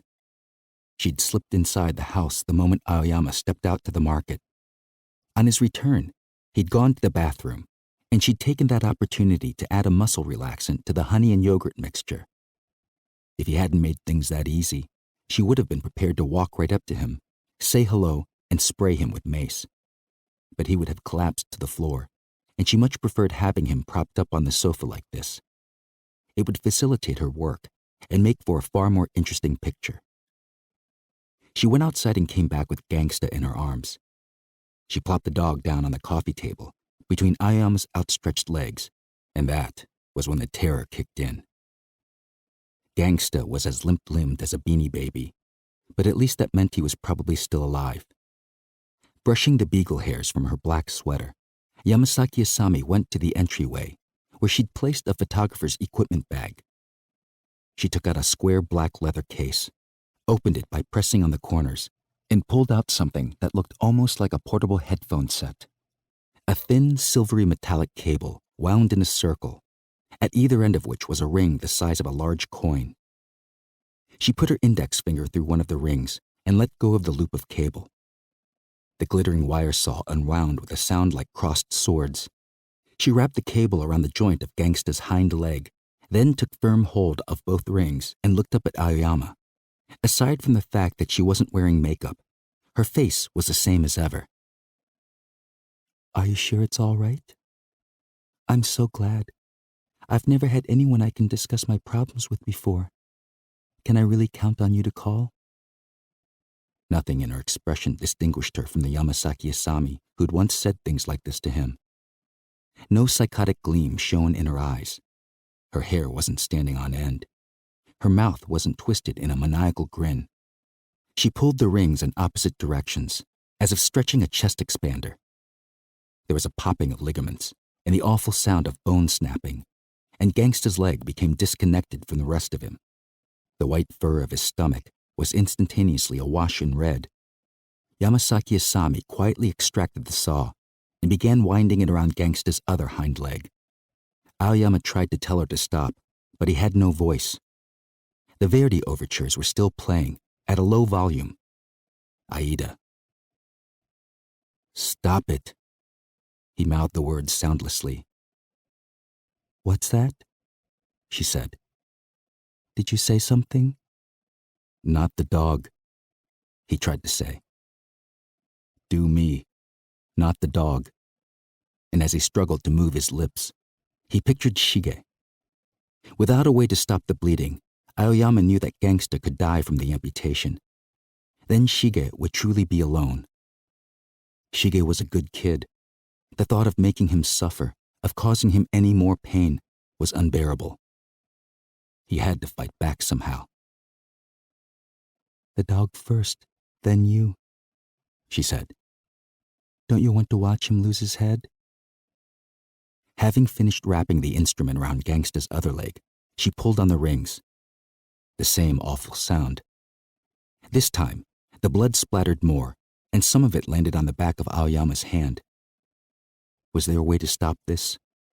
If only someone would come. Not a salesman or delivery person who would simply leave when no one answered the door, but someone who'd notice something amiss and investigate. If he could somehow toss one of Gangsta's severed legs out into the front yard, a passerby might see it and... No. The two fur-covered objects lying there on the table were scarcely recognizable even to him. Anyone who'd ever seen the severed leg of a dog might take it for a broken umbrella or an odd-shaped handbag. Maybe he could start a fire. If the house were burning, the fire department would come. But would they find him in time to save him? He couldn't walk, but maybe he could get to the floor, roll to the sliding glass doors, and escape to the yard. No matches or lighters were at hand, however, and he wouldn't have been able to manipulate them anyway. The Aida overture was nearing the end. The next selection was Masquerade Ball, and then Aroldo. What if he raised the volume? With an awkward jerk of his arm, he reached the remote control beside him on the sofa. Yamasaki Asami, winding the wire saw around Gangsta's neck, looked up at him. With unfeeling fingers, he pressed the plus key on the volume control, and when it reached maximum, he punched lock. Then, twisting to the left, he managed to force the remote control down between the back cushion and the springs. At full volume, the Bose speakers literally rattled the windows and caused the curtains to sway. Yamasaki Asami calmly stepped to the sofa and tried to retrieve the remote control, but it was wedged between the springs, and she couldn't get it out even after flinging the cushion aside. Aoyama remembered that once, when Shige was blasting a Mr. Children's CD, a neighbor had rung up to complain. According to Shige, the caller had been some old biddy who threatened to call the police if he didn't turn it down. If only she'd ring up again, and then, not getting an answer, call the police. Yamasaki Asami gave up on trying to extract the remote control and walked over to the audio rack beside the drinks cabinet. She seemed to be spewing some sort of abuse at him, but he couldn't hear her over the roar of the Berlin Philharmonic. She tried turning the volume dial on the amp and then pushing the stop-open button on the CD player, but with the remote control on lock, none of the functions could be activated manually. The wall socket was behind the massive drinks cabinet, and there was no way to pull the plug. The music blasting through the living room only heightened the unreality of the scene. A beagle, with two severed limbs, lay on the coffee table in a pool of blood between the outstretched legs of a paralyzed middle-aged man, while a beautiful young woman in a black sweater, jeans, and sneakers moved about serenely in the background. When Gangsta opened his eyes, Aoyama screamed, or tried to. His frozen vocal cords produced only a feeble squawk that not even he himself could hear over the thunderous music. The dog, whether because of the pain or because of whatever drug he'd been administered, was unable to bark or move. But his eyes said it all. They were the eyes of a creature gazing at its own death, a creature who'd been robbed of every last vestige of courage and dignity, and they filled Aoyama with horror. Never before had he seen in any eyes, animal or human, such a look of utter despair. Yamasaki Asami walked to the entryway and turned on the lights. Then she opened her equipment bag and took out a knife. 12. It wasn't a weapon, only a small penknife of the sort one might use to clean one's fingernails. The handle was pink, and the tip of the blade was rounded. There was nothing frantic or even hurried about Yamasaki Asami's movements, and her face was still a placid mask, as it had been even during the severing of Gangsta's legs. She was looking for a place to cut the electrical cord. The amp and CD player and cassette deck were all combined in one unit that fit snugly into a custom-built shelf and couldn't be removed without disassembling the entire audio rack. The rack was flush against the side of the big drinks cabinet, and both were bolted to the wall at the back to prevent them from toppling in the event of an earthquake. She fetched Aoyama's fork from the coffee table and inserted it in the narrow space beneath the amp, trying to snag the cord. If she could draw it out and cut it with her little knife, the music would stop, and his meager rebellion would be quashed. He was going to die in the midst of this chaos and madness. It was too sudden, too soon, but maybe that was always true of death. It was probably best to resign himself after all, and to face the end with some measure of equanimity. Yamasaki Asami was still fishing for the cord. Even with the lights on, the narrow space beneath the amp was pitch dark, and she had to work purely by feel. Aoyama had avoided looking at Gangsta since seeing him open his eyes, but now he realized with a gasp that the dog was dead. The light and luster were quickly receding from those desolate eyes, and an astonishingly long gray tongue had slithered out from his open mouth. It was as if an enormous parasite were exiting the animal's corpse to seek another host. Aoyama wondered if the same would happen to him. He remembered reading somewhere that when prisoners were executed, their bowels and bladders emptied and their tongues hung out long and distended. He envisioned people looking down at his corpse, with his ankles severed, his tongue touching his chest, his trousers soiled, and the light gone from his eyes. It was a vision of astonishing clarity, as if he were actually witnessing the scene from somewhere outside himself. Policemen milling about the room, a white-coated coroner examining his eyes, trying to judge the time of death by the degree of moisture remaining on them. Eyes that had lost the luster of life, like the glass facsimiles on stuffed tigers or bears. Ria-san weeping into the skirt of her apron. Shige standing there numb with shock. Where had this grim and vivid vision come from? He was thinking that it must be the drugs when he felt something explode in the pit of his stomach. It wasn't a nameable sensation like nausea or vertigo or heartburn, but an oppressive, violent sort of eruption. Whatever it was, it caused his blood to start circulating again, if only tentatively, and his legs began to tremble. It was as if something inside him were rebelling against the brain's command to surrender to death, refusing to give in. He had to escape. He tried to flex the muscles of his legs, but they seemed to be disconnected from his brain. He regained some control over his hands, however, and he clenched and unclenched his fists. Gradually, the feeling began to return to his fingers. He could move his head as well. He hunched over and grabbed his right hand with his left, then lifted it and bent his head forward to bite the palm. He could feel the bite, but just barely. Yamasaki Asami turned to look at him, and he knew she'd finally snagged the electrical cord. He chewed furiously on his hand, biting down rhythmically, and was getting some feeling back all the way up his left arm. Just as he went to switch to his right palm, there was a loud pop. The music stopped mid-note, and all the lights went off. Apparently, Yamasaki Asami, slicing through the cord, had caused a short and triggered the breaker. It was quite dark outside now, and even darker inside. Yamasaki Asami had melted into the shadows, but her voice came from right beside him. "Where's the breaker? You ought to be able to talk by now. Where is it?" Though she was close enough to reach out and touch, it was too dark for him to see more than the bare outline of her face. But it was unmistakably the very face he'd once kissed and caressed, and dreamed of again and again. She might have been about to close her eyes and search for his mouth with her own. How many hundreds, no, thousands of times had he pictured those features, so beautiful even when contorted in the throes of passion. For a moment, he almost forgot about everything, his agony, his determination to escape. But the moment ended with a hard right hook to the side of his face. The punch was a shockingly powerful one, delivered with the fist that still gripped the fork. It wasn't as if she'd lashed out impulsively, compelled by some extreme emotion. It was, rather, a calm and methodical blow, intended only to reaffirm who was in control here. The tines of the fork had struck the corner of his mouth, splitting his lip. Blood ran down his chin, and the pain seemed to pierce his skull. Aoyama bent forward and covered his head with both hands. "The breaker," she repeated, but without any inflection or affect in her voice. Obviously, she hadn't the slightest compunction about inflicting injury and pain. "Kitchen," Aoyama said, in what came out as barely more than a whisper.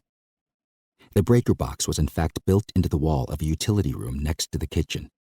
In the darkness, it would take her some time to find the door and then to locate the box above the washing machine. Enough time, perhaps, for him to crawl up the stairs to the second floor, where the bedrooms were. Shige's room could be locked from inside and had a telephone with a separate line. Yamasaki Asami held the fork up for him to see, and then brought it down hard toward the coffee table. Aoyama stiffened, but she wasn't aiming at his leg. The fork pierced the skin of Gangsta's neck with a nasty squish.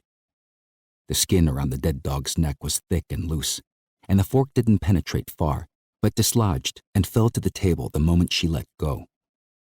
As she disappeared into the kitchen, the pain in the left side of Aoyama's face reasserted itself. It felt as if he'd had a tooth pulled without anesthetic.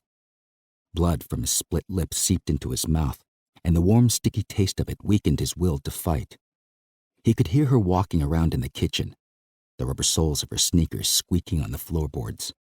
He turned his head to look over his shoulder and could just make out her silhouette, hands stretched before her as she groped her way through the kitchen. She moved cautiously, as if afraid of upsetting any dishes or glassware. He used his hands to bend his legs, one at a time, and pulled them onto the sofa beside him. Then he reached down to plant both palms on the floor and to slide to the thick carpet. He managed to do this without making any significant noise. Using his hands and elbows, he began to crawl toward the stairs, and moments later he was out of breath. With the heater and ventilation system shut down, the dark room was weirdly silent. He stopped and tried to keep from panting by taking slow, deep breaths through his nose. He'd been able to vocalize the word kitchen just now. Maybe he should try shouting for help. From the houses next door came faint sounds, a television set on one side and someone playing a piano on the other. Even shouting at the top of his lungs once or twice was unlikely to bring anyone running, except for Yamasaki Asami, of course, who would make him pay dearly. He dragged himself onward. The sun had set completely now, and it was too dark to see the stairs, but he knew where they were. His forehead and armpits were wet with perspiration, though the room was cooling down quickly. He was beginning to get some feeling back in his toes, and he dug them into the carpet to help propel him forward. He had just reached the bottom of the stairs when he heard a sound and looked back to see the kitchen lit up with a bluish glow. "She's found the breaker," he thought, and the sweat on his forehead seemed to freeze. But the light, he soon realized, was from a gas burner on the stove. She'd turn it on to provide illumination. Now she'd surely discover the door to the utility room. He began his ascent. The steps were thick wooden planks, fitted into the wall at one end and bolted at the other to a fat steel pipe that slanted from the ceiling to the floor. There had originally been no railing, but at Ryoko's insistence, they had one installed when Shige began toddling around on his own. The short banisters were threaded by a thick vinyl rope that served as a handrail. Aoyama rolled to his side and grabbed hold of the first banister with his right hand and the vinyl rope with his left. Pushing with his toes, he pulled himself up until he was sitting on the first step, then paused to catch his breath. He repeated the process with the next step, and the one after that. There were 12 steps in all, and facing the landing at the top was the door to Shige's room. Built in a sturdier era, the door was of solid hardwood. No woman could break it down with anything less than an axe or a sledgehammer. Aoyama had reached the 5th step and was trying to stifle the wheezing when he heard the door to the utility room click open. "Don't panic," he told himself. The utility room was cluttered and dark, and the breaker box was high up the wall. She probably wouldn't be able to reach it and would have to look for something to stand on. Aoyama banged his shin hard on the corner of the 6th step as he was raising himself up to the 7th, but he scarcely noticed the pain, more because of his own adrenaline than the drugs. His palms were perspiring, making it difficult to maintain a grip on the vinyl rope, and he kept wiping his hands on his shirt and trousers. Each little noise issuing from the kitchen caused his scrotum to contract. What sort of human being was this, he wondered, piercing the base of his tongue with her hypodermic needle, severing the dog's legs with her saw, cutting the electrical cord with her little pink knife, slamming her fork into his face and then planting it in the dog's neck, all with the same expression she'd worn when brushing the dog hairs from her sweater. You didn't normally strike someone unless in the grip of some powerful emotion. That's what violence was. Emotion leaking out from consciousness into the physical world, linking up with the muscles of the arms and shoulders and diaphragm, and inevitably, the face. Stifle emotion during an act of violence, and the face becomes a blank, unreadable mask. Lifting himself from the 7th step to the 8th, he remembered something Yamasaki Asami had once told him. When my real father died, my mother's new husband came to the funeral in his wheelchair. I was 5, I guess, in kindergarten. At that age, you don't really understand what death is. At least I didn't. I was watching the priest, who was chanting sutras, and a wasp flew down and buzzed around his head. The priest was trying to shoo the wasp away and still keep chanting, and it seemed so funny to me that I started to laugh. And then I couldn't stop laughing. I bowed my head and just kept giggling and giggling, and I guess everyone thought I was having some sort of breakdown. But my mother's new husband was watching all this. It wasn't long after that day that he hit me for the first time, and I remember he was shouting at me as he hit me, saying that anyone who could laugh out loud at her own father's funeral wasn't even human. He said it over and over, that I wasn't human, and kept hitting me and hitting me. Aoyama took hold of the 10th banister and pulled himself up, pushing against the steps with his toes and knees. 2 more steps, and he'd be on the landing. His arms and shoulders were exhausted, but sensation was returning to his legs, the blood beginning to surge through them. He took hold of the 11th banister with his right hand and grabbed the vinyl rope with his left. The door to Shige's room, painted a creamy white, glowed softly in the darkness above him. There hadn't been any sounds from the kitchen for some time now. I might actually make it, he thought. And no sooner had he thought this than he heard Yamasaki Asami laugh. She was standing at the bottom of the stairs. So there you are, she said. I'll be right back. Don't go away. Aoyama panicked. 2 more stairs would bring him to the landing, but he was having trouble getting a good purchase on the step below with his trembling knees and bare sweating feet. Lurching for the last length of vinyl rope, his hand slipped and he very nearly slid down the stairs. Shock and fear ballooned inside him, pushing all thought from his brain. It was as if he'd been dropped into the middle of a not unfamiliar nightmare. Someone was chasing him, and he could barely move. His arms and legs were only partially under his control, and negotiating the stairs was like trying to climb out of quicksand. The lights came back on. I'll cut your feet off up there then, she said, as she collected the wire saw from the coffee table. She walked to the stairs and slowly started up. No, Aoyama tried to shout. No, no, no, no. He couldn't even tell if his voice was audible. The balloon of fear was pushing with ever greater pressure against his temples, and when she touched his legs, the balloon burst and the nightmare bled into reality. Turn this way a little. You want to see your feet come off, don't you? She wrapped the silvery metal cable around his left ankle, peered up into his eyes, and pulled on the rings. The saw sank into the flesh and disappeared, and there was a loud pop as the Achilles tendon gave way. And the next moment, as if by magic, his foot, from the ankle bone downward, separated from his leg and fell to the step below. For an instant, the bone showed white in the tendrilous cross-section of what had been his ankle, but then the blood seeped up and overflowed. Look, she said, pointing at the amputated foot and shaking the other. It's like a big red sea anemone, don't you think? Blood was gushing out of the stub of his left shin. It made a glubbering sound as it flooded over the side of the step and slopped to the carpet below. Aoyama was dumbly taking this in when, belatedly and all at once, the pain demanded his complete attention. He was immersed in pain, as if he'd fallen into a vat of the stuff. And then, something mysterious happened. He was shaking his head violently to stave off unconsciousness when a strange silence filled the universe, and he received a message. Kick her. She was squatting on the step below, wrapping the wire saw around his right ankle. Aoyama put his weight on his right foot and contracted his abdominal muscles to raise his left leg. She looked up, and he gave a grunt and poked her in the face with his bleeding stump. It was a pathetic, feeble kick, but it caught her right in the eye and was just enough to make her lose her balance. She let go of the wire saw and tried to grab the vinyl rope, but he thrust the stub in her face once more, connecting more solidly this time, with a sickening sort of splat. One eye daubed in red, she went over backward, twisting as she fell.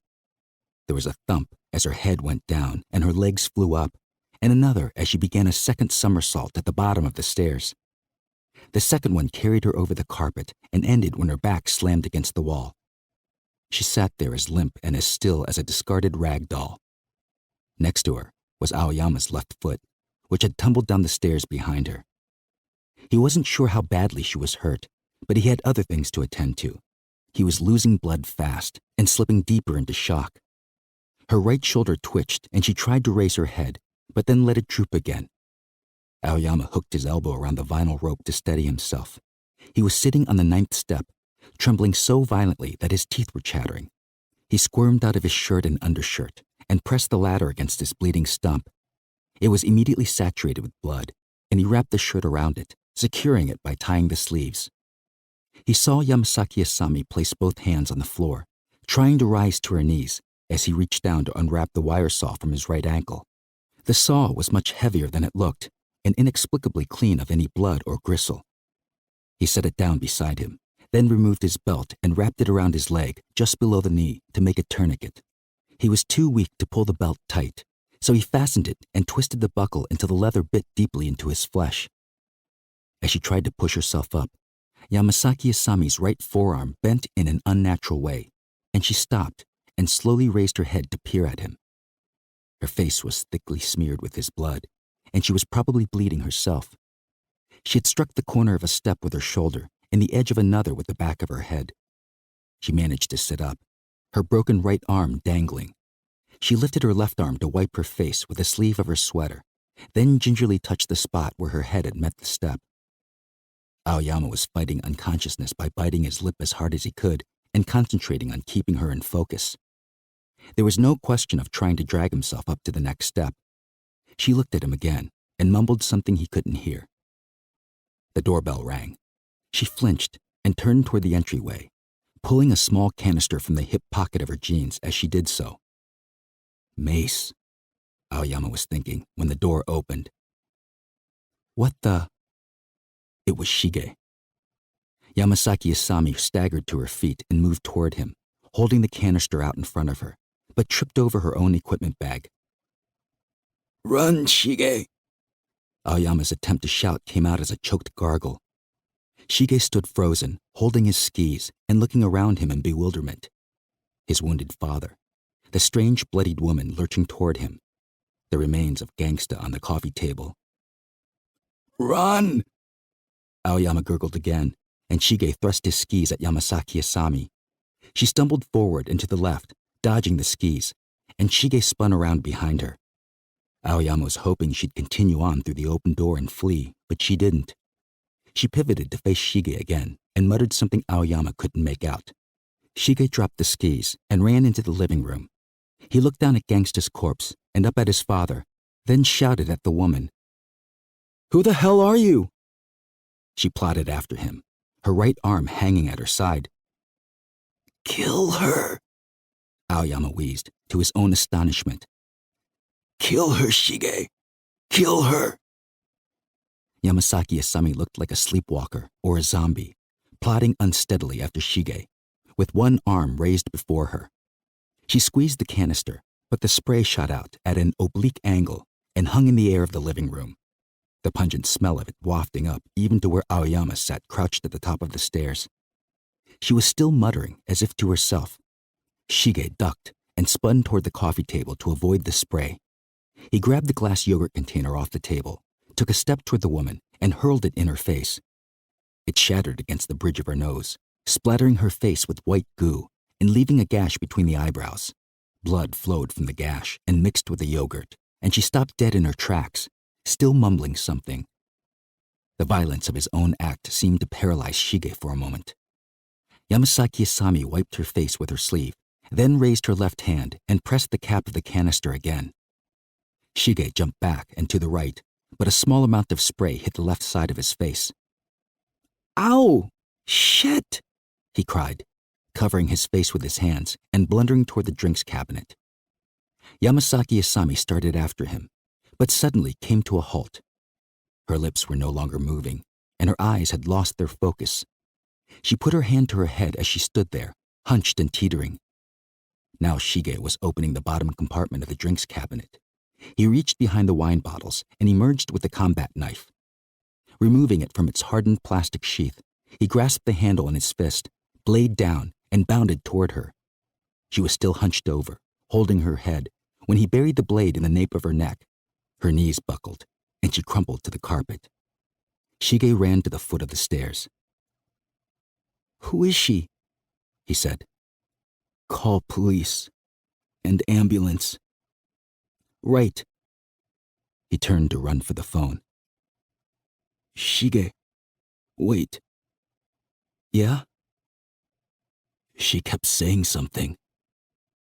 "Yeah." "What was she saying?" "Liar, liar." Just that one word over and over. Shige pressed the palm of his hand to his left eye and squinted up at him.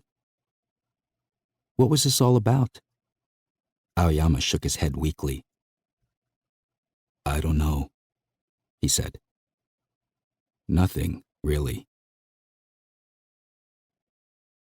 Audition by Ryu Murakami.